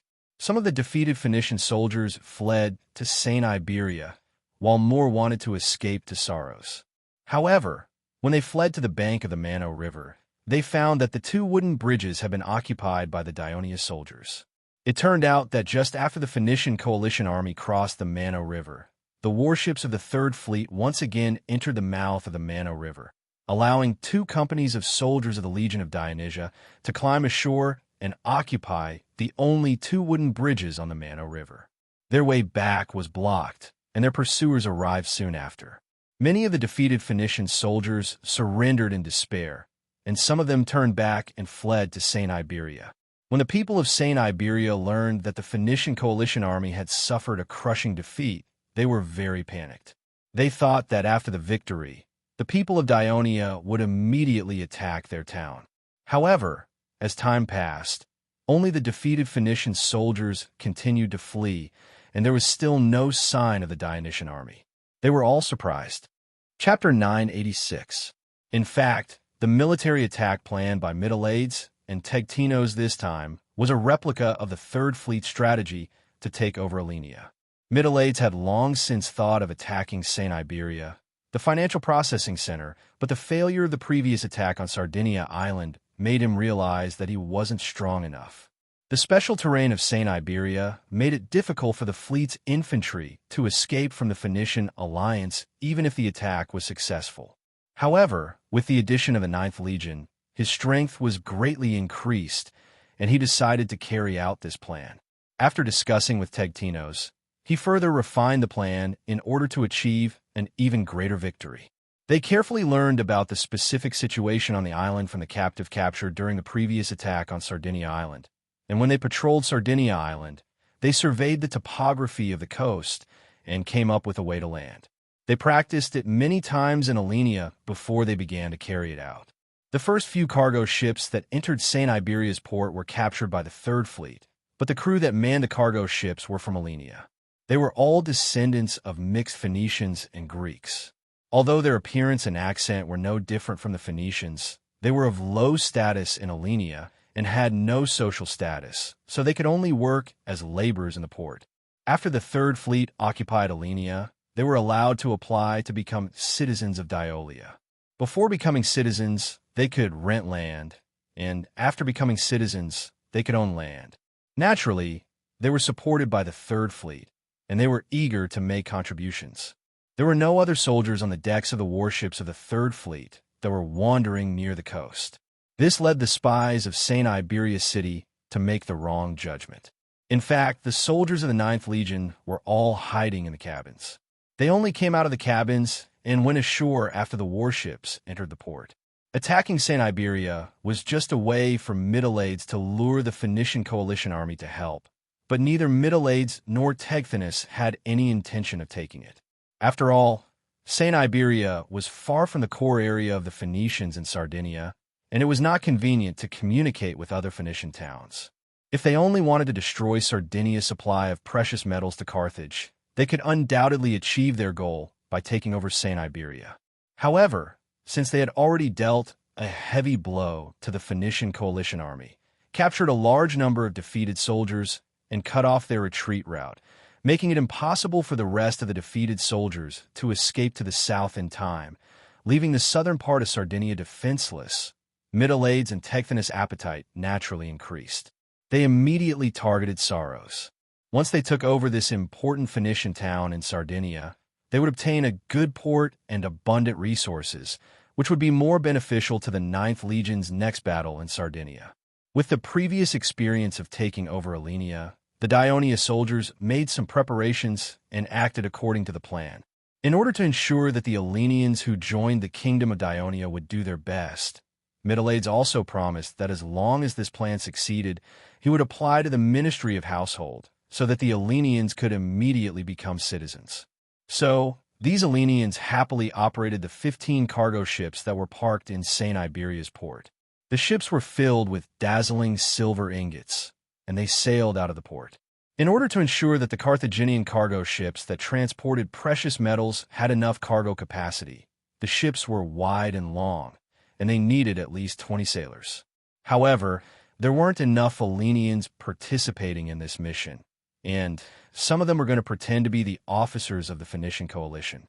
Therefore, most of the sailors were the infantrymen of the fleet, and the Hellenians were mainly the captains and helmsmen. The 15 cargo ships followed the speed of the Dionysian army, which was pretending to be the Phoenician coalition army on the coast road, and slowly sailed south.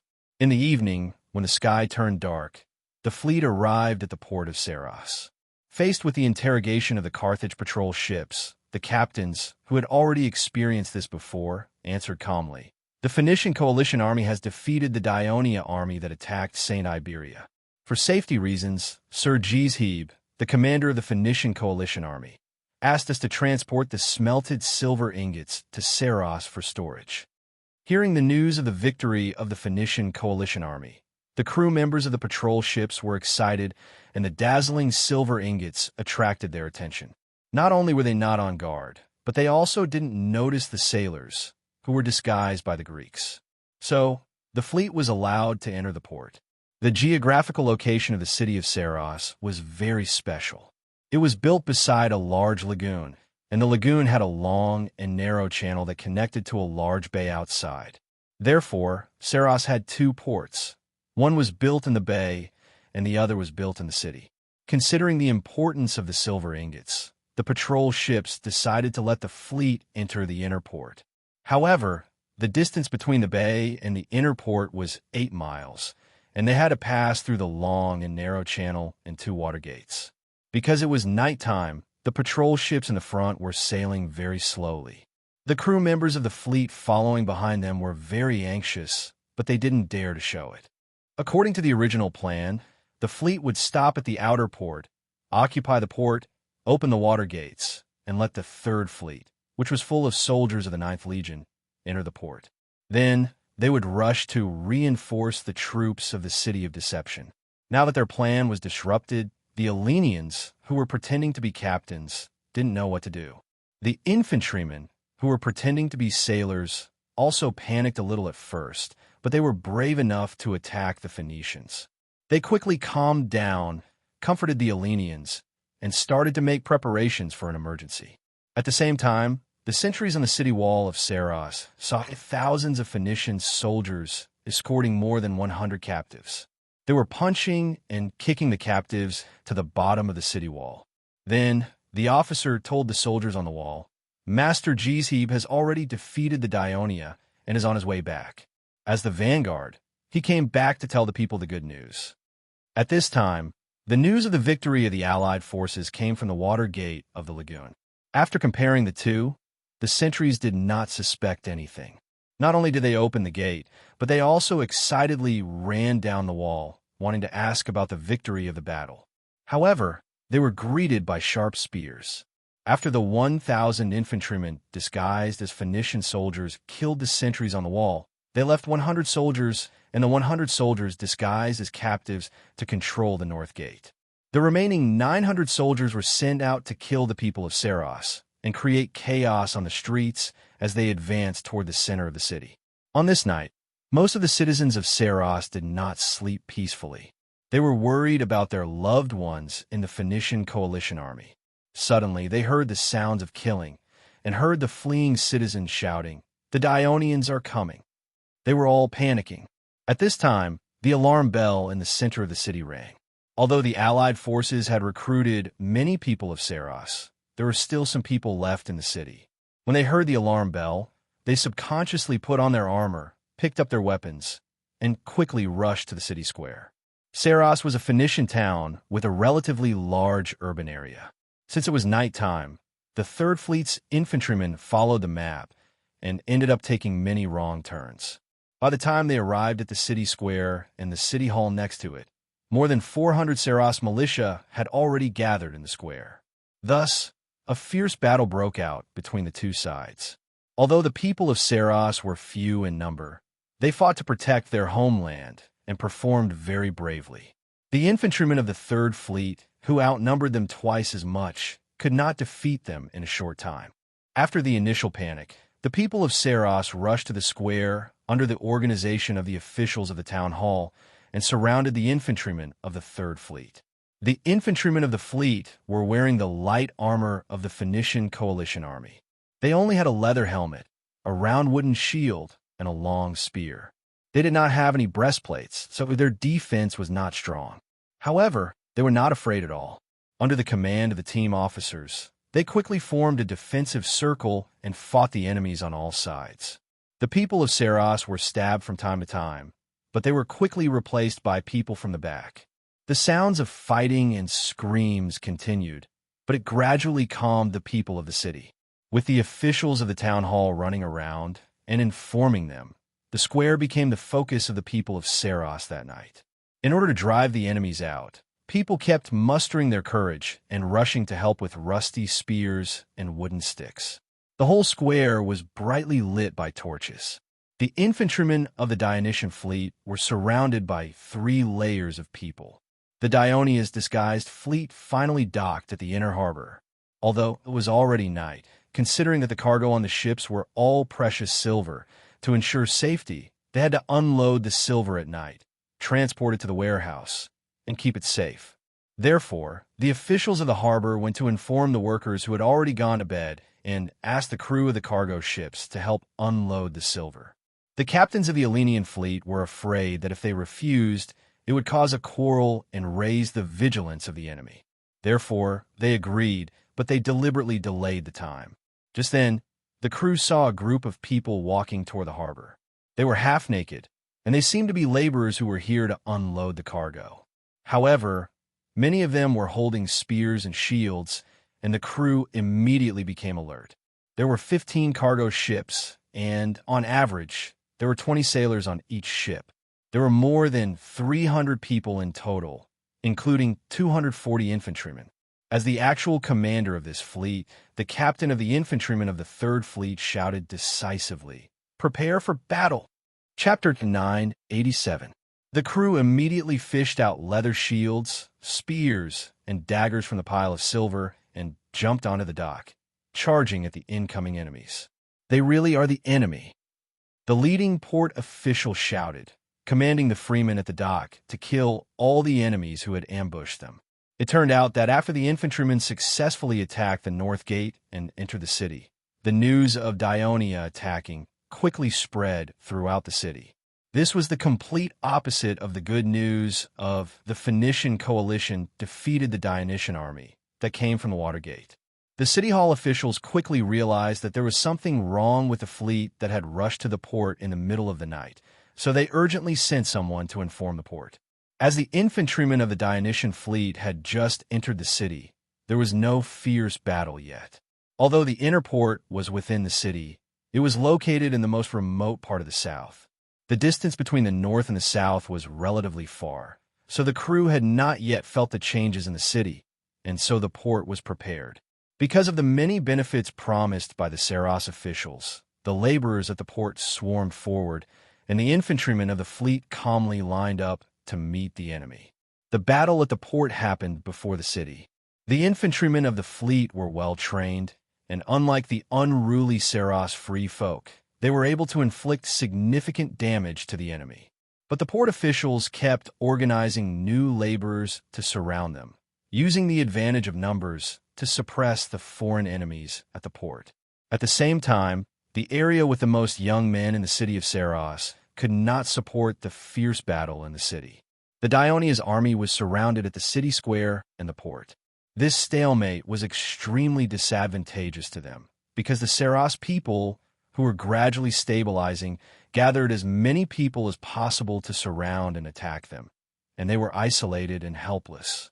When the fake Carthage fleet was lured into the Saros waterway, the Dionysia fleet, which had lagged far behind, noticed the anomaly and immediately turned back to the north.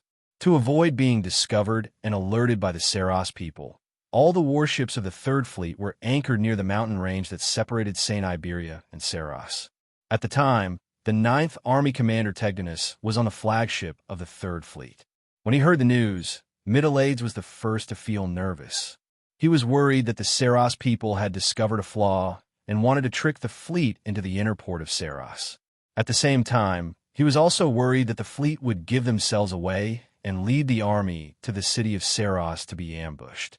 Because the infantrymen of the fleet were all under his command, and there were 1,500 of them. What if?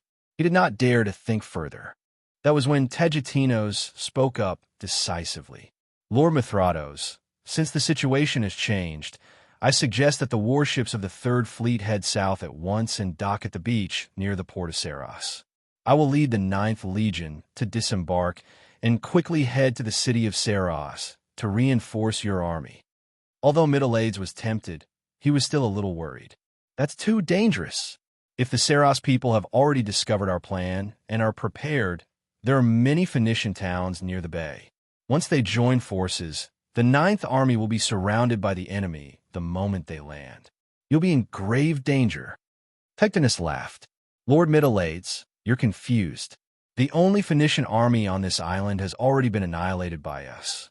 My Ninth Army has 6,000 elite soldiers, with another 2,000 soldiers and 2,000 infantrymen guarding the port of St. Iberia to watch over the captured Phoenician captives, and a few hundred infantrymen guarding the 2 wooden bridges. Even if we march in Phoenician territory, do they have the power to stop us? Tegdinus' reminder made Middle-Age perk up. He had been too concerned just now and had forgotten about this.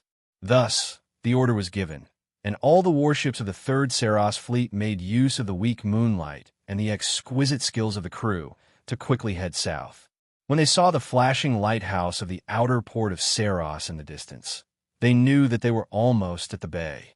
With the lighthouse as a marker, the Third Saros fleet safely docked their warships on the beach, and the soldiers of the Ninth Army quickly disembarked and assembled.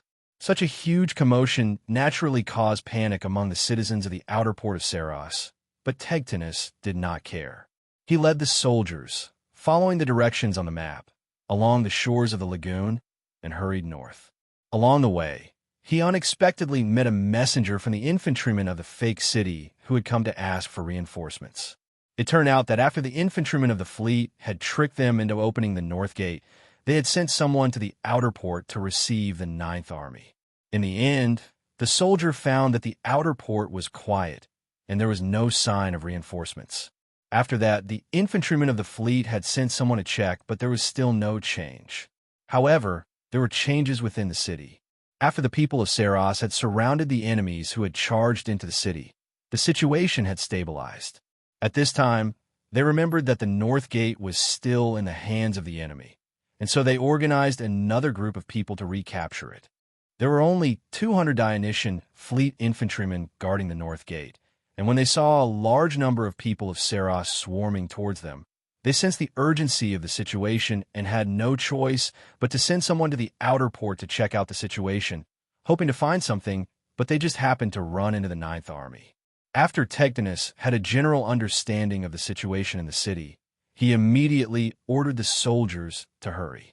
The outer port was less than 5 miles from Saros, and they had already covered half of it, so it did not take long for the soldiers of the Ninth Army to reach the North Gate. At this time, the infantrymen of the fleet had been divided into 2 groups. One group was at the top of the city, stubbornly defending the suspension bridge. Saros was close to the lagoon and had a moat, and the other group was blocking the gate, preventing the people of Saros from closing the gate. Their thin defensive line was already crumbling under the onslaught of the people of Saros. Tegdinus did not hesitate to rush to the front, leading the soldiers into the North Gate, and the bugler blew the bugle to attack just in time. Whoa! The sonorous sound of the bugle rang throughout the city, rousing the infantrymen in the city, but leaving the people of Saros in shock. The soldiers of the Ninth Army were not the infantrymen of the fleet, but the real heavy infantry of Dionia. They wore black armor, long shields, and short swords. Because it was night and they could not see their targets clearly, short swords were more effective than bayonets, as they attacked the people of Saros at the gate. When the people of Saros saw new enemies pouring in through the gate, and not knowing how many reinforcements they had, their morale dropped, and they did not hold out for long before they began to scatter. Tectonus did not order a pursuit, and instead ordered the soldiers of the Ninth Army to advance towards the place where the sounds of battle were the loudest. Not long after, the vast army of soldiers arrived at the brightly lit square and charged at the people of Saros who were surrounding the infantrymen of the fleet. The people of Saros immediately collapsed. It was only then that the infantrymen at the center of the fleet appeared before Tectonus's eyes. Seeing the arrival of reinforcements, they finally relaxed, dropping their shields and spears in exhaustion as they sat on the ground. All around them were Saros people, some completely trampled into meat paste while others were moaning in pain. There were even elderly and women amongst them. Such a bloody scene shocked even Tectonus, who had experienced countless battles. But he immediately sent out 3,000 men to pursue the fleeing people of Saros, and ordered them to kill any Saros that appeared on the streets. Tectonus felt uneasy about the resistance of the people of Saros, and was determined to crush them once and for all. What he did not know, however, was that the people of Saros were not as brave as he had imagined. If it had been the Ninth Army who had attacked Saros from the start, the people of Saros would have given up long ago. It was only because there were less than 1,000 infantrymen who entered the city, and compared to such a large city, this number was not enough to intimidate them, which gave the people of Saros hope.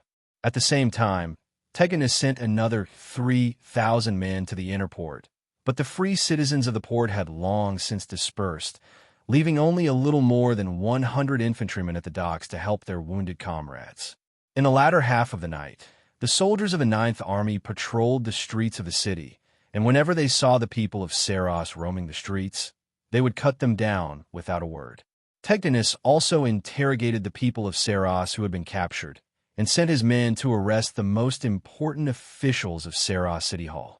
The people of Saros had long since lost their courage to fight, and they all fled home in fear, not daring to make a sound. All they could do was hug their families helplessly and pray silently to the god they worshipped. Gradually, the entire city returned to silence. According to the casualty statistics, the Dionysian army had suffered nearly 600 casualties in this battle, mainly the infantrymen, while the people of Saros had suffered 4,000 casualties.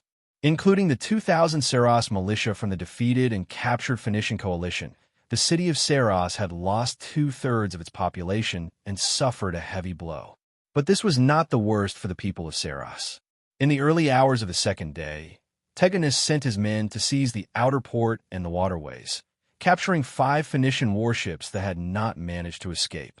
The Third Fleet entered the inner port through the waterways, and the Middle-Aides and Tectonus, who were heartbroken over the casualties of the infantrymen, had a discussion.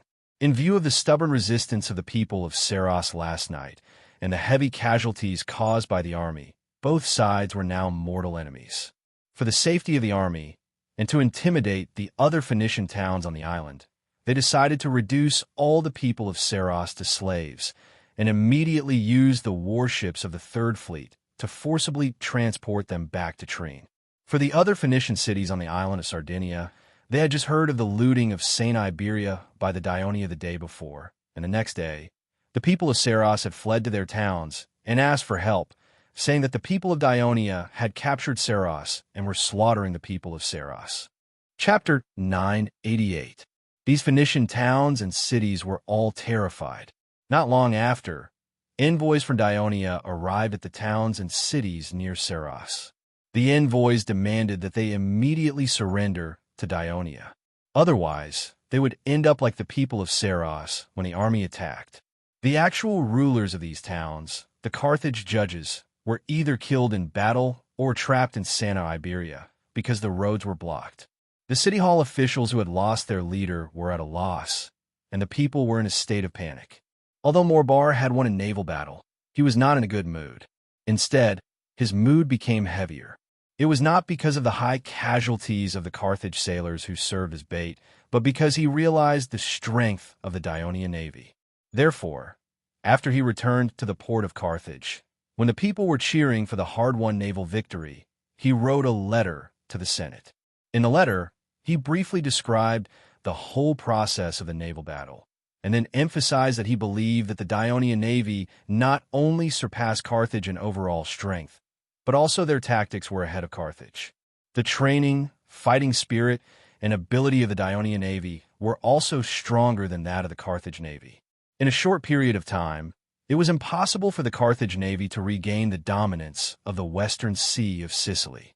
If the war continued, they might even lose control of the Africa coast, and Carthage would have to face a direct threat from the sea.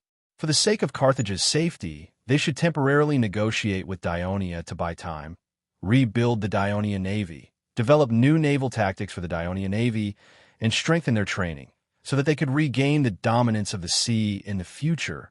When the contents of the letter were read in the Senate, it immediately caused an uproar in the meeting room. For the first time, someone spoke the truth so bluntly. Based on Morbar's own reputation and position in the Navy, what he said was more credible.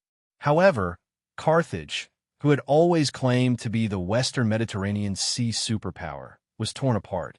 This made many senators very dissatisfied, especially when he mentioned negotiating with Dionia, which touched some people's bottom line. The Maganid faction, led by Preda Cuba, criticized this. They criticized Morbar for being too old and completely losing the courage of his youth. At a time when both countries had spent a huge amount of resources, gathered such a huge army, and were about to fight an unprecedented war to decide the fate of the country, he said these words that shook the morale of the people. If they did not know that he had contributed a lot to Carthage over the past few decades, they would definitely think that he was a traitor of Carthage, who wanted to betray the interests of Carthage. Therefore, in this important war, Morbar was no longer worthy to be the commander of the Carthage navy. On the other hand, the Hanoverian faction, led by Hanno, strongly supported Morbar. They strongly praised Morbar. Whether it was the many achievements he had made for Carthage in the past, or the fact that he knew that saying these words would damage his prestige in the past, but he still said them bravely. All these showed that he was a true patriot. Among the citizens of Carthage, there was no one more experienced and knowledgeable than Morbar. If even he thought so, it meant that the Carthage navy was indeed at a disadvantage. In that case, they should take advantage of the fact that they had just won a naval war and had not shown any obvious signs of decline to negotiate with Dionia. This was the most correct and most selfless way to do it. On the other hand, the neutral faction showed some differences on this issue. The younger senators, led by El Acra, believed that Carthage had already spent a lot of money on this war. If they suddenly wanted to negotiate for peace when the war was about to be decided, not only would the people of the city be confused, but it would also lead to protests from the nobles. The Senate would not be able to explain to the citizens. Since Margo became the commander of the Carthage army, he had not suffered any defeat in the battle against the Dionysian army. They obviously did not count Serenus' night attack. Perhaps the Carthage navy was weaker than the Dionian navy, but the army commanded by Margo was still stronger than the Dionian army. Otherwise, why did the Dionysian army not dare to take the initiative to attack us? As long as the army in Sicily could win the battle, the whole war situation would be very different. At that time, whether it was war or peace, we would have more initiative. The old senators, led by Esiruba, made a vague suggestion. They could first send an envoy to the Dionia camp in the name of peace negotiations. They could first understand the attitude of the Dionia people towards the peace negotiations and the conditions they proposed, and then bring it back to the Senate for discussion. In fact, Esiruba felt that with the strength of the Dionia and diplomacy, under the current situation, the conditions they proposed would definitely be more harsh, and the people of Carthage would definitely not accept it. This way, they could dispel the attempt of the senators in the Senate to compromise, led by the Hanoverian faction, so that the entire Senate could face this war together. But Hanno's idea was, Akhradin had mentioned peace negotiations before, but everyone treated it as a joke. And this time, even if the proposal for peace did not succeed in the end, it could leave a mark in the hearts of the senators. The next time the situation changed, he could bring it up again, and the possibility of success would be very high. As the peace negotiations with Dionia was a very important topic, the senators had been arguing fiercely for a few days and could not come to a decision at all. However, They did not forget their business. They sent someone to tactfully remind Morbar that the senators already knew about the letter he wrote, and they had discussed about it. As the commander of the Navy, he should devote more energy to how to lead the fleet to protect the route between Sicily and the western part of Sicily, and destroy more of the Dionia's warships. Morbar was very displeased, and he drove the Senate's envoy out of the Carthage military port. As one of the founders of the Dionia Navy, Sicilian had never tasted defeat for more than 10 years. He had a good reputation among the people and was supported by the sailors in the Navy. Although the Devers later deliberately suppressed him a little by establishing 4 fleets without a commander, it could not suppress his inner confidence and pride. But in this naval battle, he was led by the nose by Carthage's people from beginning to end. In the end, when Carthage's people achieved their real goal, he was still in the dark. One could imagine how sullen and regretful he was. After returning from Maloya, he locked himself in his bedroom and stayed alone for most of the day. At dusk, he walked out of the door and asked the guards to immediately inform the commanders of the Sicilian fleet to come for a meeting. Stephakes and the other 2 hurried over. When Sicilian saw them, he immediately told them the news he learned from the king of Devers. The 3 of them looked at each other with indescribable surprise on their faces, especially Stephakes. He never expected that when he was leading his B squadron to pursue the Carthaginian merchant ships in the waters with many islands. The Carthaginians had the audacity to use thousands of merchant ships to transport supplies for the Sicilian army not far away from him. And he did not even notice it. Sicilian looked at the 3 of them who were shocked and said in a low voice, "This time, we have suffered a failure, but this is not your fault. The main responsibility lies with me. I carried out the task given by His Majesty the Devers rigidly. Although the Sicilian fleet clearly had a great advantage in strength, we only cared about patrolling the waters of Sicily, which was equivalent to changing from an attack to a defense. It is undoubtedly very difficult to defend on the vast sea, and when we encounter a cunning enemy, we are forced to be very passive. Since the establishment of the Dionia Navy, even when we were at our weakest, we won by bold attacks, not conservative defense. Attack is the nature of the Dionia Navy, so I have decided to change our previous approach and take the initiative to attack Carthage and his Phoenician allies. We will attack their territory in Africa, change our passive position, and boost the morale of the entire fleet." When the 3 of them heard this, their spirits were lifted, but they were also a little worried. "Sir, His Majesty asked us to concentrate on sealing off the waters of Sicily. If we attack, we will not be able to cruise anymore. If His Majesty knows that we did not carry out his orders, then don't worry," Sicilian said confidently. "I remember that His Majesty once said, 'Attack is the best defense.' As long as we carry out a few successful raids, the Carthage people will be worried about the safety of their homeland. They will not dare to let their fleet leave the coast of Africa at will. This will also make it difficult for the generals of the Carthage fleet to judge whether the Sicilian fleet is attacking or cruising. This will be more beneficial for us to seal off the waters of Sicily. In addition, as far as I know, the territories and allies of the Carthage in Africa have never been attacked. If we succeed, it will be a great honor, and the Carthage people will be greatly shocked. Perhaps it will even change the current stalemate on Sicily and bring about a more favorable impact on us." After Sicilian was criticized by the Devers, he closed his door and pondered for a long time. He considered more comprehensively.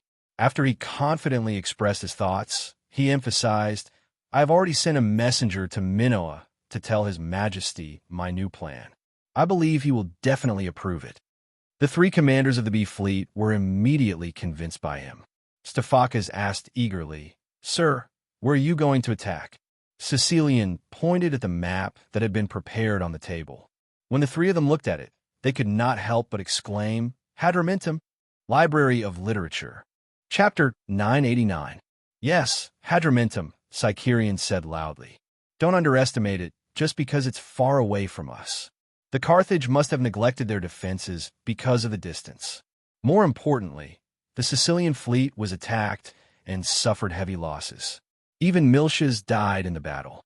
After interrogating the captives, we found out that the fleet that attacked us was from the Phoenicians of the eastern continent. Their fleet is stationed here. Sicerian pointed at the icon of Hadrumetum with his finger and said hatefully, "Since these eastern Phoenicians who have never been to the western Mediterranean can successfully attack our fleet from Hadrumetum, of course we can also successfully attack Hadrumetum, destroy their remaining warships, and capture all of them to avenge our fallen brothers." The three of them listened and nodded solemnly. Thus, the three of them carried out active preparations according to Sicerian's request. The next day, in Minoan Dionia's camp, Devers could not help but sigh after reading Sicerian's letter. This Sicerian is going to take another risk. Talmud took the letter, and after reading it with Printos, he said in relief, "Your Majesty, doesn't Therian's idea coincide with your next plan? If Sisai's fleet successfully attacks Hadrumetum, maybe the Carthage Senate will really force the Carthage army to attack us," Printos said after some consideration. "Since Sicerian is willing to take the risk, let him attack. When the third fleet arrives, let the middle aides take on more patrol duties." Devers thought for a moment and said solemnly, "But remind him not to underestimate the commander of the Carthage fleet. When raiding the coast of Africa, we need to fully consider all kinds of unexpected situations and be fully prepared." "I'll reply to him now," Tormid said. At this moment, Marcius walked into the tent. "Your Majesty, a letter from the Third Fleet. Middle Aides received our orders so quickly." Devers was surprised, but he soon realized that it was impossible. It would take at least 3 days to travel from Minoa to Alenia, and it would take at least 2 days to reach the Tree naval base. There was no way Middle Aides could receive the order and respond in such a short time. So he opened the letter curiously, and then let out a cry of surprise. Middle Aides and Tegninus actually raided St. Iberia of Sardinia Island, and even captured Saros. When Tormid and Printos heard this, they hurried over to read the battle report. This Middle Aides really knows how to surprise people. Devers sighed again. "Your Majesty, the Navy has one more high-ranking general who can win a battle. This is the blessing of Hades, and it also increases the kingdom's chances of defeating Carthage." Printos was still carefully reading the battle report, but Tormid immediately congratulated Devers. "What a blissful worry." Devers looked at the two of them and asked, "Now that the Third Fleet and the Ninth Legion have achieved such a great victory in Sardinia, should we let them continue to expand their victory in Sardinia? Or should we call the Third Fleet back according to the original plan?" "Your Majesty," Printos deliberated and said, "According to the battle report, the Third Fleet and the Ninth Legion have severely damaged the only Phoenician army on Sardinia Island, and they have also occupied the important Sardinian town of Saros and the port of St. Iberia. It can be said that they have successfully completed the task you gave them of destroying the transport of precious metals from Sardinia to Carthage. Under the threat of the Ninth Legion, St. Iberia and the other Phoenician city-states on the island can no longer take the risk of smelting and transporting metals. Moreover, there is no longer any power on the island that can compete with the Ninth Legion, which has a more complete lineup. After Tegninus stabilizes the order in Saros, he can completely continue to attack the nearby weak Phoenician towns. You mean, the plan to transfer the Third Fleet to Sicily remains unchanged, and let the Ninth Legion independently undertake the task of conquering Sardinia." Devers tapped his fingers on the back of the chair and asked, "Yes, Your Majesty." Devers pondered for a moment, then said in a low voice, "Carthage needs Sardinia's precious metals to support their war, and our treasury is also in urgent need of gold and silver. It's just that Tegninus only knows how to fight and doesn't know how to govern cities and towns."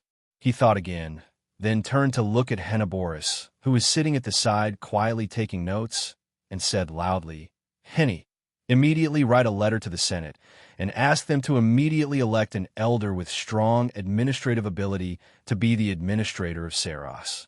His main task is to manage the Phoenician towns conquered by the Ninth Legion, restore the production of precious metals there, and provide the kingdom with enough precious metals from Sardinia. Manage the Phoenician towns conquered by the Ninth Legion? If the Ninth Legion conquered all the Phoenician towns on Sardinia Island, Wouldn't the administrator of Saros become the governor of Sardinia Island? When Henoboris heard this, he wanted to remind Devers, but he changed his mind and dispelled the idea. After all, as half a scholar, Henoboris had read about Sardinia Island. During this period of time, following Devers, he knew some secrets. In order to better control Sardinia, Carthage did not allow the towns of Sardinia to be too strong. Therefore, he consciously controlled the population of the various Phoenician towns. The most common methods were to reduce the import of food and encourage, or even force, towns with excessive populations to build colonial cities. The new towns were all built on the Afrikaans continent and within the area that Carthage could control. Therefore, other than Saros and Calaris, which had a population of tens of thousands, the other Phoenician towns in Sardinia had a population of less than 10,000, and many of them had a population of less than 5,000. The reason why Saros had a large population was not because they had fertile plains along the river, but because Carthage needed Saros to have a sufficient population to provide labor for the smelting and transportation of precious metals in St. Iberia. In addition, when St. Iberia was in danger, Saros could provide swift military protection nearby. Of course, the power to dispatch troops was in the hands of Judge Carthage. As for Calaris, because Carthage used it as the main port for the trade of goods on Sardinia Island, it certainly needed enough manpower to load and unload goods, transport goods to other towns, and provide accommodation, entertainment, and other services for Carthage's merchants. Therefore, according to the estimates of the Intelligence Department of Dionia, the Phoenician population of the entire island of Sardinia is far less than the population of the city of Thurii. It is about the same as the population of the large cities of Crotone, Catanae, and Tarentum. Perhaps because of this, His Majesty felt that the position of administrator was enough. Henoboris looked at the Devers, but his mind was filled with thoughts. Of course, the Devers did not know that Henoboris was thinking about so many things at this moment. He continued, Tormid, write a letter to the Ministry of Military Affairs and ask Hielos and the others to find a way to send 3 to 4 companies of reserve soldiers to Tegtinos to ensure that the 9th Legion has enough troops to complete the conquest of Sardinia. Tormid did not respond immediately. He wanted to say something, but hesitated. Is there a problem? The Devers asked. Your Majesty, the Ministry of Military Affairs will send another 4,000 reserve soldiers to Sardinia. This should not be a problem, but according to Your Majesty's plan, the more than 10,000 soldiers led by the 9th Legion will probably stay in Sardinia for a long time. This will be another huge consumption of military rations. Now, the kingdom has done its best to supply the Sicilian army with rations. The Devers smiled and said unhurriedly, It is precisely because I know that the kingdom has done its best to support this war that I want Tegtinos to conquer Sardinia. When the administrator of Saros is in place and the reserve soldiers arrive, Tegtinos' first target of attack should be Santa Iberia. After capturing it, the administrator will reorganize manpower to mine ores, smelt metals, and transport the precious metals back to Thurii. The kingdom's treasury will be replenished, and the new money can be used to buy food in Cyrenaica, Egypt, and Yoke. Not only will it be able to satisfy the food supply of the more than 10,000 people in Tegtinos, it will also greatly ease the kingdom's financial burden. So, the letter to the Senate and the Ministry of Military Affairs should emphasize this issue. Henoboris had already guessed what the Devers were thinking, so his expression was relatively calm. Tormid and Printos were suddenly enlightened, and Tormid repeatedly expressed his admiration for the Devers' decision. Any war must serve the interests of the kingdom. If it's just for the sake of fighting, even if we can win, it won't do us any good, so there's no need to start this war. The Devers could not help but say a few more words.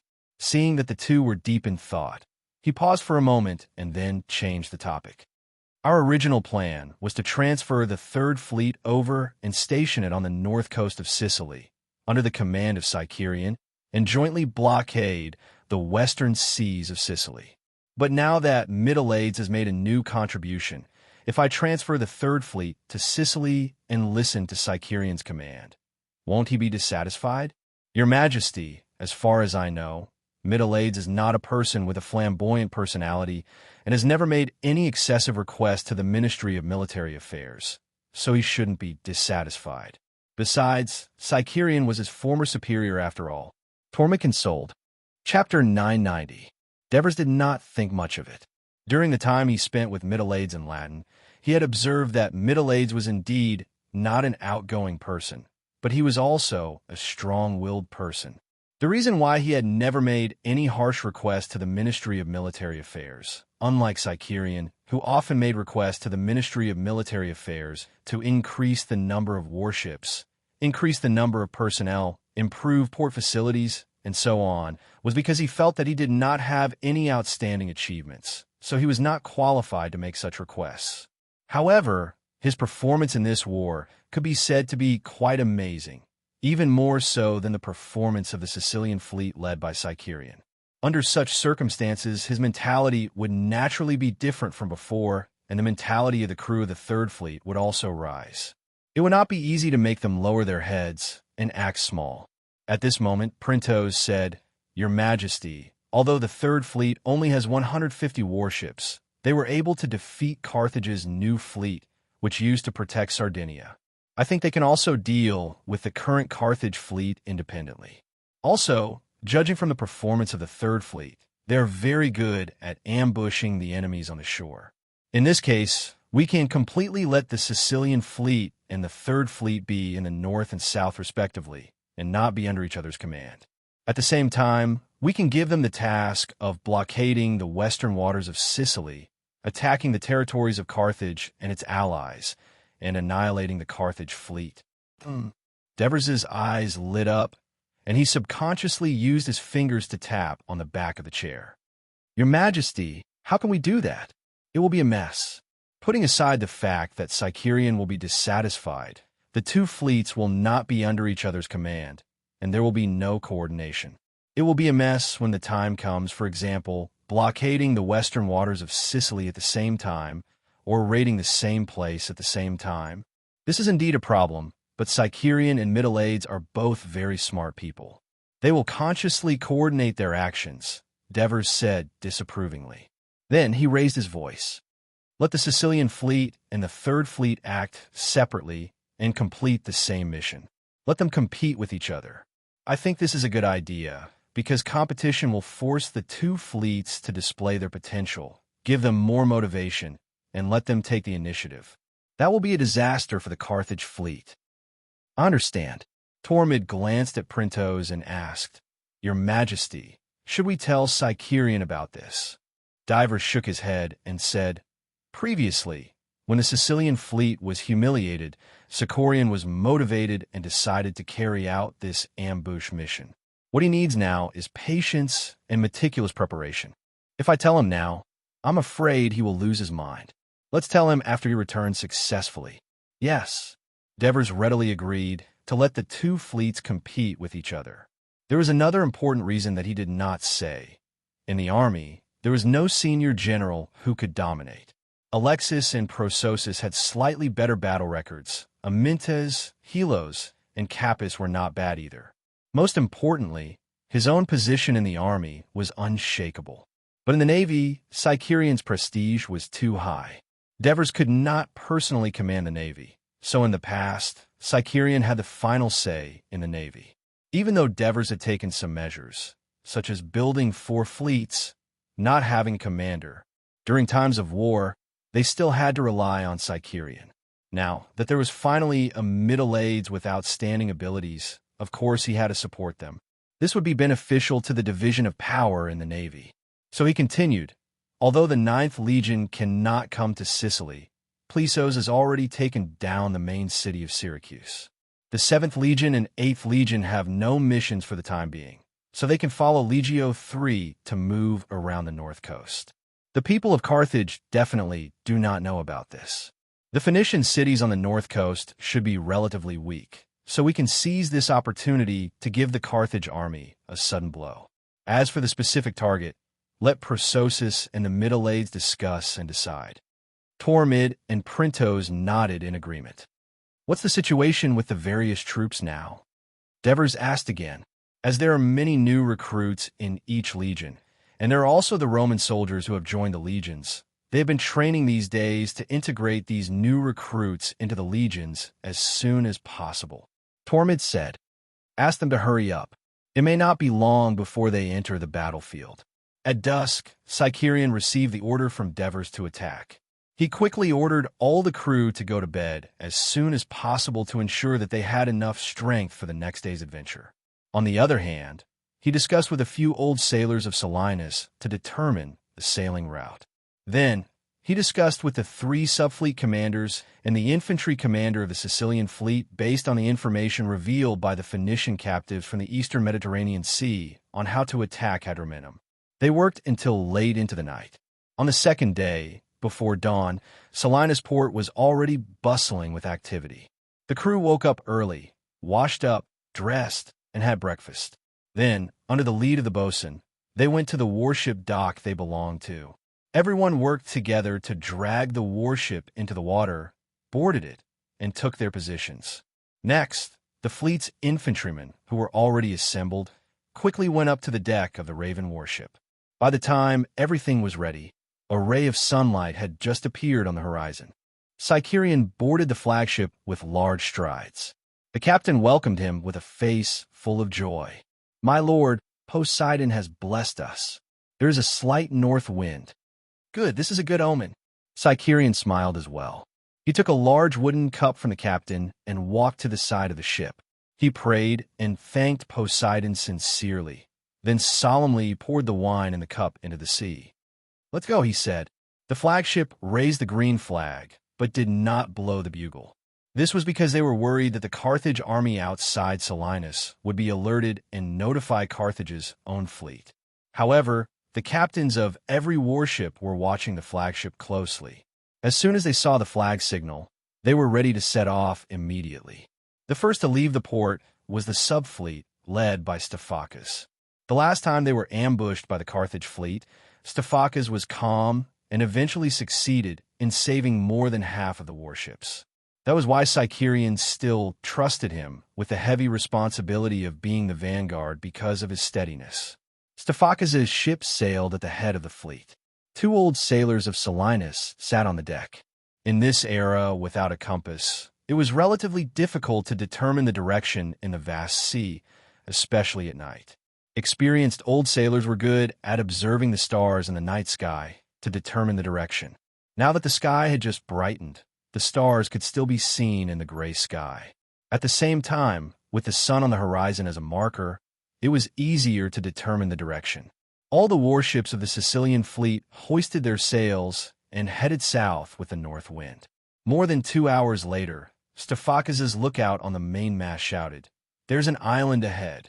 Stephacus immediately leaned over the railing at the bow and stared ahead. At the same time, he asked, "Is it Cassula Island?"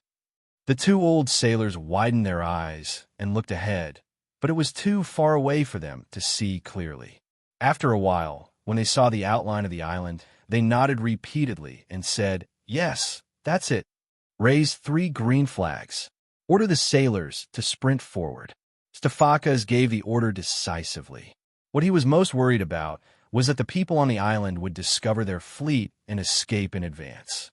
But he was obviously worried too much. At this time, the sun had just risen over the horizon. Many of the Cassulans had not yet woken up, and no one had gone out to sea to fish so early. As a result, the battleships of the subfleet led by Stephacus quickly arrived and blocked the only southern port of Cassula Island. The 1,500 infantrymen of the fleet had already taken off their armor and only tied leather shields in front of their chests because they were buoyant and tied daggers to their backs. They all jumped into the sea, swam past the simple iron chains and water gates, swam into the port, and quickly boarded the dock. By the time all the fleets of Sicily gathered in front of the port of Cassula Island, the entire island had been captured by the fleet's infantrymen. The success of the first step did not let Sicorian relax. He ordered half of the clippers to stay with Cassula Island as the center, mainly to explore the southwest waters. If there were any abnormalities, they would immediately rush to the coast of Hadrumetum and inform the entire fleet. And all the warships did not stop here. They continued south, heading straight for the city of Hadrumetum. Puzerica, the commander of the Phoenician combined fleet in the eastern Mediterranean, was actually very reluctant to lead the army to the western Mediterranean. However, Tyre and the other Phoenician city-states were extremely dependent on the precious metals provided by Carthage to ensure the status of the Phoenician region in the Persian Empire. Therefore, he had to help Carthage win the war at sea and ensure the smooth sea route. And as the admiral of Tyre's service to Persia, he was the undisputed candidate to be the commander of the combined fleet. The people of Tyre, especially the nobles, had complicated feelings for Carthage. It came from the internal strife of the Tyre royal family hundreds of years ago. A group of rebels were expelled from Tyre and eventually wandered to the western Mediterranean, where they established Carthage. At that time, the officials sent by Tyre to the western Mediterranean to be in charge of the mining and transportation of precious metals did not even bother to stay in this city-state established by the rebels, who knew that after hundreds of years of changes, the Phoenician region was first conquered by Assyria and later became a dependency of Persia. Tyre's control and influence over the Phoenician colony in the western Mediterranean was greatly weakened, while Carthage gradually rose and gradually took over the power and wealth of Tyre, Sidon, and other eastern Phoenician city-states in the western Mediterranean. Finally, it became the most powerful Phoenician colony in the western Mediterranean. Chapter 991. In the process of taking over, Carthage and Tyre had conflicts, but in the end, the handover was completed relatively smoothly, and no major war broke out. The political situation in the east was really bad at that time, and Tyre could not even protect himself. How could he have the ability to start a war with Carthage? The two sides finally reached a century-long agreement, not because they were of the same race, but because Carthage needed the eastern Phoenician region headed by Tyre to provide more colonial population and trade markets. Tyre, on the other hand, needed the precious metals of the western Mediterranean. It was a win-win situation. For 100 years, Carthage and Tyre had close contacts and had pleasant cooperation, but this was all in trade. There had never been political exchanges between the top officials of the city-states, and this was the first time they had cooperated in military matters. Why didn't Puzerica directly enter the port of Carthage when he led his fleet to the western Mediterranean? One reason was to avoid being discovered by the Ionian navy early. Another reason was that Carthage was now powerful and rich in the western Mediterranean, which Tyre, who was now living under someone else's roof, could not compare to. Hence, the pride of the Tyre aristocracy made him choose to stay in the colony once established by the Tyre people, which was now called Hadrumetum, rather than go to the prosperous Carthage to avoid feeling disappointed. At the same time, Puzerica also wanted to use victory after victory to show the people of Carthage that Tyre and the eastern Phoenician region were still the most powerful support for Carthage, who knew that the first ambush that he had meticulously planned would be reversed by the Dianians, even though he had an obvious advantage. Furthermore, many of his crew members had been captured. Puzerica led the remaining warships back to Hadrumetum and immediately sent someone to inform the Carthage Senate, hoping that they could ransom the captured Phoenician crew members. However, a few days later, the Senate responded. Ionia agreed to exchange the captives, but only agreed to a one-to-one exchange. Since the number of East Phoenician crew members was higher, a small number of them might not be able to be exchanged. Although Therica was angry, there was nothing she could do. Ionia's attitude was firm and persisted in not accepting the ransom. In the end, some of the East Phoenician captives could not be rescued. This made Therica afraid to lead the remaining warships back to the eastern Mediterranean, for fear of being questioned by the people. At the same time, the strength of the Ionian navy made him feel afraid. He refused to go to sea for Carthage on the grounds that the fleet was seriously damaged and needed a long time to recuperate. He stayed in Hadrumetum for a few months, hoping that Carthage and Ionia would finally decide the winner and reach a truce so that he could redeem his compatriots and return home. However, according to what he learned during this time, Therica felt that although the Carthage navy was at a disadvantage, it was impossible to stop the war in a short period of time. However, The crew members stayed in the city of Hadrumetum every day and inevitably missed home after a long time. They asked him many times to return to the eastern Mediterranean, and every time he persuaded them, he had to use a lot of persuasion. Now, even he himself was wavering. Should he return to the eastern Mediterranean first, wait for the war to end, and ask Carthage to help him redeem his compatriots? For the past few days, he had been struggling with this problem. He could not eat or sleep well. He only fell asleep late last night and was still asleep this morning. Suddenly, he was woken up by someone. "General, Dionia has entered the city." "Are you kidding me? This is Africa, not Sicily." Thericus scolded his men loudly, but then he heard the deafening screams and cries outside. His face suddenly changed, and he hurriedly said, "Quick, go to the port. Drive our warships away from here." Therica did not know that one of the main purposes of the Sicilian fleet attacking the city of Hadrumetum was to destroy the East Phoenician coalition fleet. Because it was far away from Carthage, and the port of Hadrumetum, where it was anchored, was not very strong, it was very easy to succeed. The Sicilian fleet docked directly on the beach south of Hadrumetum. 7,000 fleet infantrymen quickly jumped off the Raven warship, carried the prepared ladder, and went straight to the city of Hadrumetum not far away. It was almost noon. The people of Hadrumetum, who lived a comfortable life, had just finished their breakfast. Some people were strolling out of the city, preparing to go to the farms outside the city to supervise the Namibian slaves to prepare for the winter sowing. However, they ran into the Diolinian soldiers rushing toward them like wolves and tigers. The people of Hadrumetum, who had been living for a long time, were suddenly frightened and ran toward the city in panic. The few sentries on the city wall encountered such a crisis for the first time in their lives.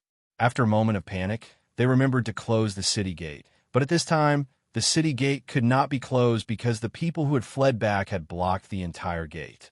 The infantry of the Dionysian fleet did not even use the ladder and easily killed their way into the city. While they created chaos in the city, their main force went straight to the port. Therica rushed to the port, and as soon as he boarded the warship, the infantry of the Dionysian fleet arrived and killed many of the East Phoenician crew who had not yet boarded the warship. The unarmed East Phoenicians were brutally slaughtered. Therica saw this and hurriedly ordered the warship to leave the port. Little did he know that the warship of the Dionysian fleet was just outside the port. As soon as it left the port, it was hit and sunk. The other warships and merchant ships hurriedly turned back, colliding with each other and creating a mess. On this day, Carthage's elders were anxiously discussing the matter of the Dionia occupying the port of Santa Iberia and Saros. Everyone discussed for a long time, but they did not come up with any effective suggestions. It was because Carthage had now concentrated almost all the land and navy in the direction of Sicily, and there was no extra military power to support Sardinia. Only then did they realize that Carthage was not much stronger than Dionia, and up to this point in the battle, Carthage was at a clear disadvantage. Predicuba suggested, carry out another war mobilization with Carthage and the Phoenician allies, recruit 20,000 to 30,000 troops, and let Lord Morbar lead the fleet to Calaris in Sardinia. Wait for an opportunity to recapture Saros and Santa Iberia, which had been occupied by the Dionia, and restore the normal order of Sardinia. Ecriton sneered at this and said mockingly, recruit another 20,000 to 30,000 people. Does Lord Predicuba think that we, Carthage, are Persia, that we can have an endless source of soldiers? Let me tell you, since the beginning of this war, Carthage has recruited nearly 50,000 soldiers. This includes naval personnel, and they are the majority. So far, nearly 20,000 people have been killed or injured. Do you think that Carthage has more soldiers? If the people are sent to fight, then who will farm and provide food for the army? Who will do business and provide gold and silver for the treasury? Predicuba was speechless for a moment.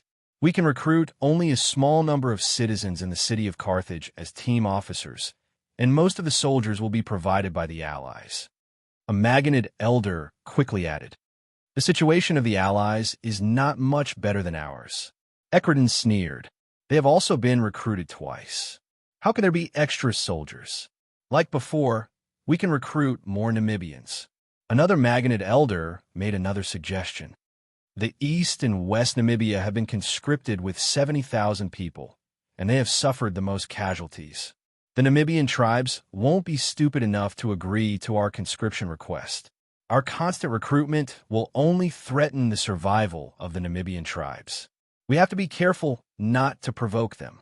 Hanno warned sternly. That's right. Hanno's words moved the elders.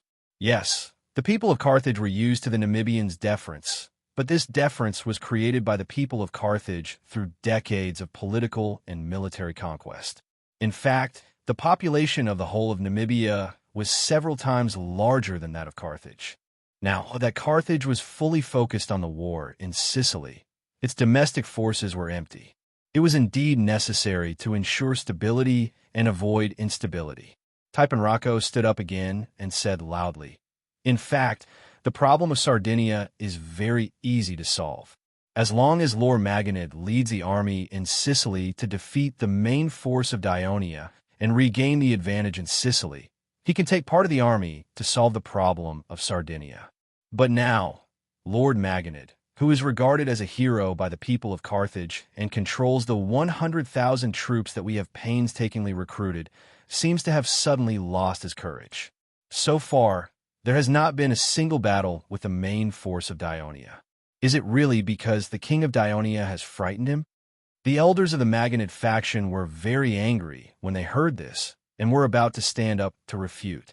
At this time, the door of the meeting was suddenly pushed open. "My lords, bad news. Hadrumetum is being attacked by the people of Dionia." The senators were shocked, and many of them immediately expressed their doubts, for the area under the influence of Carthage of Africa had been peaceful for 100 years, and there had never been an incident of invasion. However, when the city guards who broke into the meeting brought in a few messengers from Hadrumetum who came to ask for help. In fact, they were the people of Hadrumetum who first fled to Carthage on horseback, and after they wept and told the general story of the disaster that was happening in the city of Hadrumetum, the meeting suddenly became silent. Everyone had a terrible thought in their mind. The flames of war had spread to the land where they lived. After a while, Cuba decisively suggested, "We should immediately let the Carthage army stationed in Namibia rush to Hadrumetum and destroy these damned Ionia bandits.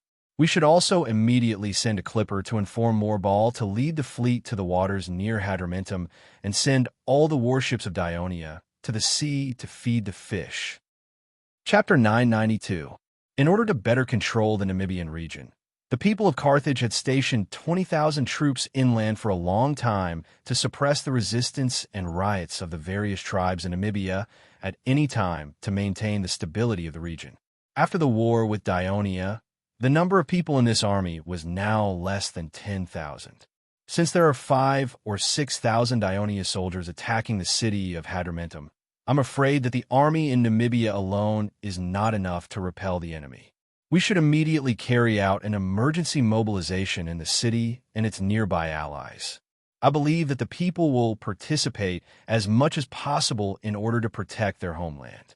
We should form a sufficient number of troops to meet with the army in Namibia and go forward to repel the enemy.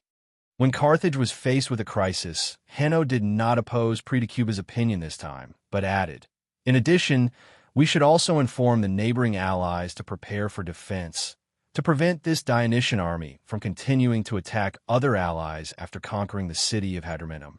We also have to send ships to explore the waters around Carthage to prevent the Dionia and fleets from coming to attack Africana."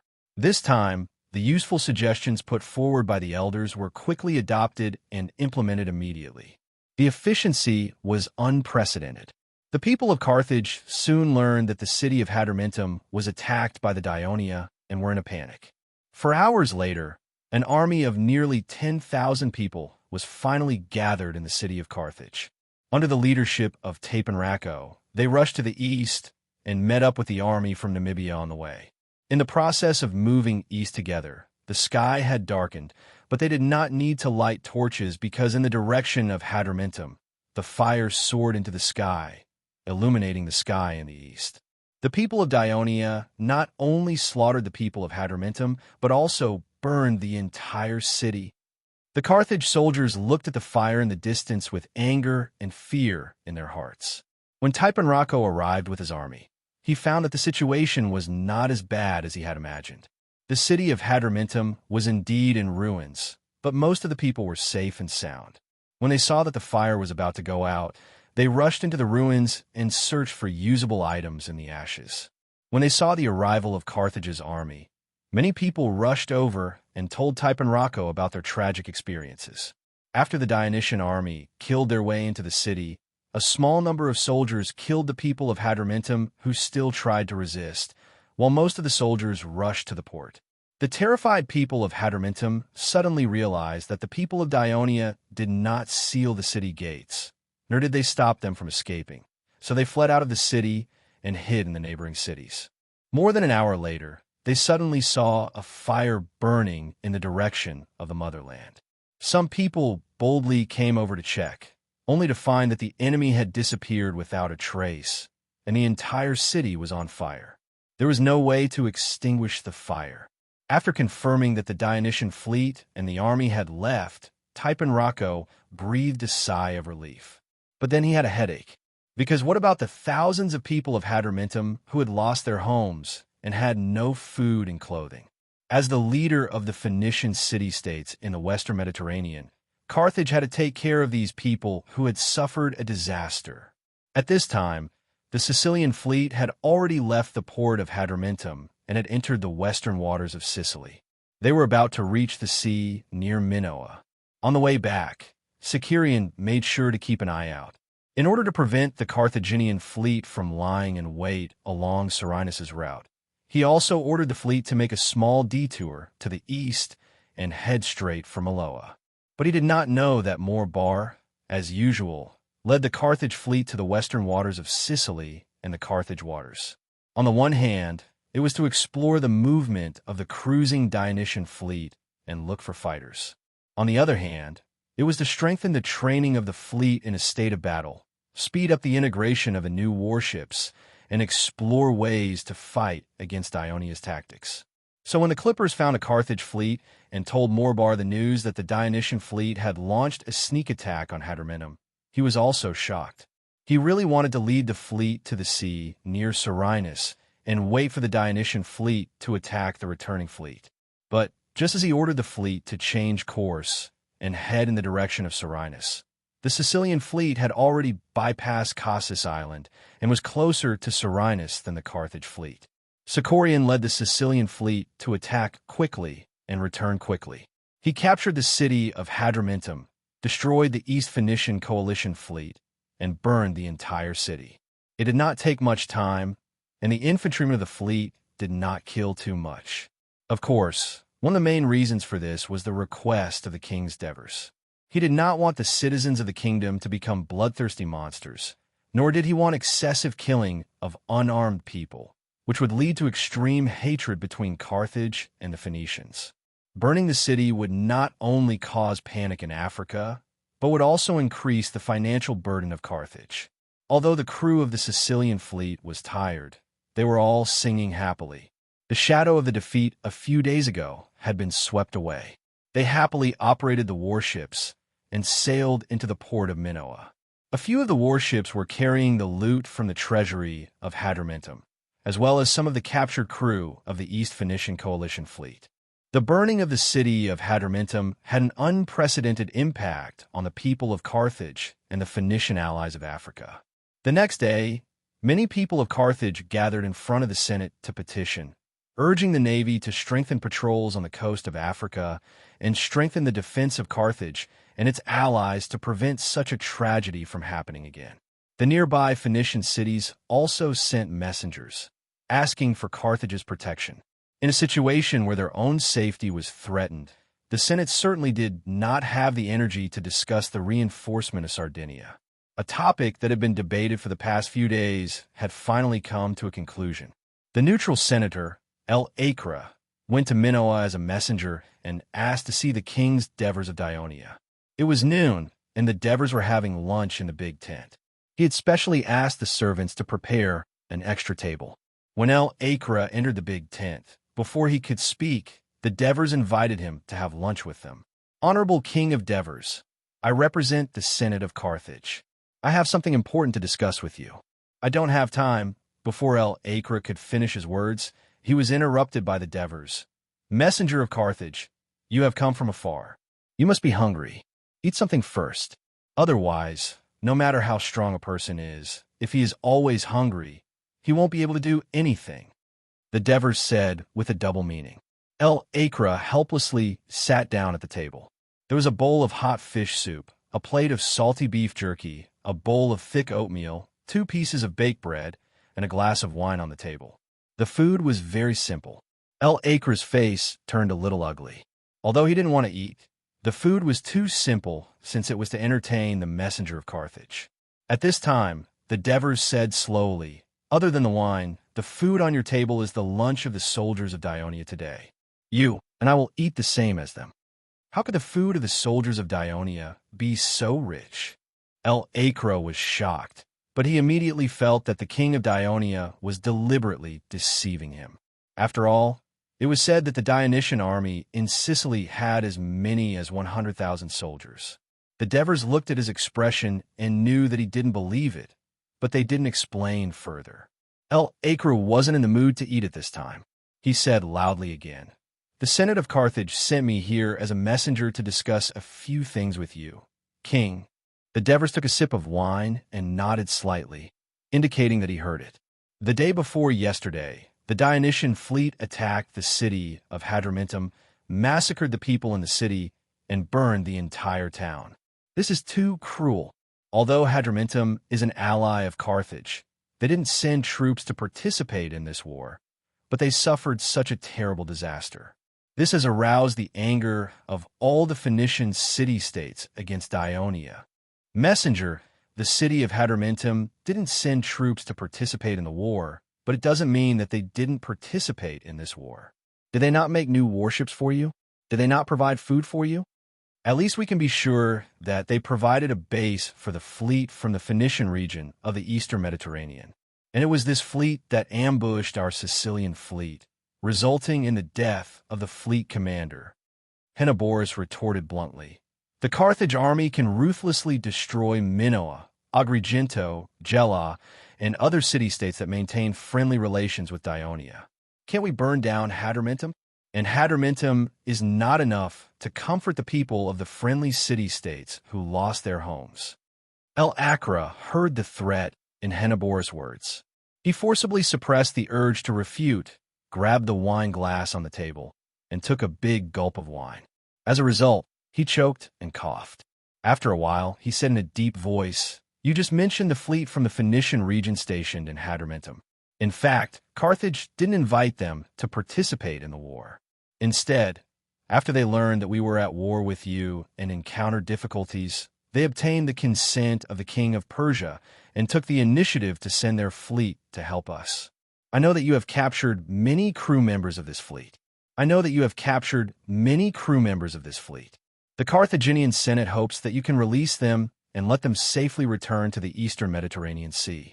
This is to prevent Tyre, Sidon, and the other city-states in the Phoenician region from making another request to the Persian king under the strong request of these captives' relatives, which will lead to the further expansion of the war." This was a threat from Carthage. Henoborus frowned slightly and subconsciously looked at the Devers. Literature Hall. Chapter 993. The Devers said sternly, "Dionia and the Eastern Phoenician region have never had any enmity, but they sent a fleet to attack Dionia's fleet from thousands of miles away. They deserve to be destroyed. If they send another army, I welcome it. We have recently acquired a lot of mines and are short of slaves." El-Akra's heart skipped a beat, but he had to continue on this topic because the East Phoenician coalition fleet had been completely annihilated in the Carthaginian sphere of influence. If the Carthaginians did not remedy the situation, they would be too ashamed to see their Phoenician compatriots in the Eastern Mediterranean Sea who had provided great assistance to the Carthaginians. If we want to redeem these Phoenician sailors from the Eastern Mediterranean who have been captured by you, what do we have to pay? El-Akra's tone softened. The Devers looked at him and said with slight sarcasm, When your army occupied Agrigento, Ecceum, and Gela, you originally had the opportunity to redeem them by exchanging prisoners, but the army led by Margot killed all the people in the city. El Acre was silent for a moment, then said softly, "What if Carthage wants a truce with Dionia?" The Devers was a little surprised when he suddenly heard this. He blinked and said mockingly, "Did I hear it wrong? Carthage, the overlord of the Western Mediterranean, actually wants to stop this costly war for these prisoners." El Acre used the excuse of being a captive to say these words with great difficulty. He ignored Diver's ridicule and continued, "You are right, my king. This is indeed a war that will consume a lot of resources for both sides. I mean, if we both make a truce, will these prisoners be released?" This time, the Devers did not joke anymore, but said with a serious expression, "Since we have reached a truce, of course we will release the prisoners. However, it was you who tore up the covenant. It was you who provoked this war. Now, it is you who want to end the war. If you want to start a war, we can't control it. But if you want to end it, it won't be so easy. Then what conditions do you need for a truce?" El Acre asked with a stern expression. Devers did not answer directly.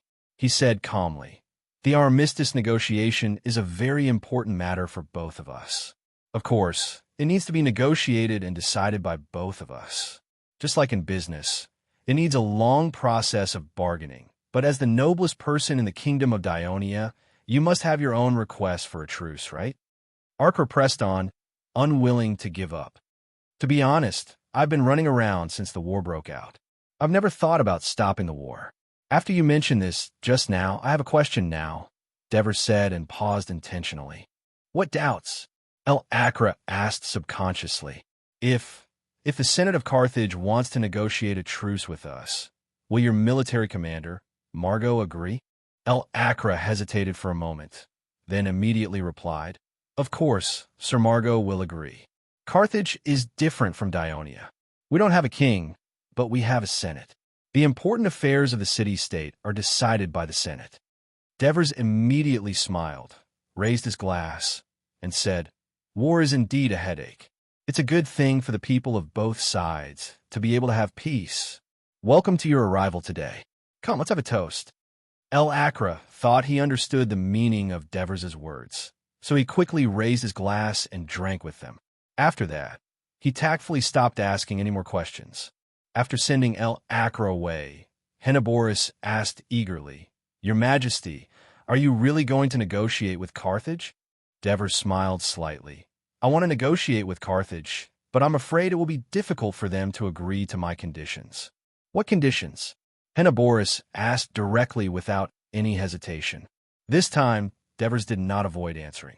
At least Sicily, Corsica, and Sardinia must belong to the kingdom, and they must hand over part or all of their southern Iberia territories. Henoboris listened and unconsciously widened his eyes. After a while, he reluctantly said, "I'm afraid it will be difficult for Carthage to agree to your conditions." Devers glanced at him and said leisurely, "I didn't say these conditions to the emissary because I was afraid of arousing the vigilance of Carthage. In fact, I don't want to make a truce with Carthage at this time because it's not easy to create a favorable situation where we can close the door and beat the dog. How can we waste this excellent opportunity to open the door again and let the dog escape again? Unless we wait until the dog is completely killed. Perhaps that's the time for me to put forward these conditions." Henoboris suddenly understood, but he was also a little worried and reminded, "Your Majesty, what if the Phoenician region of the Eastern Mediterranean sends reinforcements, or even Persia really sends reinforcements?" Devers said indifferently. "Persia sends reinforcements from thousands of miles away to fight with us. And there's also their enemy, Egypt, and the native Greek city-states that may become their enemy at any time. This is a very big risk. When the Athens army attacked Syracuse, they suffered a crushing defeat. I'm afraid that Artaxerxes does not have such courage. And according to the information we received, the Persia is still preparing to attack Egypt again. In addition, the Dukia people have rioted in the hinterland of Persia. Now Persia neither has the ability nor is it possible to send troops thousands of miles away to help a foreign city-state that has no close relationship with them. As for the Eastern Phoenicians, as far as I know, their strength is much weaker than Carthage. The only thing worth mentioning is the navy, and they were all wiped out by us. There's nothing to worry about." After listening to these words, Henoboris was relieved. By the way, the Sicilian fleet captured a lot of Phoenician sailors from the eastern Mediterranean yesterday. Ask Marcius to bring me a few captives who can speak Greek. I want to ask them about the situation in Persia. "Yes, your majesty," Henoboris muttered to himself as he walked out. In fact, the 8th Legion also captured a lot of Namibians in the previous Minoan War, but Carthage's people never mentioned them when they came several times to discuss the ransom. It's as if they've completely forgotten about them. A thought flashed in Devers's mind, and he immediately said, "Herney, where are those Namibian captives now?" "Your majesty, they're doing hard labor in Kadani." Only then did Devers remember that Prososus had reported to him at that time, but he had just landed at that time and had a lot of things to do, so he did not pay much attention to it. Send someone back to Kadani and inform Cyprosus to send these Namibian captives to Minoan. Henoboris's heart skipped a beat, and he hurriedly asked, "Your majesty, you're going to..." The corners of Devers's mouth curled up slightly. "Since Carthage doesn't treat the Namibians as humans, let us take care of these poor Namibians." El Acre left Minoan, but he did not return directly to Carthage. Instead, he took a ship to Mazura, and then arrived at the Carthage camp outside the city of Serenus to see Carthage's military commander, Margot. "You didn't come here just to see me, did you?" Margot asked directly as soon as they met. As soon as El Acre left as the envoy of Carthage, Predicuba sent a clipper to Sicily to inform him. "Does Lord Margot know that the city of Hadrumetum was raided and burned by the Dionian navy?" El Acre asked rhetorically. "Yes, I just heard about it," Margot said calmly. "Dionysia is a powerful nation. It's inevitable that something like this will happen when we fight them. The Senate probably won't blame Morbard, right? I just think that he's much stronger than Onoba. He solved the problem of food transportation for this army not long after he took office, and he even won a naval battle. This old man is really something." But he proposed to the Senate to negotiate peace with Dionia. "Lord Margot, what do you think?" El Acre looked straight at him and asked this important question. Margot raised his eyebrows and said in a deep voice, "Morbar has just joined this war and knows too little about the overall situation. He only knows that we are not as good as Dionia in terms of navy, but in terms of land, we are stronger than Dionia. I firmly believe that Carthage will eventually win this war. Since we are stronger than Dionia in terms of land warfare, why doesn't Lord Margot launch an attack on Dionia? The news we heard in Carthage is that you are leading your army to retreat. Isn't this because you are afraid of Dionia's attack?" El Acre questioned bluntly. "Afraid of Dionia?" Margot laughed in disdain, then said helplessly, "Hasdrubal defeated the Dionysian army in the Battle of Gela, which had the same number of soldiers as him. We don't need to be afraid of the Dionysian army in a field battle, but the navy of Dionia controls the coast of Sicily, and we are facing a shortage of food supplies.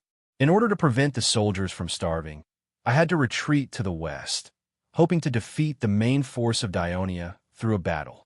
But the king of Dionia obviously knows that he is not as good as us in terms of land warfare, so he refused to fight and led his army to defend Mount Minoia. Of course, I will not lead my army to attack the enemy on the mountain. That will cause the soldiers to suffer heavy casualties. Are you going to keep confronting the Dionia like this?" El Acre couldn't help but ask. Chapter 994. This tone was very harsh to Margot's ears. His eyes widened, but then he remembered Predicuba's advice. He immediately lowered his gaze and asked as calmly as possible, "I heard that the Senate sent you to talk to the people of Dionia about a truce. How did the king of Dionia respond?" The sudden burst of momentum from Margot startled Elacra. He quickly replied, "The king of Dionia is very willing to have a truce with Carthage. Doesn't this mean that the people of Dionia know that they are not as strong as us? They are afraid that they will lose if they continue to fight. Therefore, they want to maintain their current victory through a truce. Are we willing to stop fighting with the people of Dionia in such a situation?" Margot asked loudly. Elacra was stunned for a moment. He then murmured, "Now? Looking at the current situation, it seems that our Carthage is at a disadvantage." Margot looked at him coldly for a moment. Suddenly, he stepped forward and grabbed his arm. In a commanding tone, he said, "Come with me." Elacra was dragged out of the tent by Margot. His heart was filled with doubt and fear. Margot brought him to a relatively empty place in front of the tent. He pointed to the back and said, "What do you see?" Elacra calmed his mind and said in a slightly dazed tone, "A city wall that is being built. It looks very long. It doesn't look like it, but it is indeed very long." Margot said with certainty, "It will extend from the east coast of Serenus all the way to the west coast, including Serenus City and our camp of Dionia. When I came here, I found it strange. Why did you build the city wall behind the camp?" Elacra raised his doubts. "Since the people of Dionia dare not fight with us, then we can only take the initiative to attack." Margot looked forward and said in a deep voice, "Our target is Serenus. Serenus is the base of the Dionysian fleet. The Dionysian fleet can cruise the Western Sea every day and block our route. The port of Serenus plays a very important role. As long as we can capture it, the navy of Dionia will lose its foothold in western Sicily. This will inevitably reduce the advantage of their navy and reduce their threat to the Western Sea and the coast of Africa. But because of the importance of Serenus, the people of Dionia will definitely not give up. They will definitely defend tenaciously. I'm afraid that in the end, the main force of the Dionysian army will enter Serenus from the sea and fight us." Elacra was happy when he heard the first part, but when he heard the second part, he became a little worried. "Doesn't this mean that we are attacking in the Dionysian army? Didn't you say that this kind of attack will cause a lot of casualties to our soldiers?" The people of Dionia do have some experience in defending cities, but attacking Serenus City is much easier than attacking the Minoia Mountains, Margot said confidently. After a few days of analysis and discussion with Ademaika, we decided to build the outer wall first to protect our entire camp, so that the army can attack the city with all their strength. This will prevent the Dionysian army from attacking us from the east or landing on the nearby beach when we are attacking the city. Margot then pointed to the front. "Look at that. What is that?" Elacra's gaze passed through the gaps of the many tents and saw something in front of Serenus City. He couldn't help but be surprised. "You want to build an inner wall?" Margot looked at the wall that had been left unfinished for a long time and couldn't help but think of the night when they were attacked by the Dionysian army. He sighed softly and said, "Not only do I want to build an inner wall to surround Serenus City, but I also want to use the inner wall as a foundation to build more earthen hills.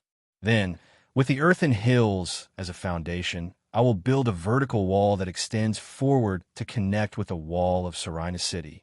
By that time, the people of Dionia will no longer have the advantage of defense. If we fight under the same conditions, we will definitely defeat the Dionysians." When Elacra heard this, he felt inexplicably confident. However, he was still a little doubtful. "Lord Margot, this plan of yours will be a very big project, to build these walls and earthen hills. I'm afraid it will take a long time, right? Don't forget that I have more than 100,000 soldiers under my command," Margot said proudly. They only started building the outer wall after receiving the military rations from Carthage. It has only been 2 days since then. You've already seen the progress of the outer wall when you enter the camp. Do you think it will take a long time to complete my plan? On the second day after Leotychides and Xanaparis led the army to attack the main city of Syracuse, the governor of Sicily, Cypros, rushed to Syracuse. He discussed with Leotychides, Xanaparis, Hyctas, who had just surrendered to Dionia, and his nephew, Zamorites, how to deal with the captured soldiers of Syracuse and the people in the city, and how to stabilize the order in the city as soon as possible. Everyone quickly reached a consensus, except for a few people in the city who had direct family relations with the people in the port area. The rest would become the slaves of the kingdom of Dionia. The reason for this decision was that Cypros, who had been in Catanae for many years, believed that because Syracuse had always been the overlord of Sicily, Even now that they had fallen, the people of Syracuse always thought highly of themselves. They always dreamed of restoring their former glory. If such a group of restless people were forcibly pulled under the rule of Dionia, they might jump out at the slightest abnormal situation, especially now that Dionia was at a critical juncture of war.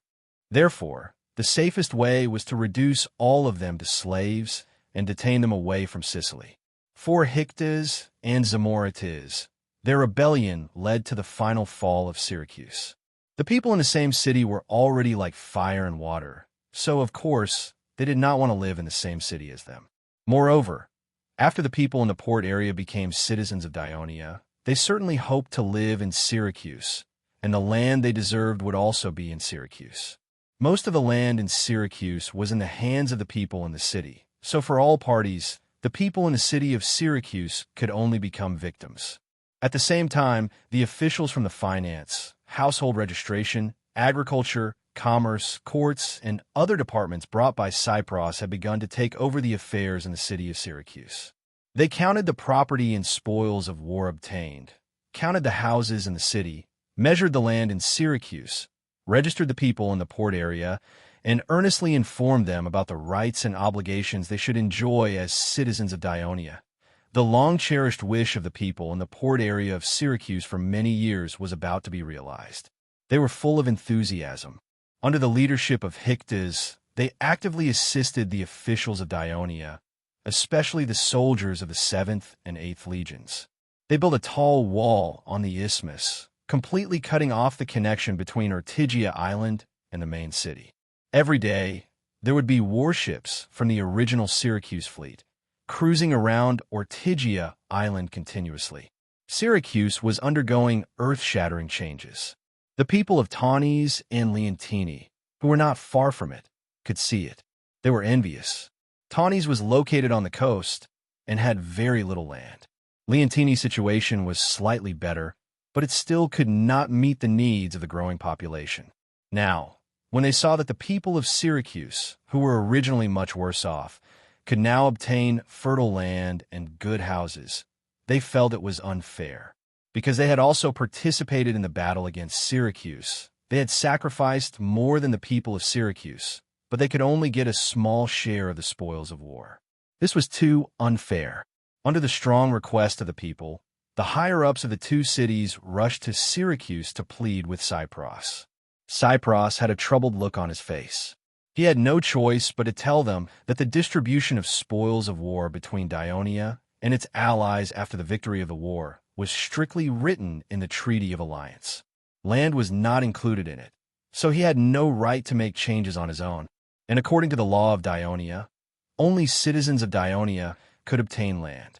If the people of Taunus and Leontini wanted to obtain land in Syracuse, there was only one way: to become citizens of Dionia. The higher-ups of the two city-states returned empty-handed, but Cypnos's words were quickly spread in the two city-states under the push of some people with ulterior motives. Moreover, there were also some opinions that quickly spread among the people of the two cities. For example, even after the distribution of land in Syracuse to the people of the port area, there would still be a lot of land left. But the Senate of Dionia would use this situation to allocate the landless citizens of other regions of Dionia to Syracuse, and by then, there would be no more land left. Another example was that becoming a citizen of Dionia was far better than becoming a citizen of Taunus, Leontini. Not only did you not have to worry about having no land, nor did you have to worry about being invaded by powerful enemies, you would also have the pride of being a citizen of a powerful kingdom more than 10 years ago when Taunus, Leontini, and Catani became independent from the rule of Syracuse at the same time. The people of these two cities had witnessed how the people of Catani, who were treated as slaves by Dionysius, began to rebuild their homes, gradually became rich, and gained a lofty status that the people of Dionia could not help but show respect. More than 10 years had passed quietly, and the seed of wanting to become a citizen of Dionia had long been planted in their hearts, and the impact of the attack on Syracuse this time was only to finally cause the seed in their hearts to blossom and bear fruit. Library of Literature.